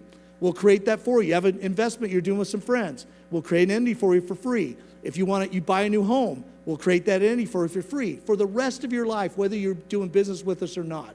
The other $2,400 is what we call our Premium Plus service. This is really the management portion of what we do. After the first year, and everyone has to do it the first year, but after the first year, you've got a real decision to make. You've got to decide if you want us to manage it or you want to do it yourself. If you want to do it yourself, you don't owe us another dime. But if you want us to do it, we will manage it, and we will do this for $200 a month. No, it'll never go up. This is for forever, as long as you want to do this with us. We'll do a new asset protection plan for you, every new tax plan. We're going to give you access to our attorneys. So if you ever need to talk to an attorney, an asset protection attorney, estate planning, or a tax strategist, you can call our office. No charge for that. If you're paying money for HIPAA and OSHA Medicare compliance right now, stop paying it. We're going to do that as part of our program. We're going to actually enroll you in our SHIELD program that will actually keep your license protected from being reported to the NPDB. Now, we get about a 96% renewal rate on that. I think you can see why. Especially if we're saving you 20 grand a year. Take 200 of it and take that headache away from you. Last thing I'm going to talk about is our tax savings money back guarantee. When we come to this conference, because again, we're talking to a big group, we will give you what's called, again, our tax savings money back guarantee. It's in writing from the CEO of our company. If we can't save you at least $8,400 in new taxes, we'll give your money back. And that's a promise from Legally Mine. Lastly, let me do a quick testimonial and then I'll get off stage. From Dr. Brian Hanipsiak, Editor-in-Chief of the American Journal of Orthopedics. He's also the past president of the American Association of Orthopedics. He basically had this to say. As healthcare professionals, we spend a lot of time caring for other people. We often forget to take the time to take care of ourselves and our families. And isn't that true? You know, I talk to so many doctors, they get so busy with what's going on, they forget about this stuff. Guys, stop worrying about the threat of lawsuit. You can take it away just by simply doing what we're talking about. We've been doing this for 40 years. Not one client has lost a dime in court. Never happened. In fact, only one's actually gone to court ever, but didn't have to pay a dime on it. Also, make sure that you stop overpaying on taxes. There's no reason to do that. There's ways that you can do this legally that you can take care of this, and that's what we're here to do for you today. Again, we've been here for years. If you have questions, we're going to be out in the hall. We're here until the end of the day tomorrow, or I guess at noon tomorrow is when they want the exhibitors to clean up.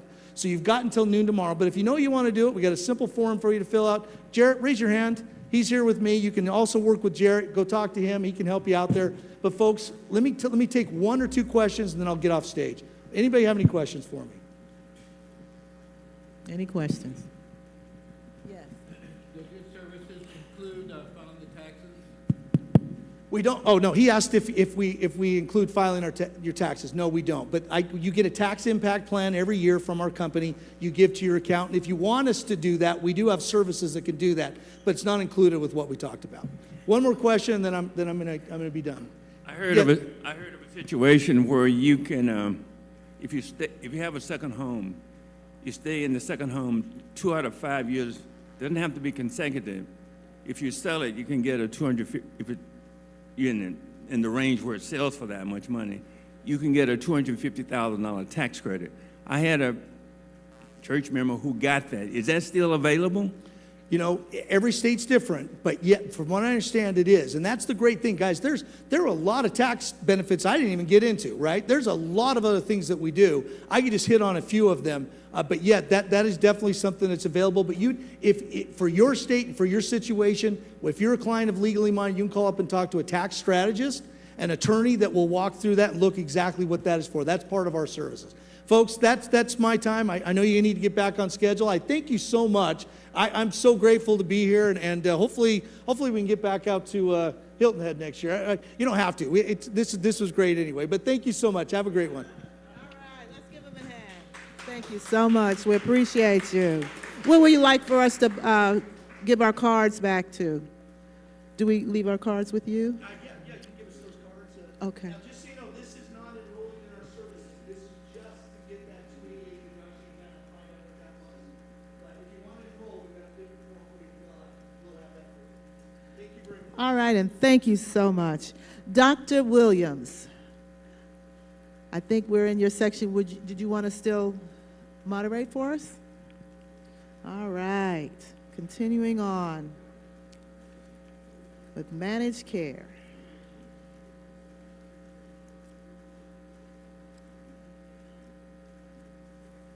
All right. All right, everybody.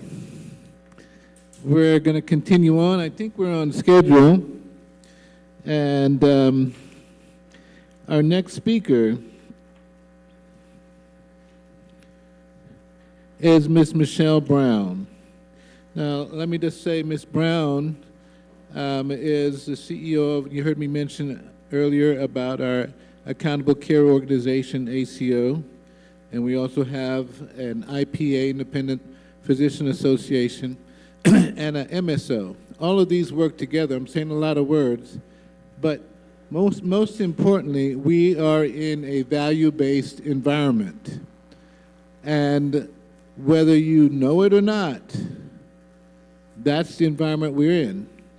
And CMS has mandated by 2030 that everybody is going to be in a value-based environment. And this is important because this affects your bottom line. Just like you heard that the tax strategist talking about different things to understand. There's a lot of stuff to understand when it comes to a value-based environment. Is Ms. Brown here? I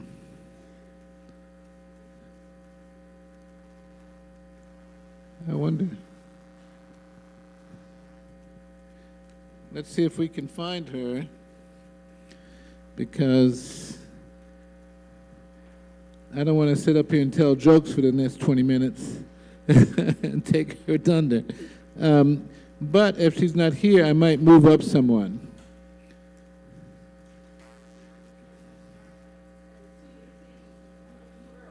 Oh, we're a little early. Well, that's fine. Good. I thought we were running behind. I'm sorry. We're still on break time. All right. Well, that's good. Let me suggest, are there any questions? Because we didn't have much time to answer questions earlier with the former speakers. We have some time now, or any comments from anybody? Usually in these conferences, you're running behind, not ahead.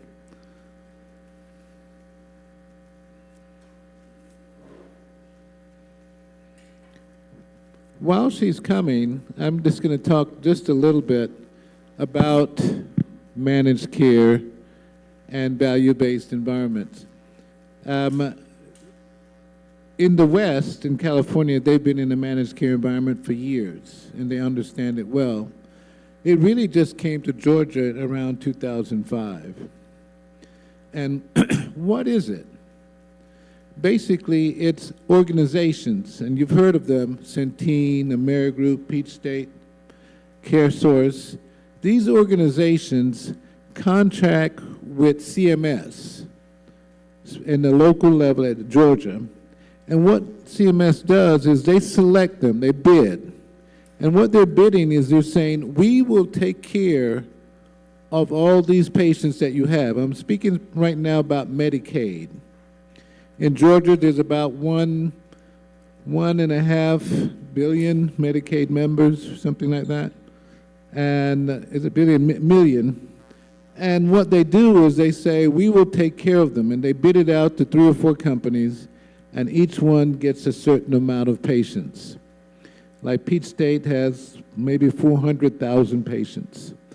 And so what they do is, CMS, it's a deal for them because they say, well, we know that we're going to spend, let's say, $1 billion on taking care of all these patients in Medicaid. That's how it works. And we don't want to spend any more than $1 billion. So they bid it out, and each one says, okay, I can do 400,000 for 400 million. And so now they have covered their budget, and it's the responsibility of the players to now take care of those patients within that fixed amount of money. Well, how do the players make money? Well, they make money by saying, okay, now we're going to now go to organizations and we're going to put things in place that you heard about, the HEDIS metrics and all of these quality metrics, and we're going to say to them, we're going to pay you a Medicaid rate, depending on whatever that is, and if you can save money by keeping them out of the hospital, doing those preventive care measures, etc., and you save those money and you meet these quality metrics, we'll give you back some money. And that's how it really works. So you've heard of it. You go, many of you have insurance plans, and it depends on what you're in. You want to see a doctor, they'll say, well, he's not in our group. Why? Because he charges more. Or you want a specific drug, they'll tell you, we want you to use generic drugs because those are cheaper and they're just as effective. And by doing that, they save money. Now, where ACOs and IPAs and MSOs come into place is that we negotiate the deal on behalf of all the members, and we say, okay, our group of patients, whether it's 10,000 or 20,000, we're going to do excellent care, we're going to meet those HEDIS metrics, and if we do that, we know we're going to save you money. And that can be millions. An example would be on a group of, it's not hard to imagine, on a group of let's say 20 or 30,000 patients for an organization like ours to save them 10 to 15 million dollars. They're happy with that. But where does the MSO or the IPA come into place? We said, we'll save you that money, we'll meet the quality metrics, but we want half of it back. Which is still a good deal for them because they made $5 million, and then the IPA and all its members get to share in that money they saved on top of what the work that they got paid for. You see how it makes sense? So everybody wins, and hopefully the patient comes out with better care. And so all of medicine is going in that direction. All of it. You know, the only exceptions right now would be those providers who are in private practice and you're getting cash money. They can't control that. So if you're doing plastics, you're safe for right now. But if it ever becomes insured, you're going to fall under the same thing. And that's why many individuals who are in private practice are realizing it's getting harder and harder. And they're putting in all these stipulations, all the coding and all the other things, because if you don't meet those requirements, they simply don't pay you. And so that's very important. So I think, I see she's,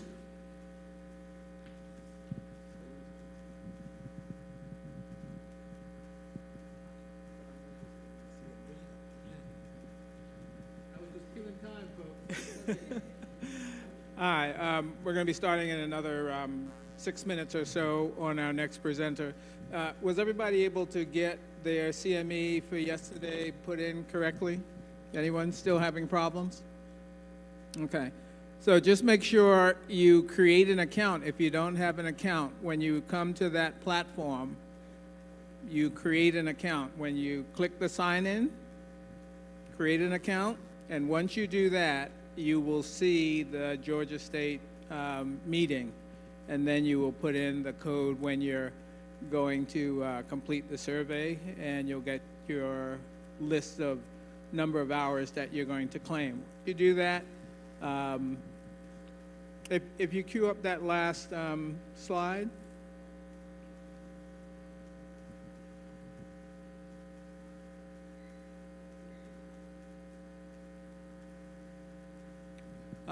And since there are so few, if you want to meet me in the back, we'll walk you through making sure you get that. At the end of the session today, I'll put up the QR code for today's session, and you'll do the same process. There'll be a different one for tomorrow. All right? Back to you. thank you. Just a bit of housekeeping as well. I know from time to time you have questions. The microphones on your desk, there's a button at the bottom. Push and hold, and it turns green, and that way it's hot, and you can speak. So I see Ms. Brown has arrived. Ms. Brown is currently CEO of the Morehouse Choice ACO, as well as she runs the Ocean Management IPA.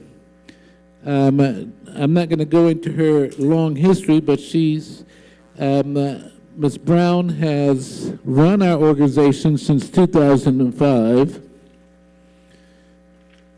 and she has, in many cases, saved us millions of dollars. We've had to fight with some of these organizations over and over, and let me just tell you, she's not a tall lady, but she wins.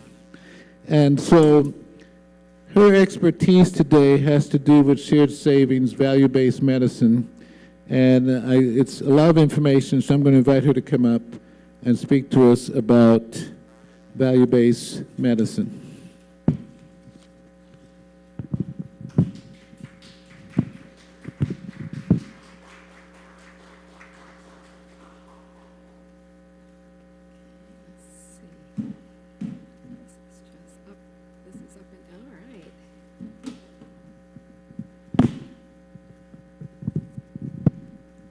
Okay, thank you. I think that's too tall for me.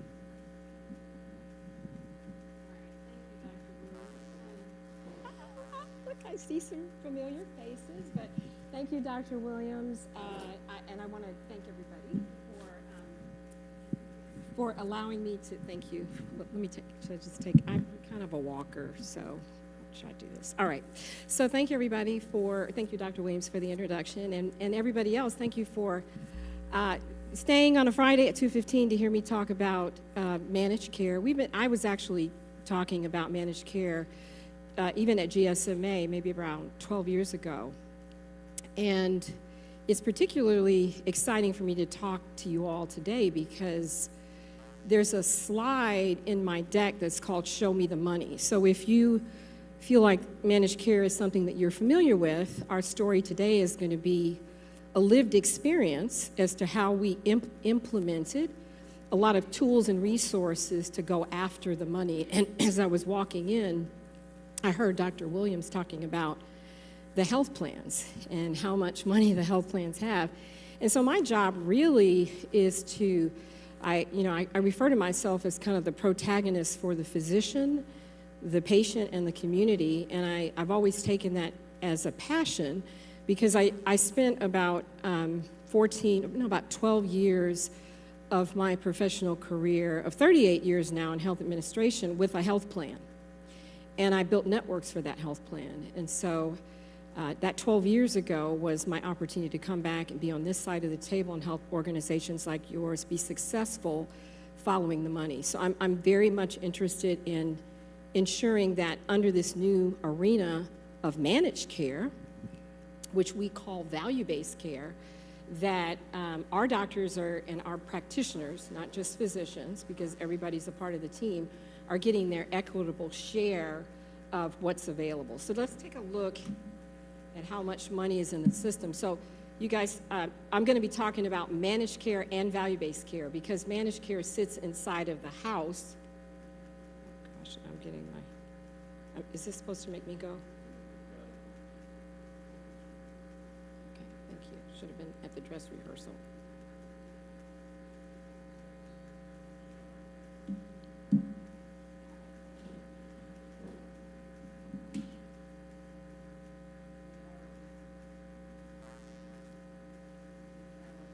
That's what we're doing.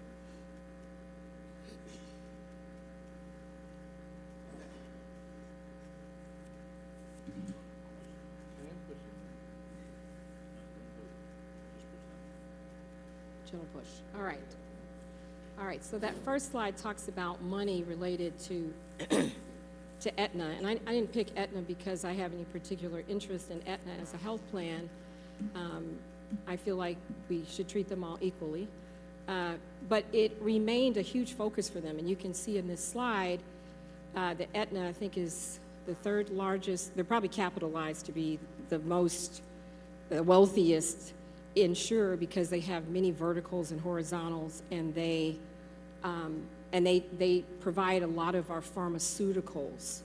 And so I put this slide on here to show you that managed care is not going away. Value-based care is something that the health plans are just transitioning the dollars, transitioning a percentage of the risk, and that the state of managed care in the United States is not changing. So many of you are probably paid on a fee-for-service basis, and that's okay.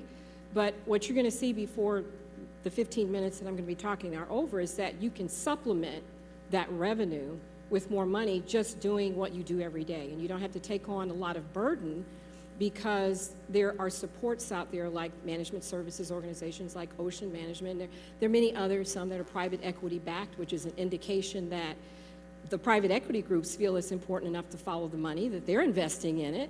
And probably some of you have been encountered by them. If you've not sold your practice, then you might have been encountered by them.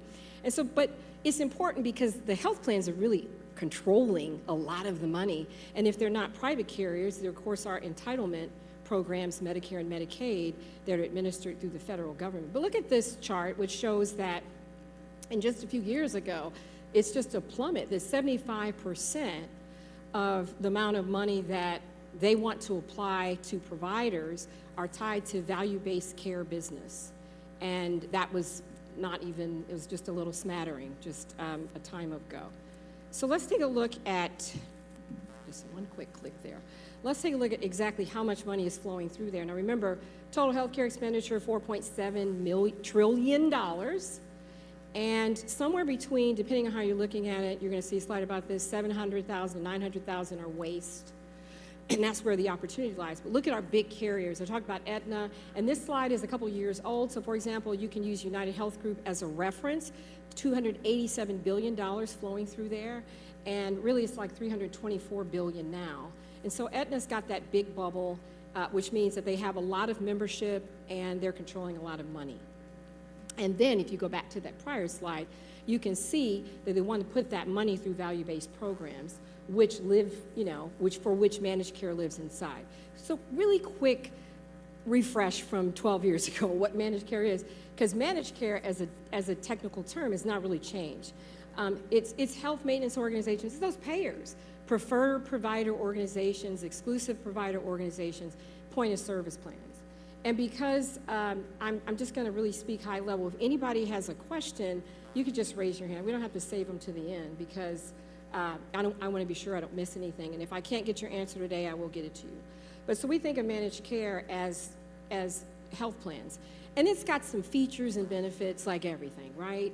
And when I used to work at the health plan, I was in charge of building provider networks and sitting down with physicians and being on that side of the table where I was having to pay them to take care of patients that purchased the health insurance coverage. And so that's network management, not to confuse it with IT networks. It's people networks. And then you've got utilization management, cost control. You just look at that list, right? And you're going to see that value-based care is taking these features and benefits of managed care, putting them in front of providers, clinicians, communities, and saying, we can give you a bigger piece of that financial pie you saw in those bubbles if you do certain things. And things that really we started doing many years ago. Like some of you have probably seen this quadruple aim Venn-ish diagram kind of breaking out some of the components in terms of the outcomes and deliverables of managed care and value-based care. We call it, used to call it the triple aim. You guys ever heard of a guy named Don Berwick? This was his science. It was a physician and a researcher, and he came up with this triple aim theory through the Institute of, all right, sorry, that's my 6th-decade brain at work. But nevertheless, patient experience is one of the big ticket items that we have an opportunity. You've heard a lot of information about health equity and how we're trying to put a dollar value to health equity. Physicians are working their tails off and dealing with the clinical aspect of the patient's care, but there's some money inside of that social determinant, that health-related social need of the patient. And finally, after all these years, particularly with me working with community health centers, it's interesting to think that now they actually want to try to pay us, for health equity, because you've been doing it all along. Patients have had social needs such as food insecurity and housing since I've been on the earth. And so now that patient experience is going into different patient satisfactions that bring in components of not only the clinical care, but the health equity care. And of course, in particular in our communities, we've done a lot of science on that and research on that, as have other partner organizations. All right. So then you've got the trends in managed care, and that is the product line. So we talked about the health plans having HMOs and PPOs. Now we're going to break it out by populations. And on this slide, you're familiar with Medicaid and Medicare and employer-sponsored insurance. The one that's kind of novel is the innovation models. And that's where ACOs come in. Dr. Williams mentioned that I've been working with the ACO for a lot of years. ACOs started somewhere around, it was after the Affordable Care Act became law in 2010. And then sometime after that, you started to see CMS just go rampant. They had a mushroom cloud full of different innovation models trying to figure out how to take that $790 billion to $900 billion dollars of waste that's in that $4.7 trillion trend and translate it into something. And what they decided to do was, well, if we can get that waste out of the system, then what we can do under managed care is pay provider incentives differently. And we can also, because the Medicare Trust Fund, I think you guys know, is in trouble. It has been in trouble for many, many years, meaning that will there be enough money to take care of folks like me in their 60s, 20 years from now when I'm probably more deeply embedded in Medicare, and have enough money to do it. And so they started coming up with these programs. Where can we kind of hit that sweet spot? What's that golden ticket? What is the formula to be able to get that waste out of the system and then transition it? What we want to do in Southside Medical Center and some other organizations, Family Health Centers of Georgia, we partner with Morehouse and Grady and over the period of time, what we want to do is be sure that we get our fair share.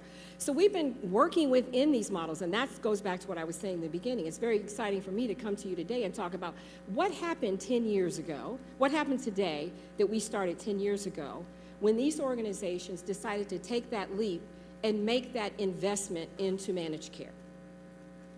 What really happened? And mind you, on some of the sickest populations that come through community health centers and many of your practices that have a higher percentage of Medicaid patients, and poverty, as you know, is very expensive when it comes to health care, and very and really highly acute and severe patients.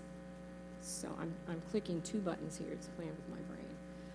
All right, so they started these innovation models, but then everything is going to come with challenges. So some of the challenges of managed care that we always have to monitor and be sensitive to are limited provider choice. Sometimes health plans will tell you, you can't be in our network because you haven't done X, Y, and Z, or we'll remove you from our network. Or secretly, if we have any health plan people in the room, please challenge me on these topics. I'm happy to debate them. But there are times when they may feel that performance, despite the fact that you've been in the market for a number of years, performance is not such that they want you to be in certain networks where they might give more favorable pricing. And then it has administrative complexity. And one of the things I appreciate about our current administrator at CMS, Shakita Brooks-LaSure, is that she put in a full court press on trying to get burden out of the medical practice office. And there's a lot of programs, remember the programs I was talking about, innovative models, they bring in components of reducing physician burden and putting out funds for that. Then there's always that challenge of underutilization. But remember, it's hard to underutilize and just get away with it, because most of the time these incentives will link together, what Dr. Williams was talking about earlier. Those quality measures are going to dictate how you perform on a quality perspective, will dictate how much of that shared savings you can actually take home and put in your bank. So I talked about waste. You'll have access to this slide. You'll just see that there's that $760 to $935 billion annual waste spending that comes through unnecessary services or administrative inefficiencies. Fraud is a big chunk of that, believe it or not, fortunately not for us, and pricing failures. And addressing these inefficiencies can significantly reduce healthcare costs, and there's somewhat of an opportunity outside of actually getting that patient to the right place in the right point in time with the right care.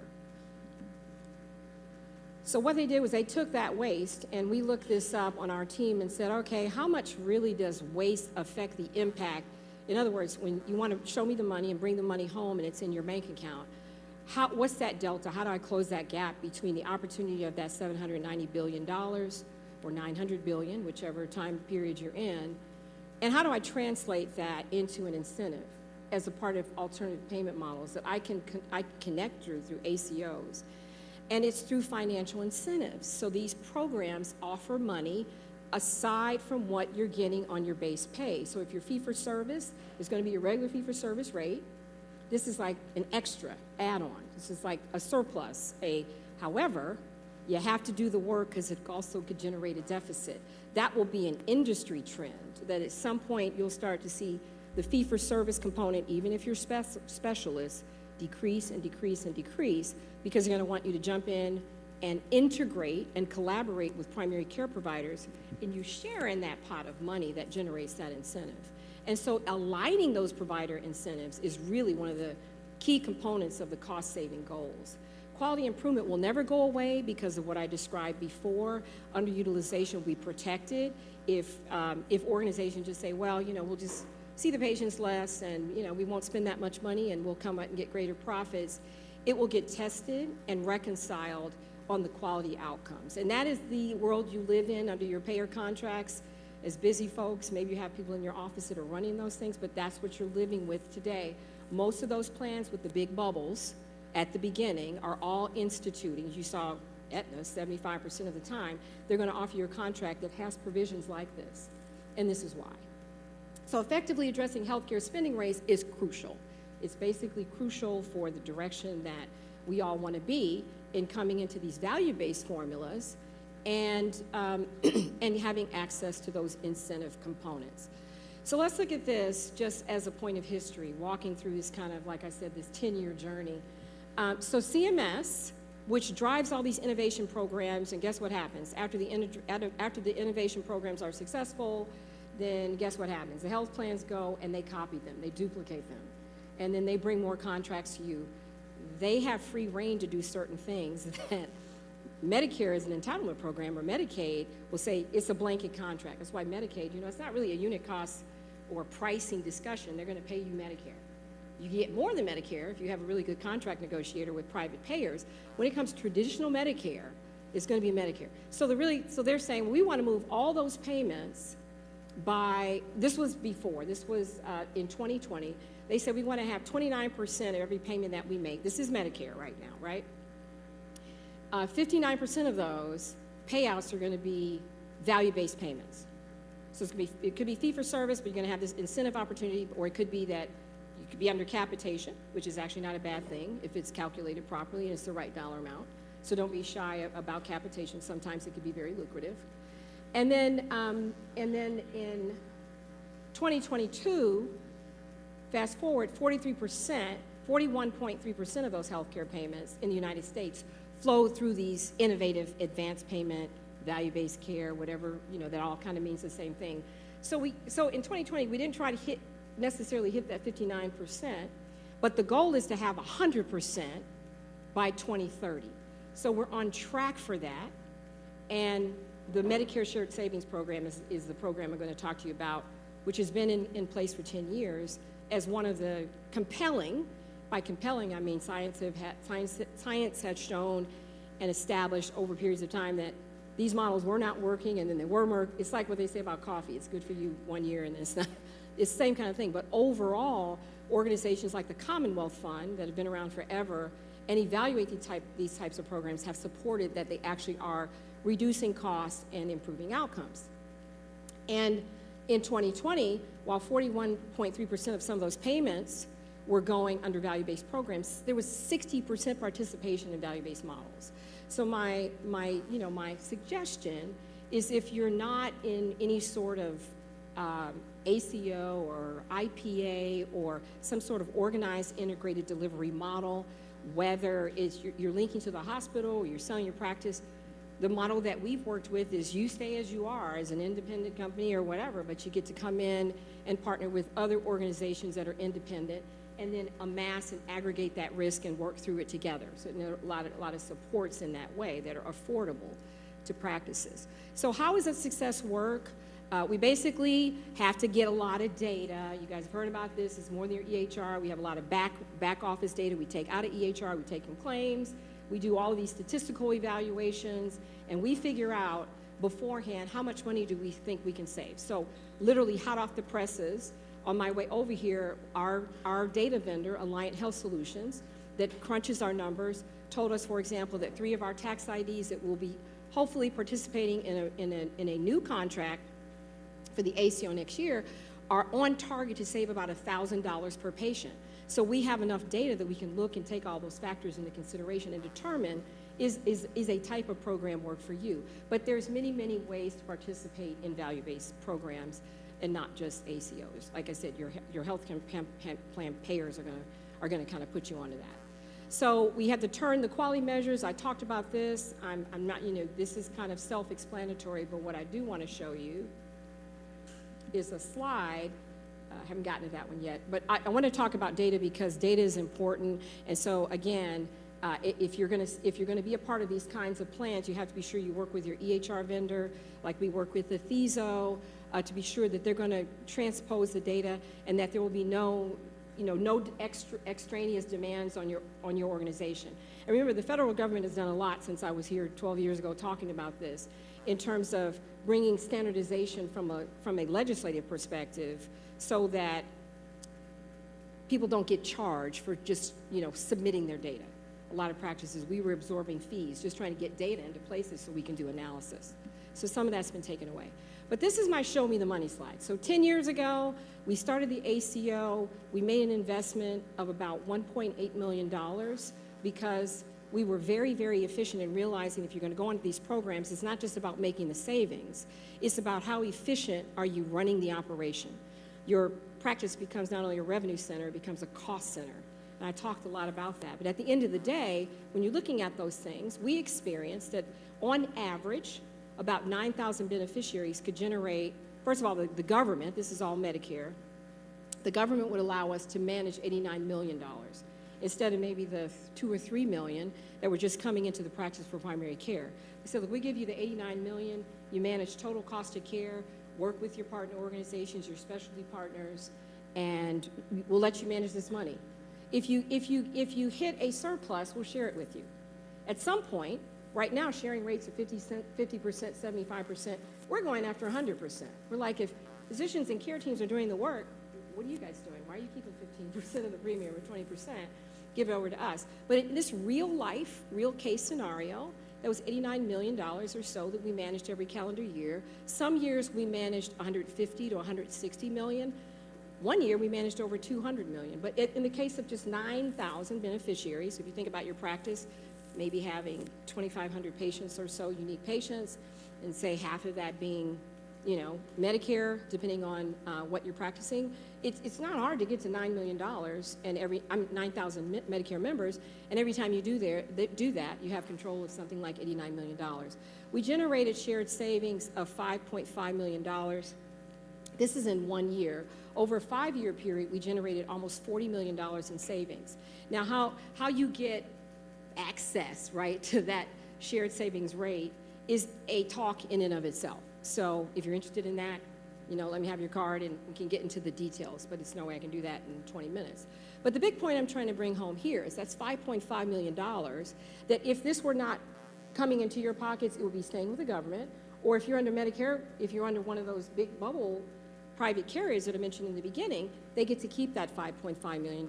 In our case, under the Medicare Shared Savings Program, there was a decrease of $587 per patient, and that money went into the bank account. So the question we want to ask is what portion of those savings went to primary care doctors and specialists as, you know, $5.5 million per year.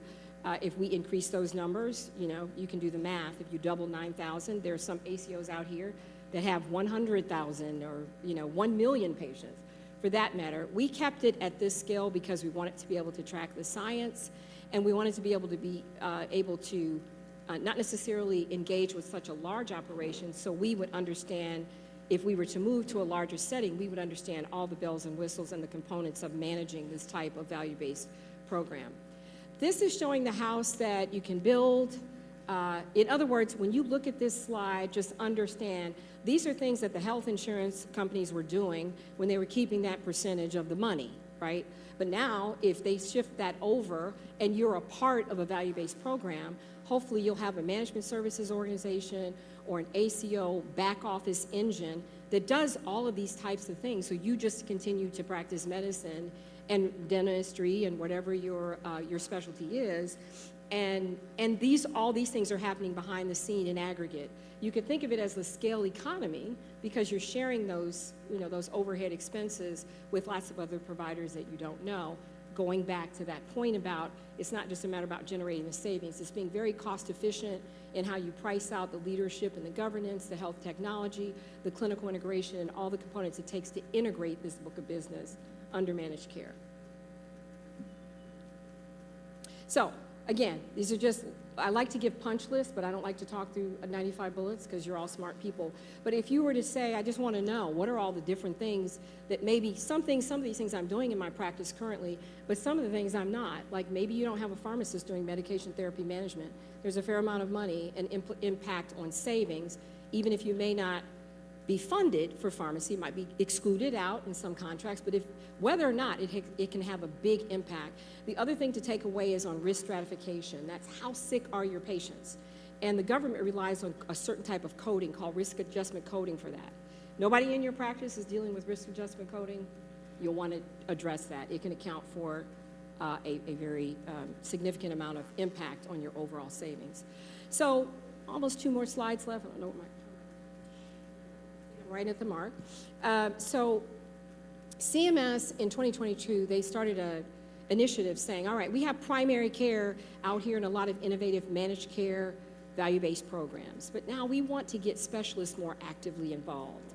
And from our perspective, looking at primary care, in some cases, we could look at the cost savings, and while a lot of it was keeping patients out of the hospital appropriately in the hospital, or post-acute care and controlling some of those costs, we thought, well, yeah, it'd be great to share some of these dollars with specialists because they are actually making the impact. So cardiologists, nephrologists, endocrinologists, urologists, not to leave off any particular area, but our data is such that we can look at those specialty care expenditures over time, and we can evaluate exactly the contribution they're making into some of those cost-saving formulas. And then I would be remiss if I didn't tell you about two things that are happening. They're disruptor type things. And 2 points I want to make on this is, remember, I talked about 9,000 members. You want to keep that membership stable because over time, right, you're trying to save money on these patients. So if you make a patient a shiny new dime and you save, what did I say, $587, and you've got 10,000 of those patients and it's $5.5 million of savings, you don't want right when that money's getting ready to turn for that patient to get taken away through some other network or competitively, and especially if that competition is not what I would refer to as nurturing to our community, meaning that it's keeping on track with the goals that we have in terms of resolving health disparities and these kind of things. So we have to think about the structure of different solutions around certain disruptors. And right now, in this particular market, there are competitors, many competitors, that might not have an interest so much in the patient, but might have an interest in turning a lot of profit, and then maybe we don't know where they might be 2 or 3 years from now. Our formula is very different in that regard, and we have some very formidable campaigns that we institute at our management services organization to help protect your patient base, because that will affect how the risk performs. So I hope that was helpful. There was one slide that didn't seem to make the deck, but I will tell you what it is because I think it's important. What our team did was we took, everybody has to deal with quality measures. And under, let's say for the ACO, we have about 14 or 15 quality measures. You're familiar with them, right? Diabetes is always there, composite lowering A1C, composite diabetic rates, prostate screening, mammography. There's all these, from some screening measures to some clinical outcome measures. And I just want to let everybody know that sometimes when you're working with quality measures, there can be a difference in opinion as to exactly how you're performing. But when it comes to ACOs, I can tell you our experience, our 10-year experience, and let me not be remiss in not telling you, we manage these types of contracts for Medicaid, commercial. So you saw $5 million, that was just traditional Medicare. But we have a huge book of business. We're talking $27, $28 million contracts just for one line of business. I showed you Medicare and Medicaid. So there's a fair amount of total risk revenue associated with this. When you look at the quality measures and you're feeling like I'm working really hard to get these quality measures, and so I didn't quite make the goal that I wanted to achieve. And so I've got $5.5 million on the table, but the health plan or the government only wants to give me $1 million of it because they said my quality is not where it's supposed to be. And sometimes that is true, but more often than not, with us doing this 10, 15 years, we know oftentimes it's not accurate. Some of that data, they're not infallible. So it's important we go to great lengths to really analyze this information. And like Dr. Williams said, we've been very successful in disputes, and not through any tricks or anything, just going back and understanding the numbers. But when it comes to the Medicare Shared Savings Program and participating in that particular program, of those measures, about 87% in 2022 of all 482 ACO participant organizations met or exceeded the quality program. That is a monumental thing to understand because that program, like individual payer programs, does not say, here's your patients at the beginning of the year, go get these patients and then you get quality incentive. It says, we don't tell you who the patients are until the year is over. And so that's a very strong testimony to the fact that you can win don't feel insecure about, oh, wow, I don't know if I want to go under these types of contracts. It really can be very low burden and actually very protective in terms of, like I said, some of the disruptor components. But when it comes to quality, our organization has done exceedingly well, even though we don't have all these quality lists to manage throughout the year. We just have to render good treatment for those quality measures, the A1Cs and everything to everybody in order to figure out which ones they're going to randomize to issue the funds to. So I hope that was a helpful update on managed care. Again, it could have, I like to talk about this stuff, so, I hope it could be a part 2 one. Let me just say, how many of you remember just a few years ago when everything was going to have to be electronic medical records? A lot of providers didn't like it, didn't want it, but it was coming anyway. It happened. It's unavoidable. This is unavoidable. Just like electric cars are coming, whether you like it or not. They're here. And so it's best to get on board, understand as much as you possible, or else you're going to be washed over with the wave. Now, we're supposed to start right into our speaker, but I understand that that break, when I was rambling on, we should have given a 5 or 10 minute break so that we could see the exhibitors before they leave. So let's do that.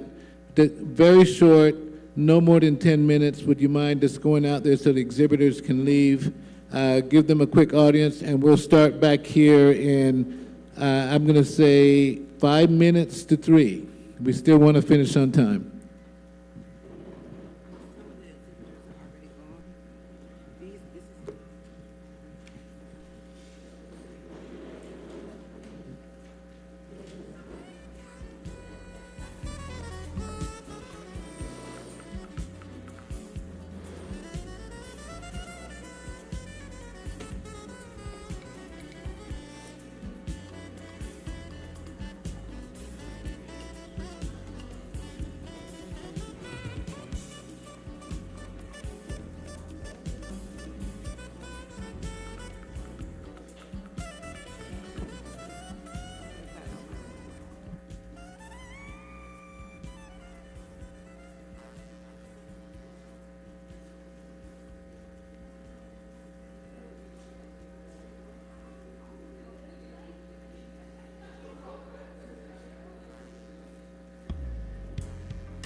sent it to you.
It ain't gonna be a nurse either.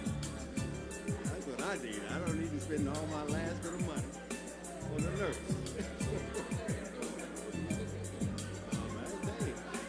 That's what I'm gonna be talking about is how we can turn back the hands of time, bro. You and I have been talking about getting these women food forever.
All right, I know it's coming to the end of the day, so we want to get started right on time so that we can finish on time.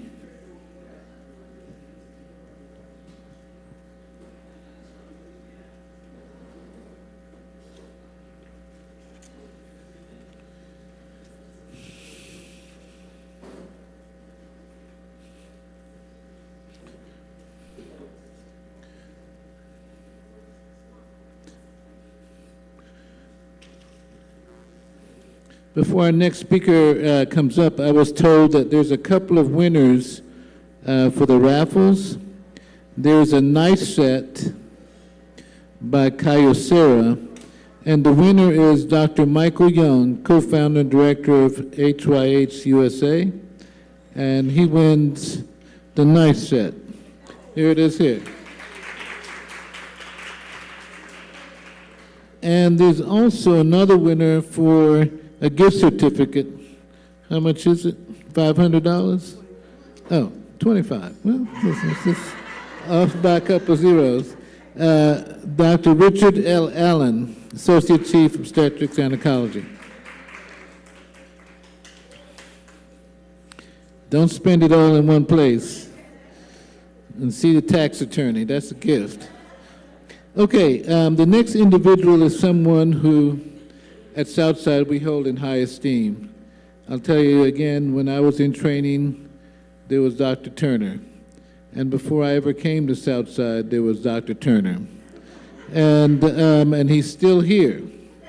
But that's just a tribute to his dedication. I know many of you know of his wonderful family, his daughter who has helped many of us in the political arena. He has children who are doctors. One is right here, a beautiful wife, and we could go on and on. But Dr. Turner is a native of Atlanta, attended Booker T. Washington High School, then on to Morehouse Medical College and Medical School, and is a board-certified surgeon. He has a degree in medical degree from Meharry Medical College, which he obtained in 1972, and has been serving Southside since 1985. And so we're very pleased to have him come this afternoon to talk to us. Dr. Turner.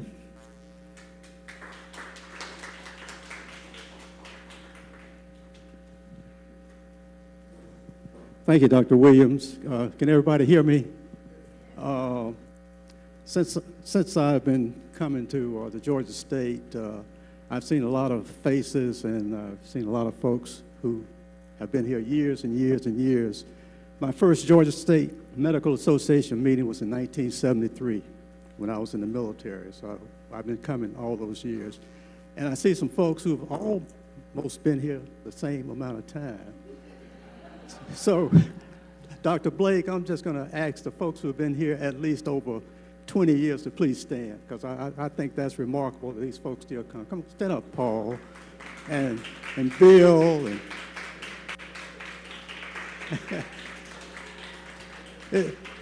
because as you know, and I can say this because I'm a senior member now, you know, we've had some struggles, but that's what we do. We struggle and we survive. And we were back at Emory. Ginger Floyd was walking around trying to become a resident, and Paul and Bill and all these folks. So we fought some battles. What I thought I would do today, and also I want to really thank Dr. Williams and the Southside family, DeWanda Dudley, for putting this together, because let's give them a hand, because they put everything together, and we appreciate that. But what I wanted to do today was just talk about what we do as general surgeons. And what I find is that a lot of my colleagues don't really know what we do, okay? They have an idea, but they don't really know what we do. Oh, and I see my other daughter, Dr. Dawn Turner, who was a child running around in Hilton Head. Thanks for coming, Dawn. And Dr. Denise Turner, who's going to help me this evening. So what I wanted to do was just kind of talk about what we do as general surgeons. And before I start, I'm going to give you my disclaimer, okay? Some of these may be a little brash, some may be a little provocative. So if I offend anybody, I apologize beforehand. But that's our life. My good buddy, Dr. Titus Duncan, is going to show some nice pictures of some obese patients, and after he does whatever he does, nice, small, thin people in bikinis, probably. But we're on the front lines, and we're the ones that get called from the emergency room to save lives, okay? So the people that I will discuss, these are folks who needed our services, and these are folks who would have died had we not done the things that we did, okay? So for the first slide, general surgery, a day in the life. That's me early in the morning trying to wake up, answering phone calls. This is a picture of me as a chief resident at Emory Grady back in 1978, 79. But just kind of beginning to kind of visualize and formulate what I wanted to do as a surgeon.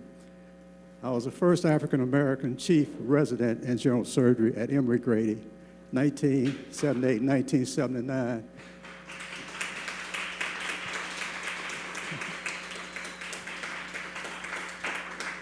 And I must admit, I've changed a little bit since then, but that was me. Next slide.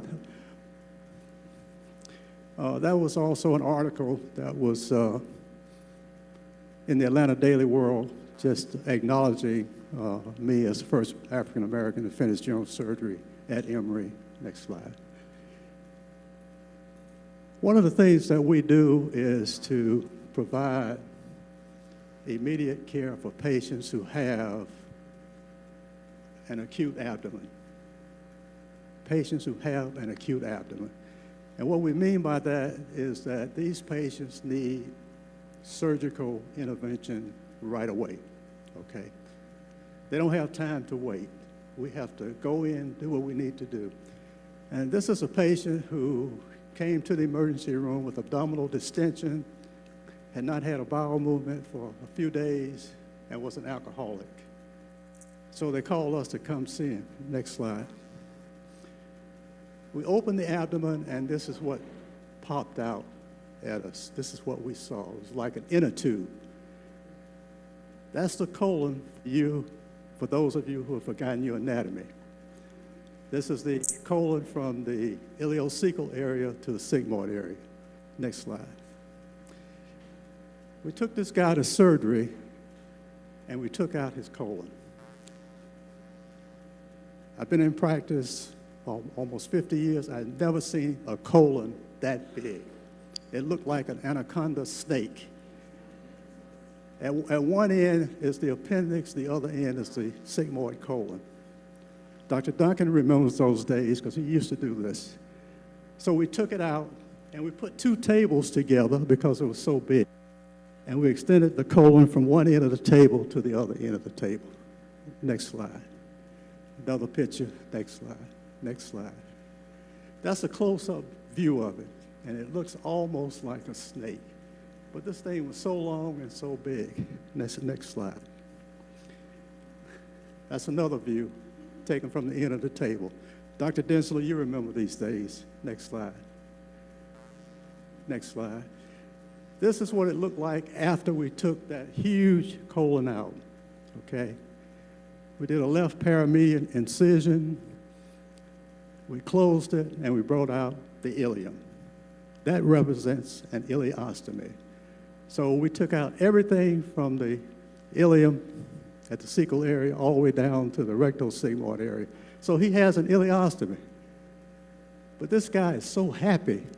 And he's happy because now he can eat, he doesn't have the pain, and he's able to go back out and drink some more, okay? The other thing is that at some point, we can put him back together. We'll take that ileum, take it down to the rectal sigmoid, sew it back together. Excellent. Another view. We often see patients who have rectal acquired pain and acute appendicitis, okay? This is what a gangrenous appendicitis looks like. This patient was 43 years old.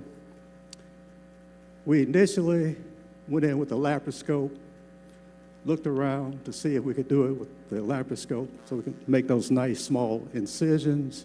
However, we couldn't do that, so we decided we'd do a classical open appendectomy, okay? The ones most people don't want to do now, but in a situation like this, you have to. So we opened the patient up, took the appendix out. Next slide. Next slide. This is what it looks like once we took it out. The word appendix comes from the Latin, which means worm-like structure. So your normal appendix should look like a worm. If you've ever gone fishing, you've had worms. So you can see how indurated, how enlarged, and how infected that is. But one of the things that we can do as general surgeons that nobody else can do, and whenever I say this, people get mad with me, but we can cure diseases. I can cure you if you got appendicitis. Once your appendix is gone, it's gone. I can't cure your hypertension, Paul. Your congestive failure, bilicardial. I can treat that, but I can't cure it. Once your appendix is gone, it's gone. Next slide. This is a patient who came in with a perirectal abscess. I apologize, but this is what we do. This is my life. Titus, this was your life before. All my general surgeon, Jimmy, this is your life. So what we do is we open up the abscess cavity, we clean it out, we debride it, and we leave it open. We'll also pack it every day. Sometimes we'll use an antiseptic solution to pack it, and we wait for it to close. Occasionally, we have to go back and do it again. Next slide. Next slide. Another perirectal abscess. We see a lot of these. In this particular situation, you can see where we've opened it, we've drained it, and we've packed it. That's packing. That's done to keep it open, to let it drain, and to keep it from getting reinfected. Next slide. Another perirectal abscess. This time we have a drain. That's called a Penrose drain, little plastic tube. that we put in so the infection will drain away from the body. Next slide. Next slide. Occasionally, we see patients who have such debilitating disease that we know we can't cure them. This is an unfortunate young man who got shot in the back, in the spine, and he's a paraplegic. So what happens? He can't move. So he's laying around in bed every day, and we call these pressure ulcers. Pressure ulcers. This particular guy was septic, so they called me to come see him, and I said, well, I can't cure him, but what I can do is to control the infection. So we basically just debrided, infected the cubitus ulcer, the gangrenous tissue, and he's alive, he's happy. Next slide. Another picture, close up, same thing. Next slide. That's some of the necrotic tissue that we debrided. We excised it, we debrided it, we sent it to the lab, and it's necrotizing fasciitis. Next slide. This is an interesting case. 65-year-old lady, I think Dr. Sinclair sent this patient to me. You may remember her. This lady had been getting abdominal distension, more and more discomfort over several months. Went to a couple urgent care places, and they kind of pushed her around a little bit. But interesting enough, she had had an aneurysm of her brain in 2016. This case was 2023. And had a craniotomy, but was doing fine, was doing fine. When she started getting the abdominal distension, well, people say, well, maybe she's pregnant. Well, she's 60-something, so she's not pregnant. Came to see Dr. Sinclair, and we got a CT scan. And the CT scan showed a large pelvic mass. No metastasis, just a large pelvic mass. This mass was so big that it was pushing up from the pelvis against the transverse colon, okay? Pushing everything out of the way. Next slide. Next slide. We made an incision, midline incision, and immediately this mass popped out. That's the mass, huge. Dr. Malone has seen these, Dr. Sinclair has seen these. Next slide. Next slide. More pictures of the same thing. Next slide. We took it out, and that's what it looked like. That's me behind the mask, all wrapped up. Interesting enough, it was not cancerous. It was a fibroid. But it encompassed the ovary and tube, which we took out.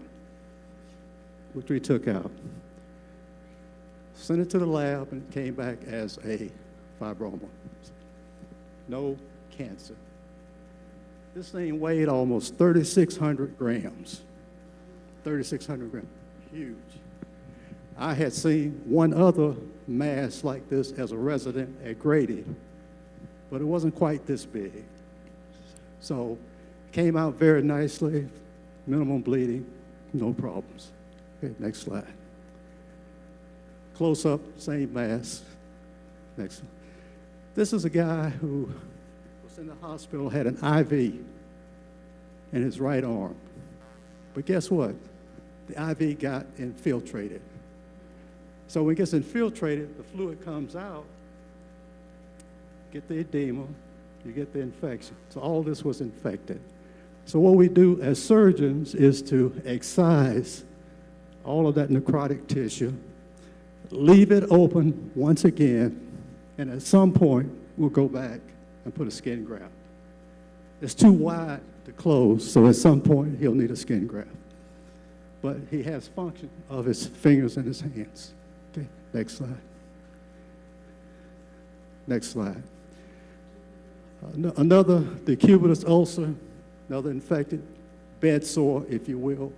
Treatment's the same, debride it, clean it, skin graft it. Next slide. This was an interesting case, and I felt so sorry for this gentleman because he was so smart. So a street guy in a gang, really, really smart, was in the wrong place at the wrong time, got shot in the back, paralyzed, and he would get these infected, necrotic ulcers that you just saw, okay?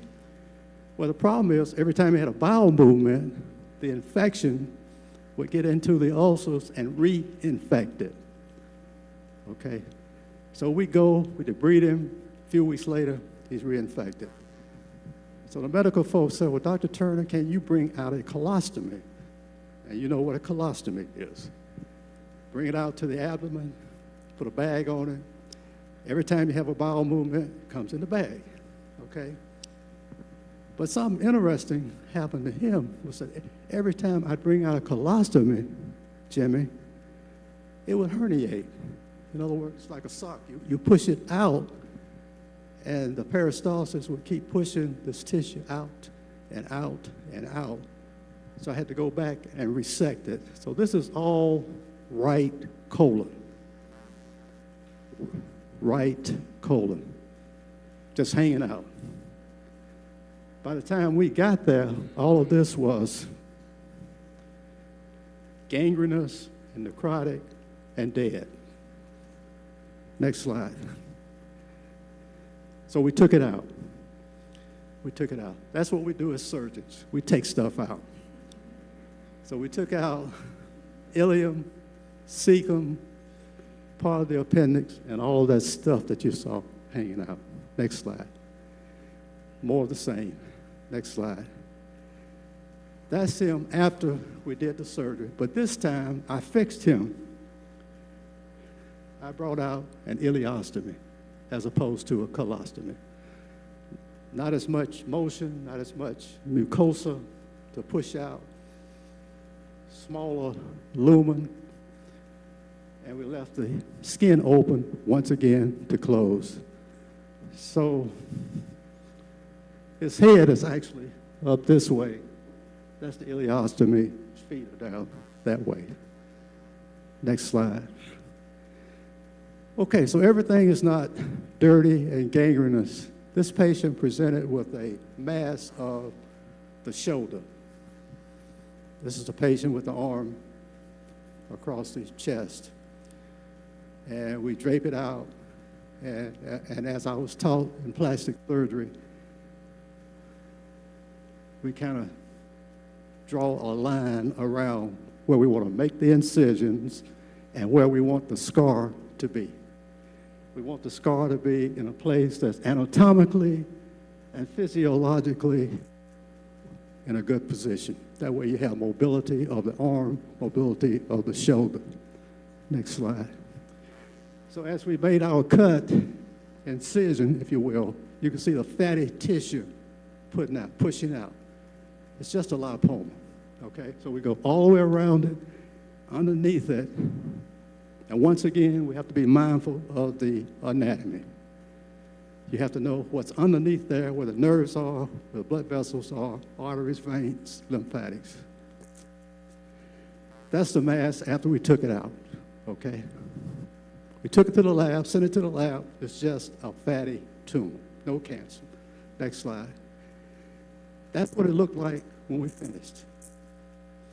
It's in a stress point, so we put interrupted sutures. We'll leave those about 7 to 10 days. We'll take them out. Should be fine.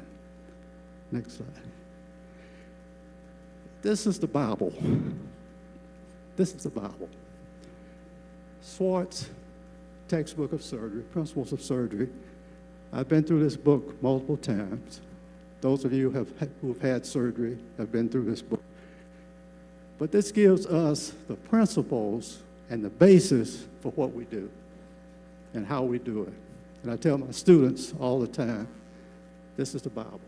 You know you're doing the right thing if you're following textbook. So you use your textbook experience, your clinical experience, and your training to make good decisions. Next slide. These are some happy students because they were able to go into the operating room and they finish the rotation. I'm happy to say that one of my students is a third-year surgical resident at Emory. I have another student who is a second-year anesthesiologist resident at Emory. So they do move on, and they do bigger and better things. Next slide. Finally, at the end of the day, we can relax, and we might have pizza and maybe a Bud Light, okay? Next slide. More pizza. Next slide. All right.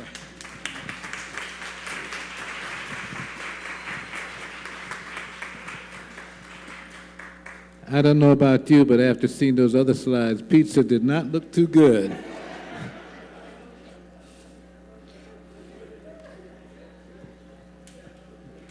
The next individual, I think, is well known to all of us. And when I asked him to send me his CV so I could get everything straight, he sent me a copy, and I figure if I read all this, he won't have time to speak. So I'm just going to say a couple things. Dr. Titus Duncan, a general surgeon and bariatric surgeon, president and CEO of Peachtree Surgical and Bariatrics, located in Buckhead Arena. He's a fellow of the American College of Surgeons and holds clinical status at Morehouse School of Medicine as an associate professor of surgery. He's also responsible for teaching our PA students when they go through. Presently, he's published extensively. He's a pioneer, and presently he's the director of minimally invasive and bariatric fellowship, specializing in training other surgeons to perform these delicate procedures. As you know, in this time where obesity is a pandemic, we need to be able to confront it in all areas, not just the medical area, but also the bariatric and surgical area. Dr. Titus Duncan. Thank you very much. Yeah,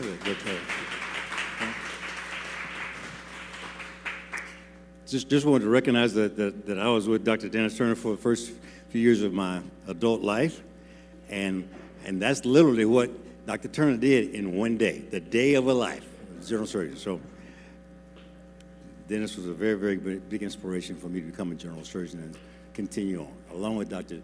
Dennis Warner and Meadows. All right, so I'm going to get started on this talk. Go back. All right. So this way. All right, so what I want to do is just talk about, we're surgeons, and we think that we can cure things, we can take it out and cure things. And that's okay. Y'all are most of the medical doctors, and that's fine as well, because we have to have medicines for certain things. We have to have interventional therapy for certain things. So we're always at two ends of the spectrum. Well, I don't want to talk about today or something like, what if we did something like met in the middle? What if I took something that you guys are doing great, something that we guys are doing okay, and we kind of met in the middle? So I wanted to talk about the treatment of obesity, implementing durable solutions into clinical practice. All right. Just take a snapshot of this picture for a second. Something has happened to us over the past 100 years. Something has happened to us. This is not what my talk is about. This is a talk for another time. But I just want you to take a snapshot, because obesity in the early 1900s was almost not known. In the late 1800s, it was unknown. We've had a 35-fold increase in the last 118 years. Something has happened, and I'm going to address that towards the end, okay? So just take a snapshot. We're going to be talking about today a pharmacotherapy criteria by BMI. We're going to treat class 1 and class 2 to kind of be on the same level and talk about what there's new out there. I think you've already heard talks about this before, but I just want to kind of go over it from a surgeon's point of view. Obesity pharmacotherapy, the problem is that very few people are prescribing it. The problem is also there are very few patients who are taking it. And pharmacotherapy can be extremely useful, but it can be underused and can be overused and can be misused. And patients respond differently to each type of medication, so we have to be aware of that. And the overall winner of all the game is if you combine interventional therapy, behavior modification, along with something, whether it's surgery, whether it's medicine, or whether it's a combination of all things. So Pharmacotherapy can be effective for weight maintenance and not just weight loss. So let's get into that just a little bit. Obesity remains undertreated compared with type 2 diabetes. We all know that type 2 diabetes, almost all of our patients have treatment. So 80% of the patients have treatment now. With obesity, this is the number of people in the United States that basically qualify to be treated by something. And we're only treating 2% of those with pharmacotherapy. Okay? So surgery is even worse. In surgery, out of all the patients who are qualified for obesity management or treatment, less than 2%. Now, most people don't want surgery. I get it. Most people probably don't think they don't need surgery. I get it. But surgery has been very effective, and we'll talk briefly about that because I know you don't want to hear much about surgery. All right. So both surgery and pharmacotherapy are severely underutilized. Severely underutilized. For one reason or another, we're going to discuss why that is in just a second. So this is the efficacy of current FDA-approved obesity management. Sleeve gastrectomy, obviously, surgery. It is surgery, so we're going to take portion of your stomach out. We're going to reroute your stomach. So we're going to change it. And so, yeah, it does a better job. What is surgery? It's invasive. It has complications. Then next in line is the new kid on the block, tirzepatide. They even have a newer drug coming out that's in phase 3 trials right now called casagreement or granulotide. Then you have semaglutide, you have phentermine, liraglutide, orlistat all down the road. Now, do these things work? Well, actually, they do, because we've actually put that if you lose 10% of your body weight, that you will basically have a health benefit from 20% body weight. So you can see that all these parameters here, that phentermine did that, semaglutide did it better, tirzepatide did it better, and sleeve gastrectomy. So let's talk about semaglutide for a quick second. I got to go through this really quickly because somebody's also talked about it. But it's a GLP-1 agonist. Where did they get that GLP-1? It comes from the L cells of our small bowel and our colon, okay? Where did they find that out? They found that out from us, from general surgeons. We are the ones that actually showed them where the L cells were, in the small bowel. Nah, not really, but I'm going to take the blame for it anyway. So semaglutide is GLP-1. And basically what we're trying to do is increase the release of GLP-1. So we have a GLP-1 agonist. So semaglutide has done the job. You can see here pretty much the data in the step 1 trial, which is the trial that basically showed us how effective it was. You can see here, this is a placebo here. This is the treated group here over a period of 68 weeks, that the amount of weight loss was 16% after 68 weeks. And this is the number of patients in each group that lost the weight. So tirzepatide, like I said, is the next kid on the block. It's basically a GLP-1 receptor, but it also stimulates the GIP receptors. Where'd they get that from? Bariatric surgery. All right, I'm going to show you that in just a second. But anyway, this is administered once a day, and basically the results here, once a week, the results here are pretty impressive as well. You can see here that over this period of time of 72 weeks, that they can lose up to 21% of their total weight. Not a bad deal. But the thing that takes the cake is combinations. What if I use tirzepatide and semaglutide, or either or, and I combine it with interventional behavioral therapy, exercise and eating the diet, eating the right foods and all those things? We can see that even in this particular case that it trumps all. Combination therapy trumps all. The Calibrate trial showed the same thing, that with new benchmarks in obesity treatment demonstrated a remarkable 18%. Like I just said, semaglutide is 16%, tirzepatide is almost 21%, but you can get 18% when you do a drug, semaglutide in this particular case, along with intensive behavioral modification. So that's where I think we really, really just want to start, is combining our therapies. A problem came along because we thought that we should probably use this for everybody. Then Bernie Sanders came out not too long ago and said, listen, if y'all want us to go through this treatment of obesity reduction act, which was started back in 2013, we got to figure out how cost-effective that is. So we started looking at it, and Bernie Sanders said this could actually bankrupt Medicare. If we covered half of the obese population in Medicare, we could bankrupt the system. New England Journal of Medicine looked at that as well. A person by the name of Ashley Leach looked at this and showed that Medicare Part D coverage of anti-obesity medication, there are challenges with that. And what they basically summarized is that covering new anti-obesity medications like semaglutide, Wegovy as we call it, could cost Medicare $13.6 billion to $26.8 billion annually if we only covered 10% of the people who were affected by obesity. And if all eligible beneficiaries using the medication were treated, it could cost $268 billion. Now, the whole budget for Medicare D is $128 billion. So this is twice just for this particular drug if we were to cover all Medicare beneficiaries, which you obviously wouldn't do, but that's just to make the point. The conclusion, as in the New England Journal of Medicine, it said it has some challenges. Like I said, it has some challenges. So we're going to take it just one step further and see what kind of challenges those came up with. In order to get a new treatment down the block and ask the government to actually pay for it, we got to show them that it's cost effective. So they started looking at those things. And in healthcare, the cost effectiveness is what can we do that's going to increase our quality of just life here, okay? And how much is that going to cost us, and how much are we willing to pay?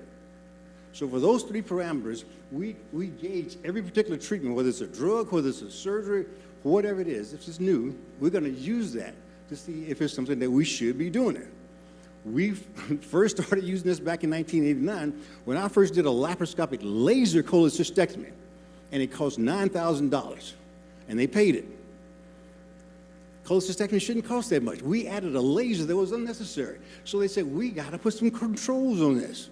We've got to control this price. $9,000 for a gallbladder operation? What are we getting out of this? About $600? So basically, we got to put some controls on that. So we started looking at the first 4 GLP-1 drugs, and those GLP-1 drugs are seen here. Now, what the ICER is, this is backwards here, is incremental cost effectiveness ratio. So the ICER is kind of the main benchmark that we look at to see if something is cost effective.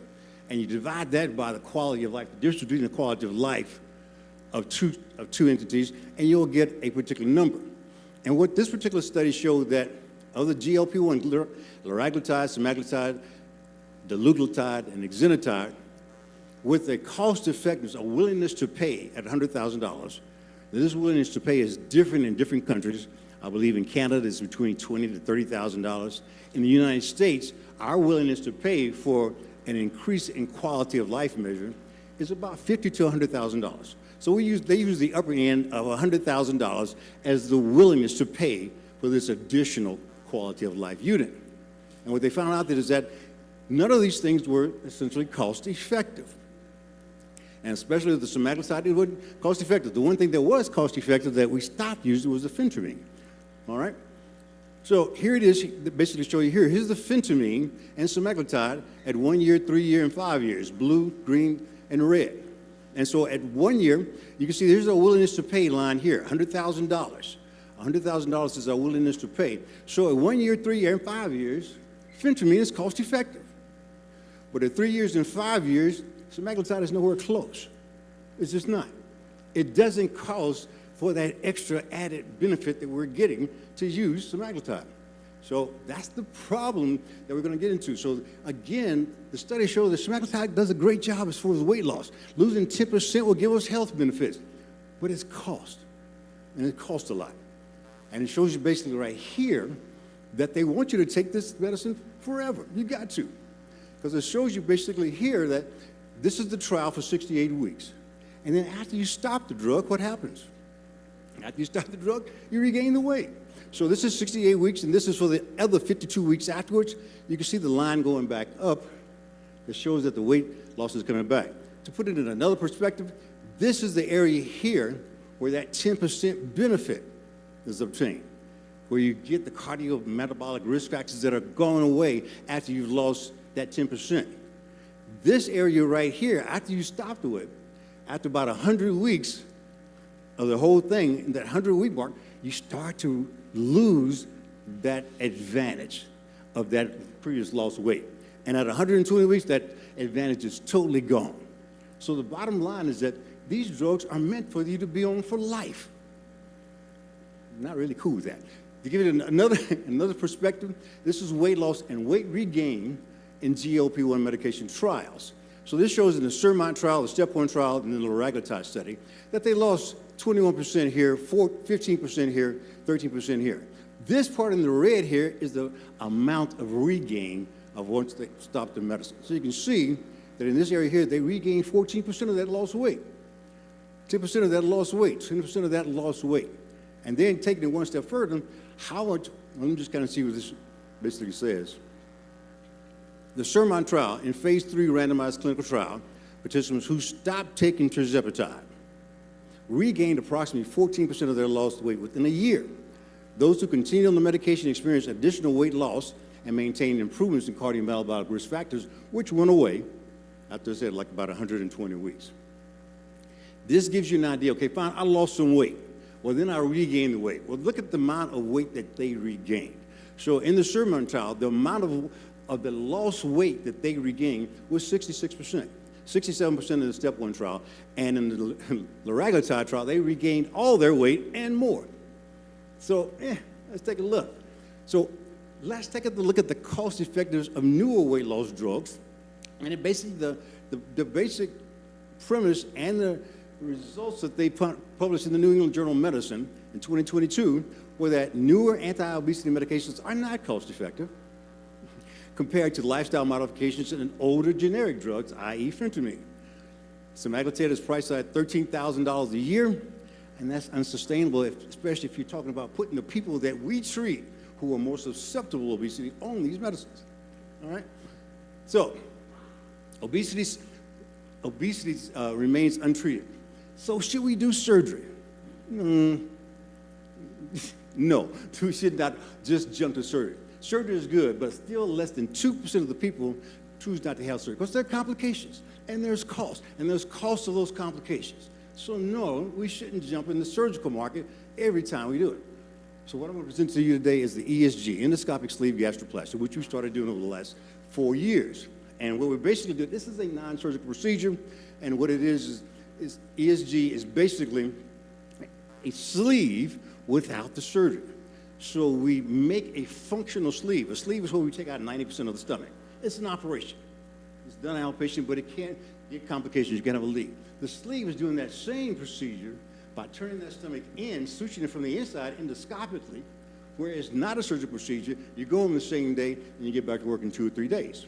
All right? So this basically works primarily by creating a sleeve and doing all the other things that sleeves do. What do sleeves do?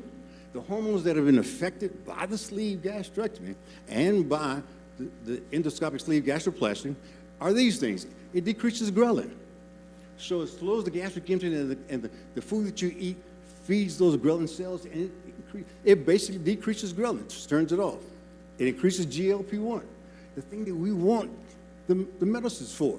So it increases our GLP-1, it increases GIP. It's just tirzepatide, all right? And basically, it increases leptin, increases PYY336, which increases our metabolism, and it decreases our insulin, okay? So what's the deal on this thing? This is the operation, and I'll briefly show this as quickly as possible.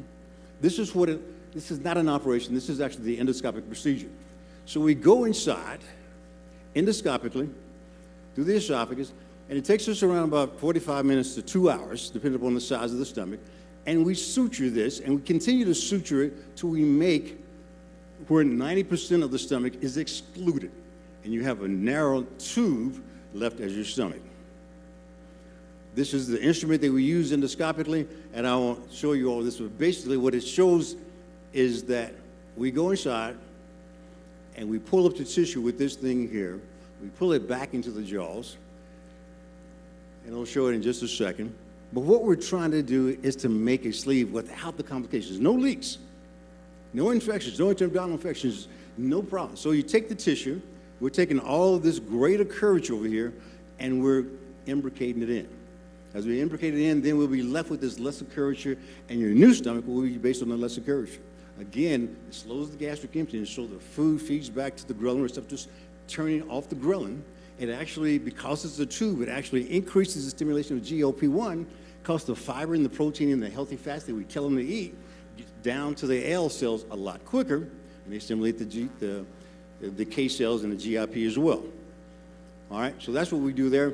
This is us doing it in the operating room, and we're basically taking this tissue here, and this is all pretty much the greater curvature. And we're going to take that greater curvature and we're just going to suture it all up until we basically make it into a small tube.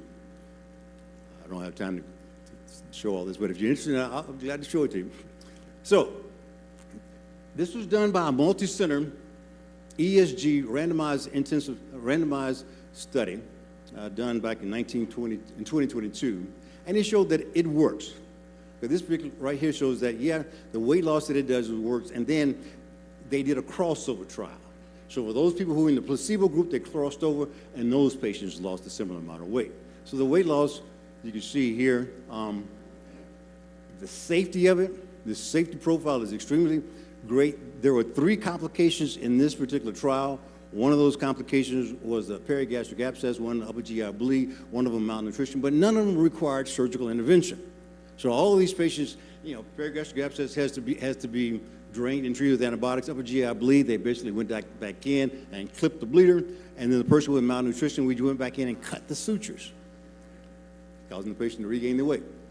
All right, so basically this shows that the merit results have a significant impact on comorbid conditions.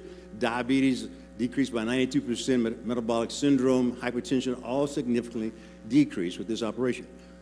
But, and this just kind of shows the same thing, it's organ sparing, it's safe and effective, less invasive, minimal disruption. Well, I want to put this on, I want to have a level playing field. So I want to look at ESG and compare it to the weight loss drugs. And that was done. It was done back this year. It was published in GSMA 2024. And basically what it shows is, what it's comparing is semaglutide versus ESG, endoscopic sleeve gastroplasty. What are the results? Is it beneficial? Is it cost effective? Well, this particular slide show here, you can look at these numbers. This is the first year. This is 24 years for this couple, comparing ESG with semaglutide. So year 24, month 36, 4 years, 5 years. And you can see here that over this period of time, the incremental cost of semaglutide over ESG in year number 5 is $33,000.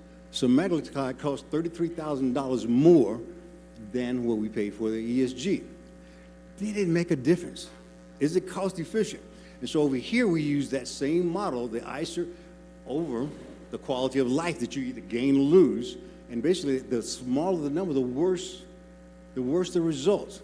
So the ESG versus the semaglutide had an ICER of minus $595,000. What does that exactly mean? This kind of shows a graphic form of that. Our willingness to pay is $100,000. That means that over this period of time, that we cost the system $595,000, and our willingness to pay. So it is semaglutide in comparison to ESG. Semaglutide is not cost efficient. You would have to bring the cost of semaglutide down to this number right here, where these two lines cross, $3,600 per year, $300 a month. That's what semaglutide has to cost in order to equal the outcome as far as health benefit is concerned, as far as ESG. To put that in verbalization, here, it said minus $595,000. It means that for each quality adjusted life year lost with semaglutide compared to ESG, there's a cost savings of $595,532. This is just the economics of healthcare. However, since semaglutide provides fewer quality of life just adjusted years, this negative value highlights the cost inefficiency. So in comparison, the ESG to the medicines, it's cost inefficient. All right, this pretty much says the same thing. I'm going to kind of finish up here. In our anticipated treatments for surgery, you can see this is where we started. We got the semaglutide.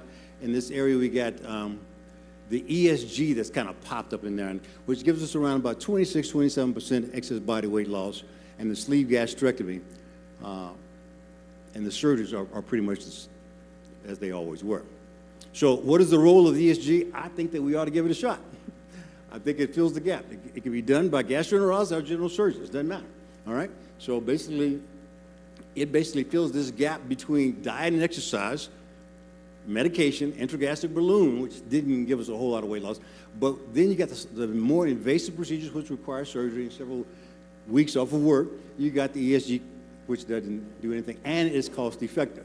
So we said, okay, fine, with Bernie Sanders, well, what if we can get Big Pharma to reduce the price? Big Pharma says, well, let's talk about that. So they talked about it. So this month, or in May, they came out and Novo Nordisk defends the $1,000 a month Ozempic. That's not counting semaglutide and Wegovy, which are more expensive. So are they going to change their minds about the price? Then they start saying, okay, fine, I'm going to show you the value of this drug. So then they say, okay, fine, we got evidence now. Go back. We got evidence now. Keep hitting the wrong button. That semaglutide helps curb alcoholism. So isn't that worth something? Sure is. Ozempic actually treats kidney disease. So those people are less likely to get kidney problems.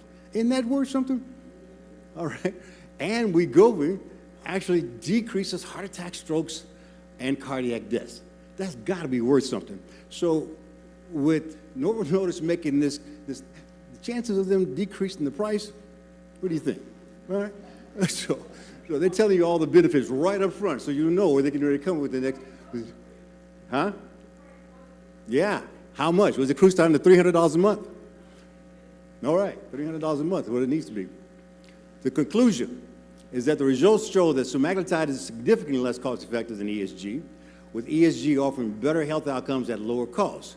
And given the high prevalence of obesity in the United States, and this is the statement that I want you all to take home with you, is that there's a growing need for cost-effective interventions that can be made accessible to the broader population, to those without the ability to pay out of pocket or from limited use of effective interventions because of budget constraints, which is the folks that we treat.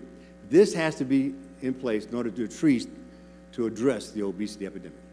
So I want to go back to one final thing, because I think that all of these things that we've been throwing, from laser laparoscopic cholecystectomy to robotic surgery, so all of these medicines and statins and everything, we're adding more and more to the cost. At some point in time, we got to fix the root problem. And so it's sort of like having trash in your room and basically trying to treat trash with the air freshener.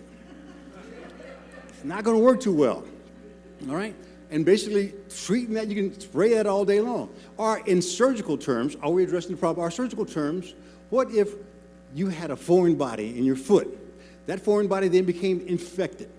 And then, well, can we treat that? Yeah, we could wash it, put some hibiclins on it, put some betadine on it, and guess what? We can then all wrap it up, make it nice and pretty. And then if we wanted to go one step further, we could actually do what Mama said, put some Vicks Vapor Rub on it. We can do all of these things, but what we've got to get back to, ladies and gentlemen, is we've got to treat the problem. Take out the splinter. Take out the problem. And so I gave you a slide in the beginning that over this period of time, since the late 1800s, that obesity has increased from 1.2% back in the latter part of the 19th century up to 42.5%. That's a 35-fold increase in obesity. And the same thing is happening with type 2 diabetes. This back this is 1894. The incidence of type 2 diabetes was 0.0028%. In 1935, it represented a 130-fold increase by just raising up to 0.37%. Then you fast forward to 2016, it is now 13%, which means a 4,000-fold increase. Not a doubling, which would be clinically significant, but a 4,000-fold increase? What's going on? What are we doing? Dementia has gradually increased from the early 1900s. It's continued to increase. What's the common denominator? Again, now, just because you're observing something, correlation doesn't mean causation. I get that. But what has happened with those 1800s and all that is that we began to introduce sugars, refined carbohydrates, vegetable seed oils. 1911, Procter & Gamble introduced Crisco. And ever since that time, what has happened is chronic diseases have continued to increase. So over this period of time, starting going back from the 1960s and all, our amount of sugars hadn't really increased. Our amount of carbohydrates hadn't really increased. There was no particular correlation between the sugars and the rate of obesity. But there's a definite correlation with vegetable oils. All right, so the vegetable oils that I'm talking about that we need to become aware of and begin to weed them out of our diet: cottonseed oil, corn oil. You can't go get a French fry in this world without one of these oils. Canola oil, not so bad, but it is on this list. Soybean oil, safflower oil, sunflower oil, grapeseed oil, and rice bran oil. Get those 8 out of your diet, because there's not even a good restaurant that you can go to that doesn't use one of those things. But you can see that since we added the seed oils, that our increase of chronic disease has mirrored that incidence. Increasing the beef, increasing the carbohydrates, increasing the meat consumption, all of those things don't correlate. But like I said, I don't think that you can have, you can't assume causation makes the correlation, but you cannot have causation without correlation. You cannot have causation without correlation, so something has got to be doing it. And we basically showed you what's not doing it. I appreciate it. I thank you for your talk, your time. I thank you.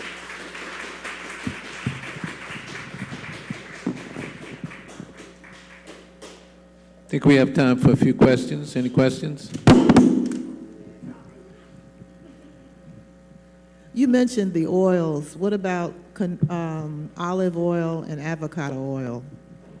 So avocado oil, palm oil, olive oil are all fruit seed. Or they're basically coming from the fruit or the flesh of the product, not the seed. Cottonseed oil basically was back in those days. Cottonseed oil was basically used as a throwaway product after we picked the cotton. The seeds were left over. And then they figured out, what can we do with these? Well, they started using them first in the industrialized world by making it into things that could oil and lubricate machinery, industrial machinery. Then somebody got the idea, I don't know where it came from, maybe we can use this to eat. So they then add other things, and they deodorize it, they then bleach it, they do all sort of things with it, and it becomes the product that we're now seeing today. So cottonseed oil, so things that are coming from the seeds are what I'm talking about. The grape seed, the corn seeds, and all that kind of stuff. The olive oil, the palm oil, the avocado oil, those things are okay, and we should look for them. Now, one of the other things we got to realize is the skin is a large part of our body, right? The largest organ of our body is the skin. We're putting a lot of those things in our body. And the reason I'm telling you this is that these seed oils accumulate in our fat, and the half-life of them is 2 years. So once we start trying to get them out of our system by stop taking them in, we got 2 years to get them out. These are the things that cause aging. These are the things that are causing chronic diseases. These are the things that we have to begin to sort of look at to kind of get rid of out of our lives. And so when I took my levels, I had 32%. Now, my ancestors and your ancestors, the level that you're supposed to have in your body, in your fat, is less than 2%. So all the problems that I have, with Paul Douglas, I had atrial fibrillation, I had mild congestive heart failure, I had all of these things primarily because every food that I ate had some form of seed oil in it. And I think that we need to start looking at that, doing the research, do your own research, look at it, and begin. My old professor said you always got to subtract before you add. So before we start adding new drugs, before we start adding new technology, let's take the root of the problem first and take out the bad stuff first. Great question. Another one. My name is Aaron Wiggins. I'm the Health Careers Coordinator for SBCC Atlanta AHEC. My question is that do you think that Smeltitude would be regulated as they've done with insulin to allow third parties to make more production of it? Do you think it's a possibility that Smeltitude would be one of those medicines on that block? If what should be regulated? I didn't get the first part of the question. Yes, I was wondering if Smeltitude can be if in accordance to what they do with insulin on the state level, about making it cheaper and more affordable, Yeah. and breaking off the patents Yeah. so that other companies can produce it and produce more of it. Can some up to be done the same way? Yeah, absolutely. So as lower the price, we can make this thing cost effective. All these drugs can be cost effective at a price point. So all we got to do is recognize that our willingness to pay is at a certain level. So we bring it down to the willingness to pay. That'll be good. And the combination therapy. So we're working on a trial now. After this other trial that was released, the merit trial, we're working on a trial, but basically where we're using combination, we're using the ESG and we're using 6 months of semaglutide or tirzepatide to see how much weight we can actually accomplish with just a short term. Because otherwise, with tirzepatide or semaglutide alone, it's got to be, you saw the data, it's got to be used the rest of your life because you will regain the weight because you lose that GLP-1 and your body is not producing enough GLP-1.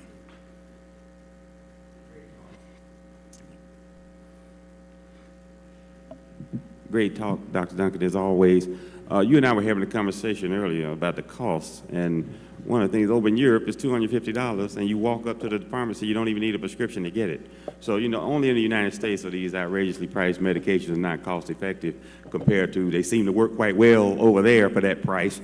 So I don't know, what we need to do about that. But traditionally, years ago when we were working together, you had this procedure, you referred to it as the belt and the suspenders. And that was early generation gastric sleeving. And then there was minimally invasive where you would go in the belly button and cut half the stomach out. But now this is not even minimally invasive. This is just endoscopic totally. Right. There's no incision through the skin. Right. So what would be a clear indication to not do that and to do a gastric bypass? Well, there are certain people that need to lose more than 26, 27% excess body weight. You got somebody 500 pounds losing 20%, 10%, or anything else, it's not going to do them any good. Because, yeah, you can take a 400-pound person or a 300-pound person, and you can take them down to 250, and yeah, that'll make their blood pressure and everything better, but will it really get rid of the excess fat that's causing us to age, causing our mitochondrial to dysfunction? So, yeah, so the surgeries now are going to probably be relegated to the more serious problems, the people with the BMIs are greater than 40. Those people probably need to still have surgery. But anybody within that range beforehand, and whether it's with the medicines or a combination of the ESG and the medicines, that from BMIs of 30 up to 40 should be suitable for this. And sometimes with the patients who are more than 40, we use the medicines to get them down below 40 so we can then do the ESG on. Thank you. We have one more speaker. Is he here? Oh, here he is. Why don't you introduce him? Terry said he's going to introduce himself. This is a guy that is probably one of the other world-renowned speakers in the world. He went over to South Africa with us when we had this at the end of close to apartheid, when we were trying to get the black physicians over there to embrace minimally invasive procedures, and Terry was right there with us. So, ladies and gentlemen, let me tell you all the good things about him. No, let me let you tell you all the good things about him. Here he is, Terry. Does this work?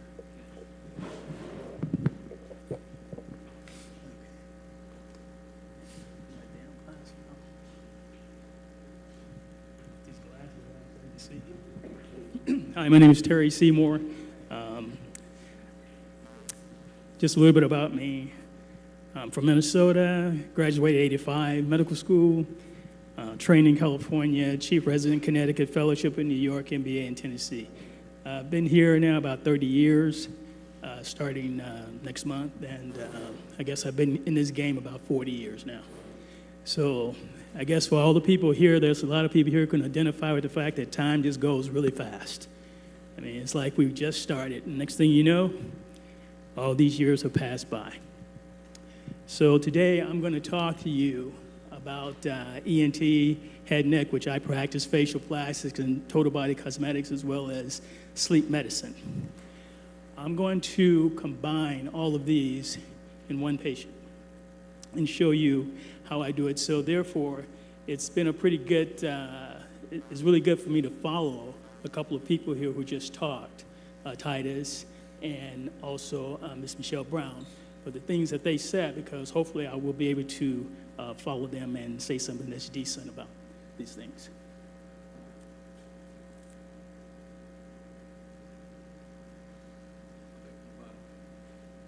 Yeah. What else?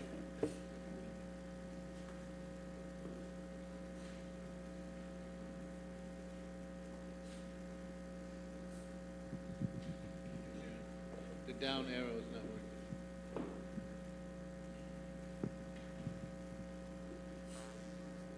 Yeah.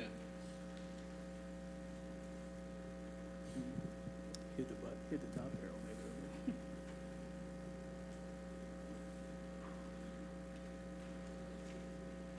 Here you go.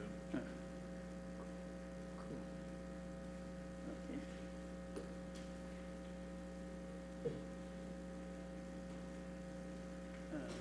Can't make it go back. Go back to the beginning. Don't worry about it, I'll take it from there.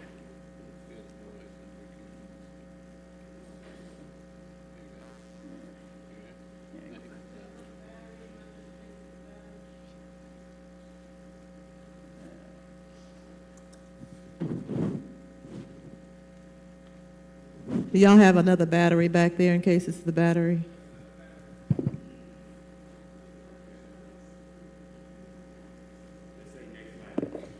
Anybody have a hammer? That fixes most things. Go back to the beginning and Okay. I can just tell you next slide. Okay. Okay, so what I'm going to do is I'm going to combine all three of these problems in one patient. I'm going to base it on a patient with sleep apnea. And the treatment is ultimately not only going to help the patient, it's going to help the referring doctor, and also it will help save a significant amount of money for the system as well as for businesses at large. Next slide.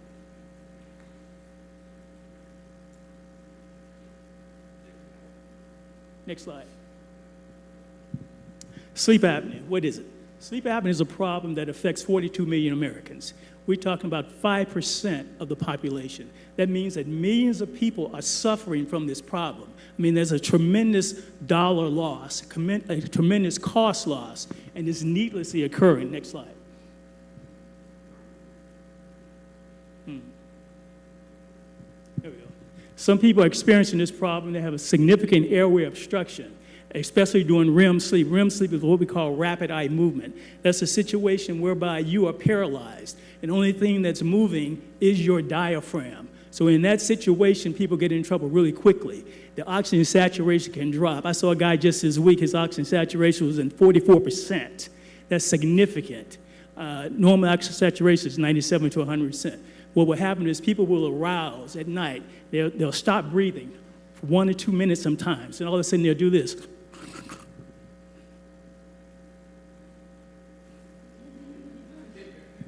All right, I'll just say next slide.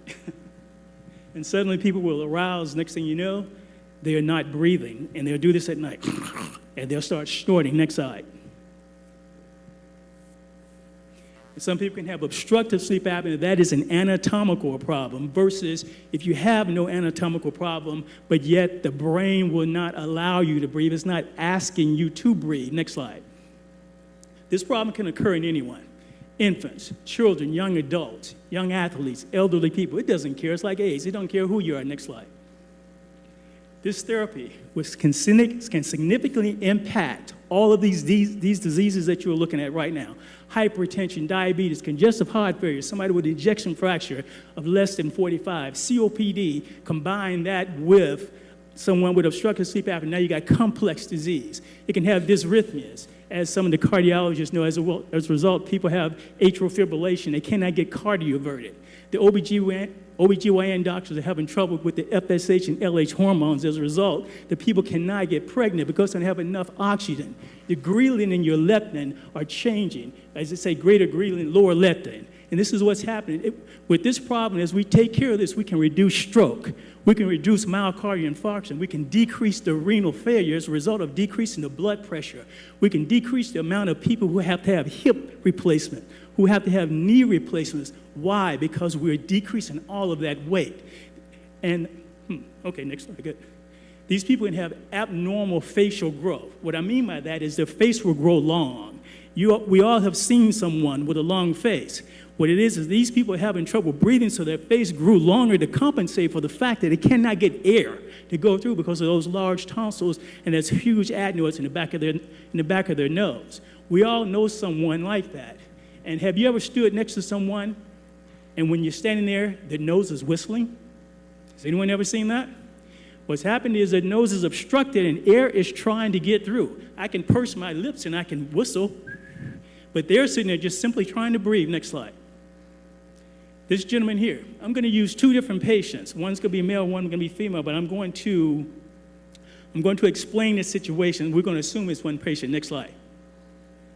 That's actually what he looks like. Next slide. That gentleman and I were the same height. We're both 5'8". He's 450 pounds. I'm 175 pounds. 42-year-old male who presents with excessive sleepiness, and he's tired all the time. He has difficulty staying awake. He snores loudly and has nocturia at night. He has trouble work. He has trouble trying to sleep. He has trouble trying to drive. He's falling asleep at the signal light. On review of systems of the head and neck, his ears are clogged and he's decreased. He's congested. He literally cannot breathe through his nose. He's having all kinds of significant sinus problems. Neurological, he's having headaches. He's occasionally lightheaded. Next slide. In general, he has no fever, chills, but yet he has sweating all night long. He's just tired, literally no energy. The guy is coughing a lot. Phlegm is everywhere. He has heartburn. He has a global sensation with something in his throat all the time. He's always trying to clear his throat. He's taking caffeine products every time you look around. He's eating at night. He's eating fatty foods at night. The guy is 5'8". He weighs 450 pounds. On exam, his ears are retracted. Why? Because he got that big goomba sitting in his nasal pharynx. And as a result, it's causing his ears to be retracted in. His nose, his turbinates are large. They're swollen. You cannot get through his nose. His septum is deviated 85%, mixed on each side. His nasal valves are completely obstructed. As a result, the smell cannot get up to cranial nerve number 1 up in the nasal valves. His middle turbinates are completely swollen. As a result, he has blocked off his sinuses. He's blocked out the maxillary sinus. He's blocked out the ethmoid sinus. He's blocked out the way trying to get up to the frontal sinuses here. In the nasal pharynx, he has large adenoids that's blocking that area, and his eustachian tube, as a result, has negative pressure, pulling the fluid up into his middle ear. Orally, he has a very small mouth. In fact, he's slightly retrognathic, meaning that his chin is pushed back. He cannot support all of his teeth, his 32 teeth, so he's had to have his wisdom teeth removed. When you look at his soft palate, it's long, it's swollen, it's webbed all through here. As a result, when he's trying to sleep, he's blowing himself like this, and he's snoring all night long. The guy has a Mallampati score of 4. That's what we look at in anesthesia to see if we can see the back of his throat, to see if he can be intubated. He has 3+ tonsils. They're almost kissing. If they're 4+, they'll be crossing each other. At the base of his tongue is completely filling the vallecula. When you look in there, pushing his epiglottis all the way back, almost touching the posterior pharyngeal wall. You add that to having cobblestone in there, now it's completely small. His true vocal cords are swollen. The arytenoids, the erythematous with some granulation tissue. And we continue to look down, the piriform sinus, which goes down then into the esophagus. He's not pooling any fluid, so thank goodness there was nothing there. But yet when I look down through there, I can see the trachea range subglottically on through, so that helped him out. When you look at his neck, it is 20 inches. He has no thyroid problem. His chest is clear, his heart's regulated rhythm, his abdomen is soft, but you saw it was very protuberant. His F-work sleepiness score, 23. That's very bad. Goes from 0 to 24. All the questions that we usually ask them for sleep abnormality is really bad. His apnea-hypopnea index, AHI, is 62. Anything above 5 is abnormal. Anything above 14 is moderate. Anything above 30 is severe. He comes in at 62. Now, at the same time, there are a lot of other people who just snore. They have upper respiratory resistance syndrome, things like that, but that's another subject. If you look at this guy, his apnea, almost 2 minutes. I'm sorry, over 2 minutes. He has his apnea-hypopnea index. He's doing it 15 times per hour. On CPAP titration, I was able to put him on BiPAP, and reduced his AHI down to 3 from 62. His oxygen saturation came up to 97%. Let's talk about a little physics and a little physiology. Let's look at aerodynamics and a little fluid dynamics as it pertains to this patient. Let's talk about the Venturi effect. Venturi effect is like, say for instance, we've all walked between a building. When you walk between that building, you say, whoa, where'd that air come from? Yes, it's pushing you. What that is, that's the Venturi effect. Because the same amount of air must go between those buildings as it is on the other side of that building. But when that happens, it creates another effect. That effect is called the Bernoulli effect. Bernoulli effect is a suction where it's sucking the walls in. And if that building was not made of brick, I assure you, it would implode upon you. There's all of us, when we played on the playground and we wanted to get a milkshake, there was 2 or 3 people in that milkshake in there who wanted to drink that milkshake really fast. What happened? They got less milkshake. Because when they put too much suction on that straw and too much fluid came through, it sucked it in. Now, what does that have to do with my patient? It has a whole lot to do with my patient.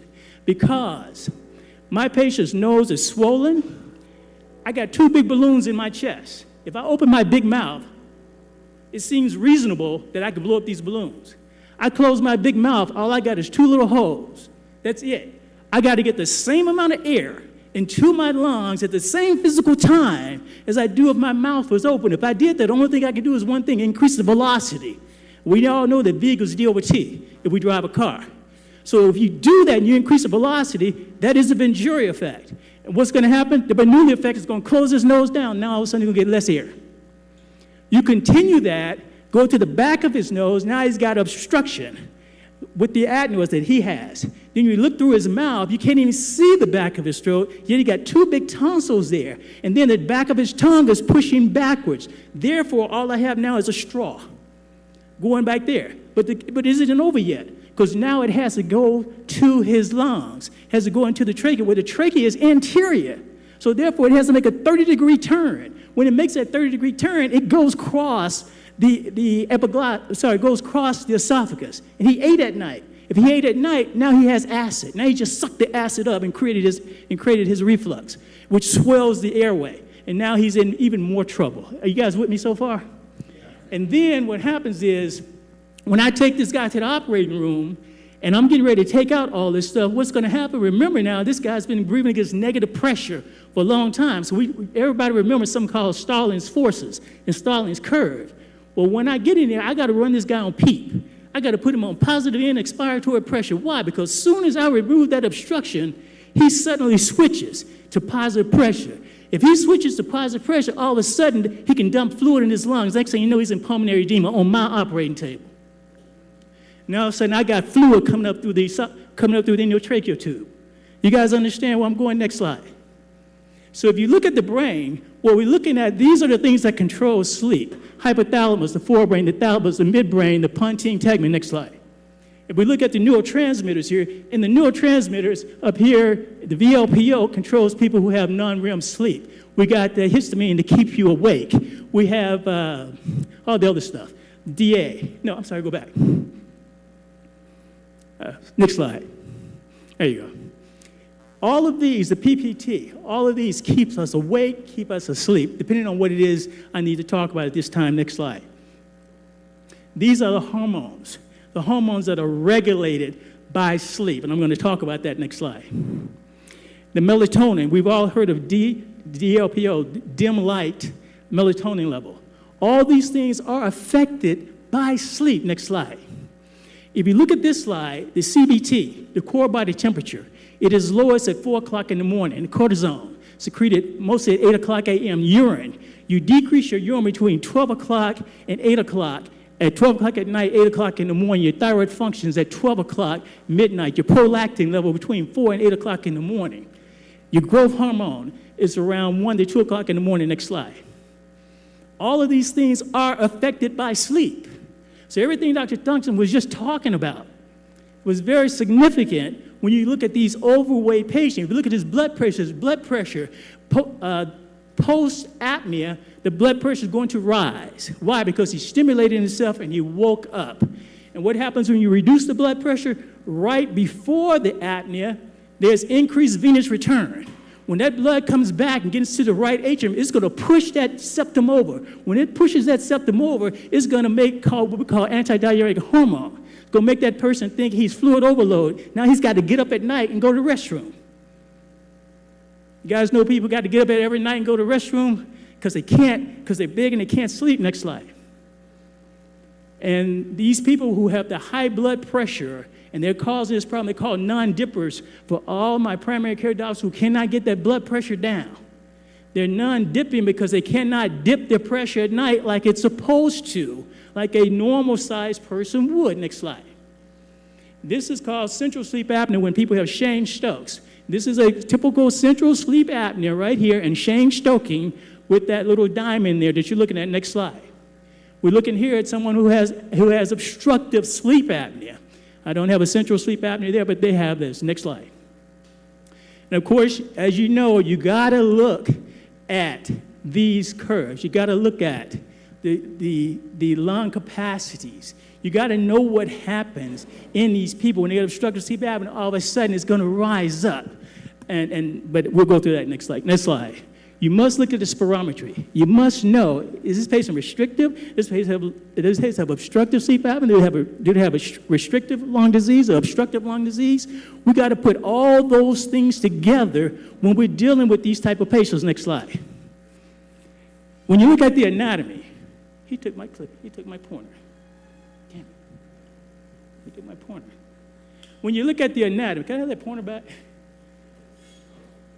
When you look at the anatomy, this is normal anatomy here. Next slide, go back. There you go. You've got a straight septum here. I got small turbinates here. Here are the sinuses. Oh, thank you. Appreciate you. Here are the sinuses here. And when the air comes in and gets this sinus here, it can go through the ethmoids here, go up to the frontal sinus here. Next slide. Laterally looking there, the turbinates come all the way back. When I have to reduce these all the way back, and the adenoid is sitting here, here's your eustachian tube going up to that ear. Next slide. And now when you get all that drainage that's dripping down, coming down here, and the tongue base is sitting way over here, and the soft palate is way down here, and all this is obstructed, now you can look at the aerodigestive tract and understand why these people are having so many problems. Next slide. And this is just a normal anatomy, as you see, and the reason I'm really showing you this is because I want you to see that the root of the tongue is in the mandible here. So if the mandible is soft and pushed back here, the tongue is going to be way back here. Next slide. So if you look here, this person has a weak tongue, what we call retrognathic. And with that, his tongue is sitting even further back in the nose. If you look in the mouth, these tonsils now are huge that I got to get out. If you look at this small mouth here, his mouth is so small that his teeth number 1, 2, 15, and 16, and number 32, and whatever the numbers are, they got to come out because he does not have enough room. And this guy grew his face real long because he had trouble breathing. And this is the back of somebody's nose looking up from the other way, looking in the choana. I'm looking up from the mouth up through the nose. Next slide. If you look here, he has nasal obstruction. Here's the septum way over here, and see how it's all blocked off? Gentleman can't breathe. And then the mouth here, the tonsils are all swollen, and the prolonged soft palate, excessive tongue base, a small mandible.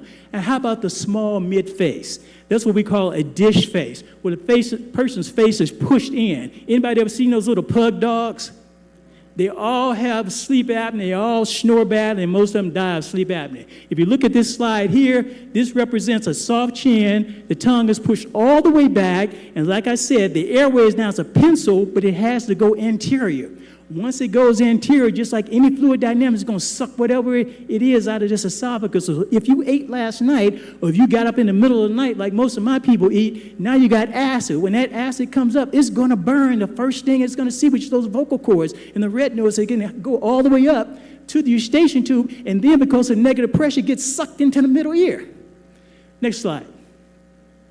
And these are the cytokines you're looking at when you're trying to get non-REM sleep. There are certain cytokines that promote REM sleep. There are certain cytokines that decrease REM sleep. IL-1, IL-2, 6, 8, 18, and tumor necrosis factor alpha. And the ones who cause inhibition of that is stuff like tumor growth factor, IL-13, 10, and 4. Next slide. So what is the treatment plan? I put the guy on BiPAP, weight loss. Patient said to me, Doc, I have tried this and I can't lose any weight and I hate this PAP machine. Can you help me? The answer was absolutely yes. And are there any results? How did we get there? Here are the results, and this is how we got there. Next slide.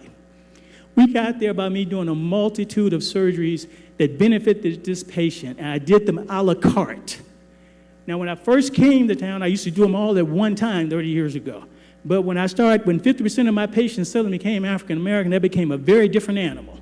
I had worked about 3,000 cases way back then, but then suddenly patients healed differently. This is the same gentleman 14 months later. He's now 225 pounds. He was 445. Next slide. This is him from the front. Next slide. How do we get there? He's now, oops, that's me doing that. He is now 225 pounds. This was 14 months later. He's off his PAP therapy. He's feeling great. Now, he's still overweight. Again, I'm 175. He's still 225. Hopefully, I can get him down some more. In his nose, I did a turbinate reduction. I straightened out the septum. Did all these while awake. He didn't miss any work or anything like that. Eventually, I took out his tonsils and adenoids. He lost a ton of weight then. A month later, I came back and did a uveal frenulopalate. He lost a bunch of weight then. He came back again, so I took out the base of his tongue. He lost a lot of weight then, and I went back up to the nose and did the septum. Next slide. If you look here, you can see how tight that tongue base is. Here, look how much room there is now so the patient can get actual air. See, when you talk about a child, they say that the treatment is surgery. You know why? Because they can't put a child on CPAP. And you got to look at the people who are writing the literature. But when you come to an adult, we have all this PAP therapy and all this other stuff, which I do. I give them first line. But to me, the treatment is surgery. You get it out. When in doubt, cut it out. I'm sorry, that's a surgical joke. So with weight reduction, he was able to lose weight over time because he could not eat. Why? What did I do? I had to put him on a soup diet. And he knew it for a whole month. I said, you better make all the different kinds of soups you want. And then as a result, we have a decrease in hypertension. Why? Because of the slides that I showed you earlier. His diabetes was better controlled because of what I showed you earlier, because these things control sleep. His congestive heart failure is better. His atrial fibrillation, for my cardiologist here who sends me patients because they cannot keep their patients cardioverted. His stroke, no COPD. I'm sorry, can't necessarily say no COPD, but no stroke, no MI. Didn't get to change his ghrelin and leptin levels. His oxygen is now better. No need for a hip replacement, knee replacement, better renal function, no nocturia at night. In other words, you save a lot of money per patient. You can save millions of dollars per each patient by taking care of this problem on the front end. Cosmetically, I want you guys to assume that everything I just said was a woman, because we're getting ready to look at a woman. And assume she's 30 years older, and she went through the exact same process. Now, with all the weight loss, her face is gaunt. She has lost all the weight in her face as well as what she lost on her body. And all the fat is gone.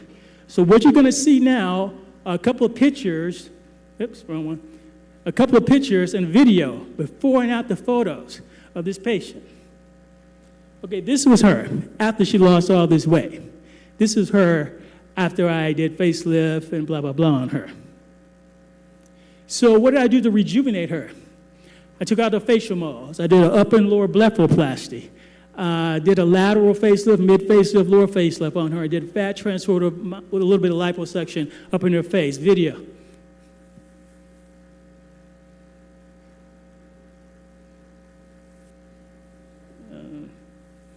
Sound?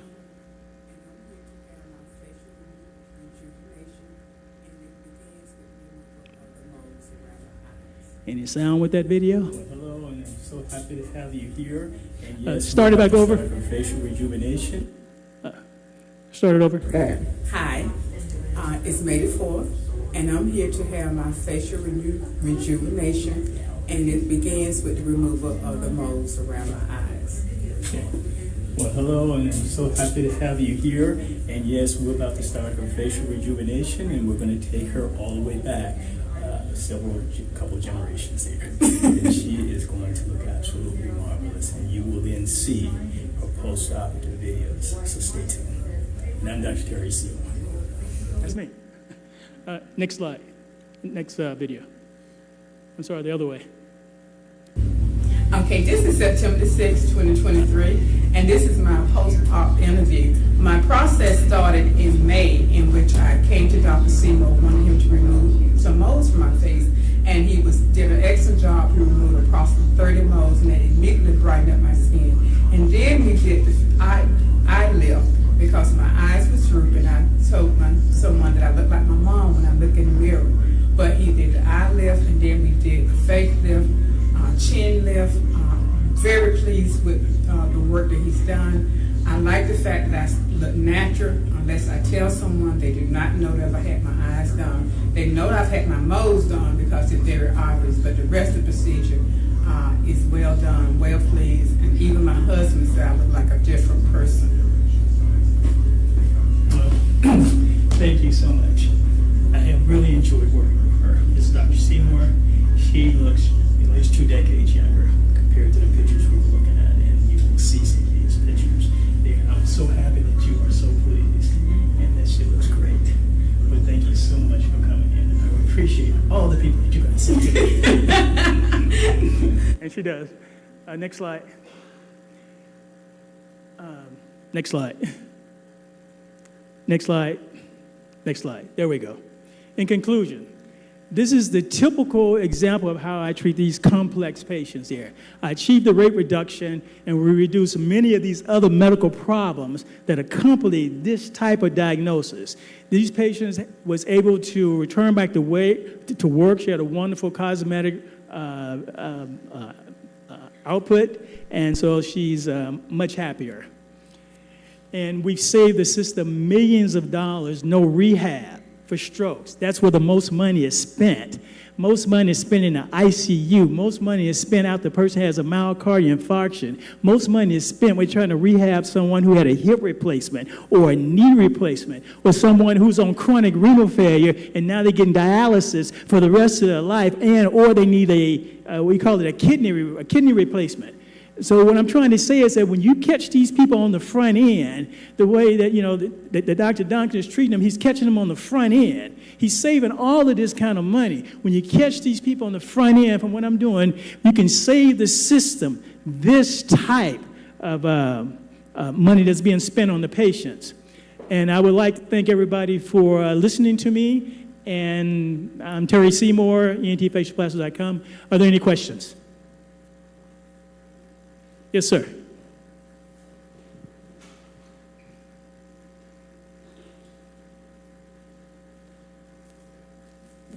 Thank you so much for your presentation. It was excellent, and I wanted to raise the issue. We see similar issues in children. Yes. And one of the fascinating things that I learned about 5 years ago is that children who breastfeed have a different architecture as far as the palate. And some of the kids who don't do that develop a high arch palate, decrease the airway, similar to what you said with the straw. Yes. And those kids behave the same as children with ADHD. Exactly. And so the process of making sure the adequate airway, we appreciate UENT, and we need to do a better job with evaluating our kids who are over-labeled as ADHD. So thank you very much. That is absolutely true. I see a lot of people, a lot of kids who come in and have a diagnosis of ADHD. I get in there, they have a high arch palate, they have huge tonsils, they have adenoids, and they have blocked that airway. So our dentist in the room, where'd he go? Anyway, they put in that intermaxillary fixation, and it spreads that palate, that hard palate, before it is formed, before it fixes itself. And it helps to spread that out. When they can get more room, they can get more air. Again, it goes right back to the physics, the Bernoulli effect, the Venturi effect. But when it's blocked off, they cannot breathe, just as he said. Yes, sir. Dr. Moore. Dr. Seymour, my question is regarding the usage of oral mouthpieces. Are they really worth investing in? I know that sometimes you mentioned how the tongue falls into the back and how if you can get the mandible to move forward, you actually will open up the airway better. Is that something that's worth?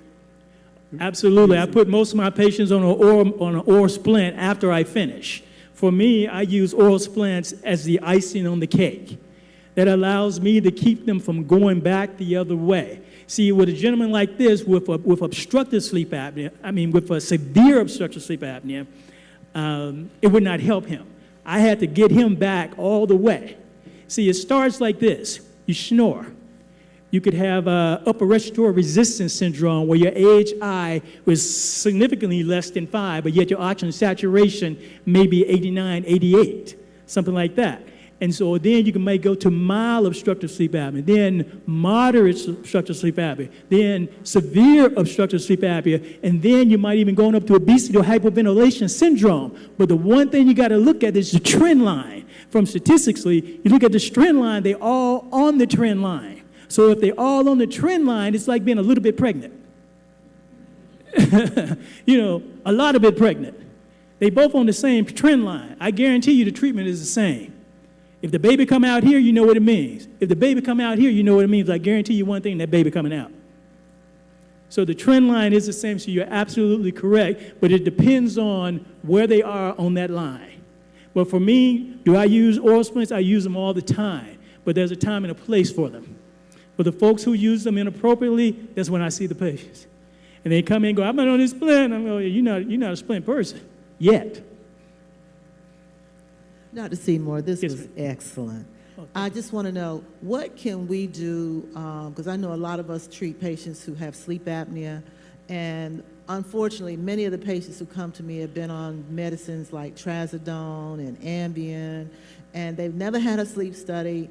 Why their doctor would do that, knowing they're having problems sleeping, and that's what they do. They don't order a sleep study. And it really angers me that these physicians are not ordering these. And so when I see them and order it, most of them come back moderate or severe obstructive sleep apnea. So what can we do to make sure the other physicians are doing what they need to do firsthand, and instead of putting them on sleeping pills? Because that's not the cure. Yes, excellent question. The situation is this. 10 to 20% of every person who has obstructive sleep apnea has insomnia. And when they hear the word insomnia, they're going to start going. Before, there used to be 17 different types of insomnia. Now we just go to acute and chronic insomnia now, and you got a whole bunch underneath the headline of each one of those. And so when they hear the insomnia, they're going to put in on some Ambien.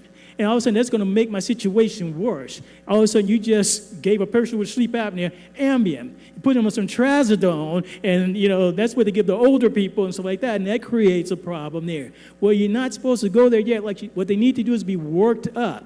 See, a sleep study is not sleep. It's not sleep medicine. Sleep medicine is an entire specialty, which is the reason I have to cross so many lines. The reason I can talk to an OBGYN doctor. The reason I can sit there and talk to a cardiologist. The reason I can talk to a pulmonologist there, because I got to sit there and be able to converse with them about the stuff that they do every day, because I got to talk about it.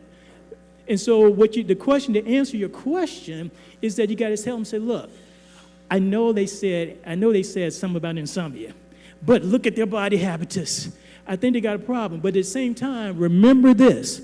You do not have to be big to have sleep apnea. You ever seen a child snore so badly, a baby snore so badly? All there is a big old head and a little old body. We're not talking about a person with a big old body and a little old head.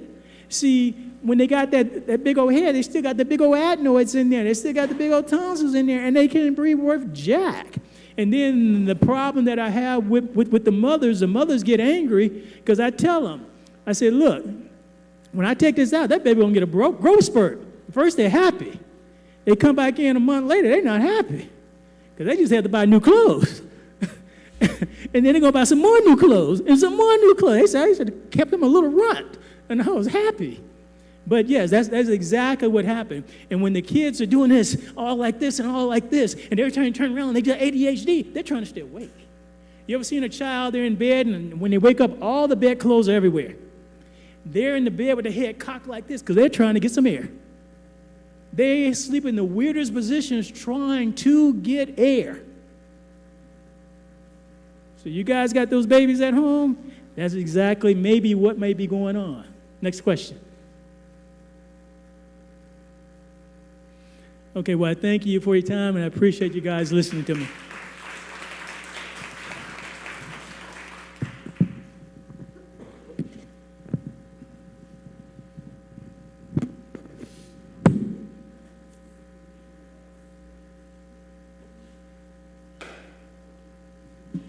Yeah, while they're setting up for the close of day, the activity code for today is up there, 13171. I guess I better get this before we start as well.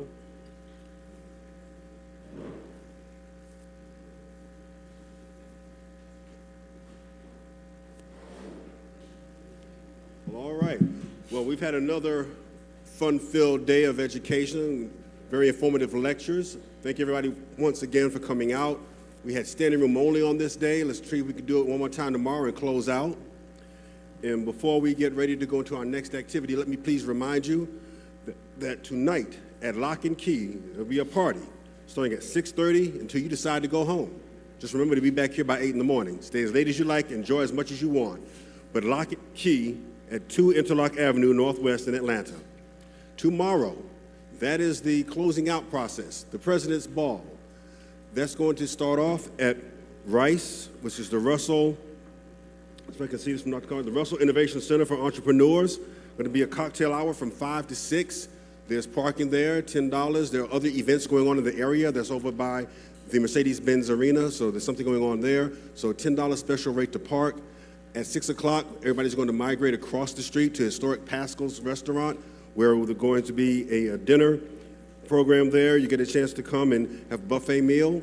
There's an opportunity to see the history of Atlanta during the Civil Rights Movement with pictures that is there to commemorate what went on during that time. So it's going to be a fun time of interaction, dining, and a chance to just get out and have a good time. And there's going to be some nice surprises given out for awards. So tonight at at Lock and Key on Interlock Avenue, tomorrow at Rice Center, and then at Pascal's. But right now, we're going to transition to a Speed Connections, a happy hour networking session brought to us by AHEC. There's going to be some refreshments back there in the kitchen area. Grab those refreshments, come back to your seats, and get ready to network with one another. So thank you again, everybody. See you over at Lock and Key.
Testing, testing.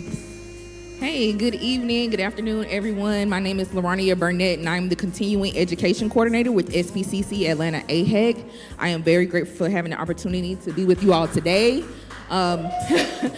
We are actually having a Speedy Connections social networking event here. Everybody got dismissed, so if y'all, I'm grateful for the ones that were able to stay. We do have some light hors d'oeuvres here in the break room as well. If you would like to select a table to just sit in, we do have various topics for discussion. So if you could, please join us for our social networking event. Thank you.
We've been working on this all week long. We know that some of you are from rural Georgia. We do have some of our urban doctors here. We do have some of our government officers here to share information with you. So at this time, we ask that if you are not a facilitator, to please have a seat at the tables that have been pushed together.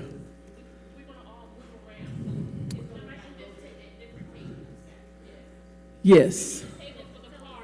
Yes, please join. Yes, please join a table with a tent card. If there's one person sitting at a table, we ask that you join that person because this is an activity where people will be communicating and sharing information with one another.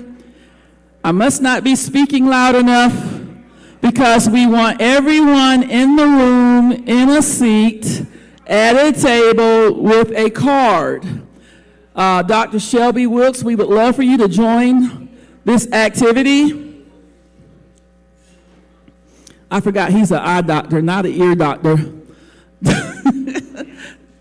you please have a seat? Yes.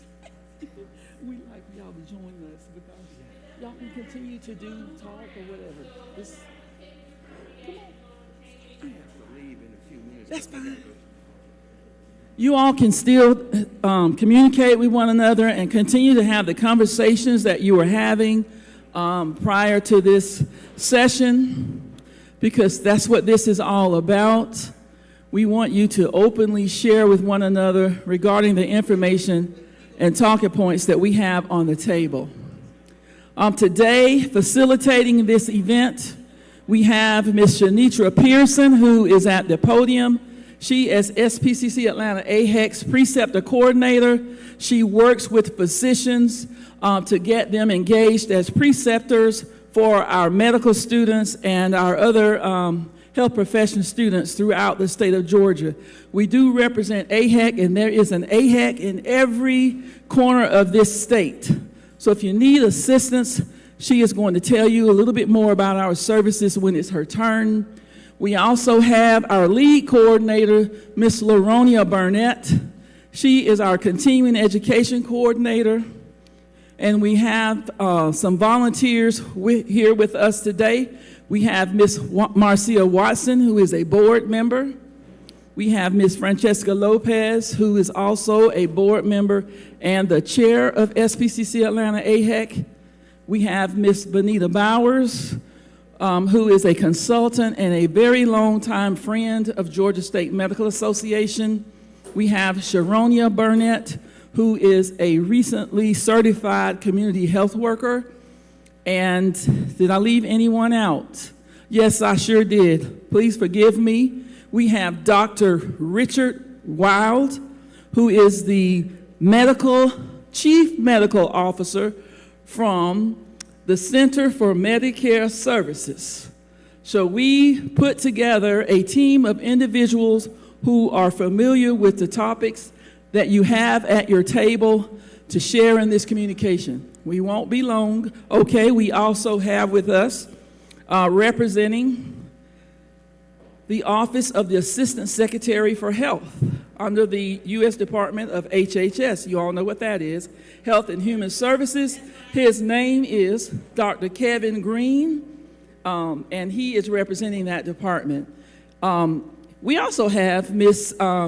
Joanne Pittman representing FDA. So we have some great people in the room to impart some very valuable information. So I'm going to stop and just let the people who put this together take over. Shanitra, I pass it on to you.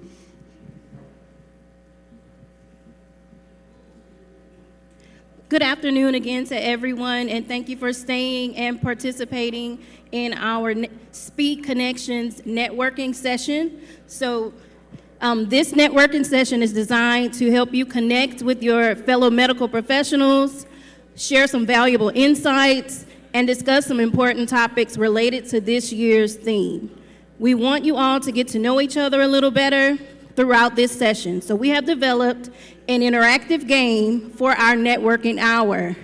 We do have 10 prizes to give away, and we do have some money to give away. We got some gift cards for you all. We have 7 $25 gift cards. We also have 3 $50 gift cards for our game winners. And I will now review the game with you all. So each of you have received a game card which lists 10 topics. You have also received a raffle ticket. Has everyone received their raffle ticket and their game card? You need a raffle ticket?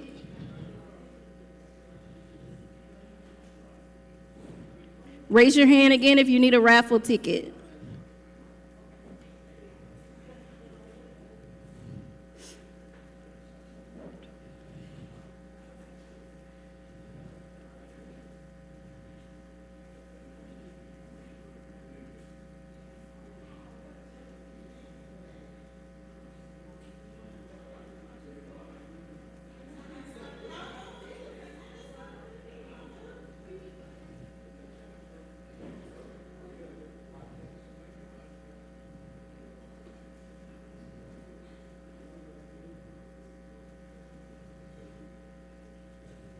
All right, so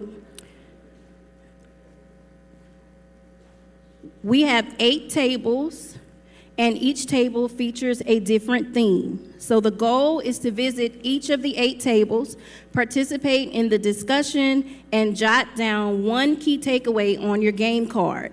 So it can be a one-word takeaway as time is limited at each table.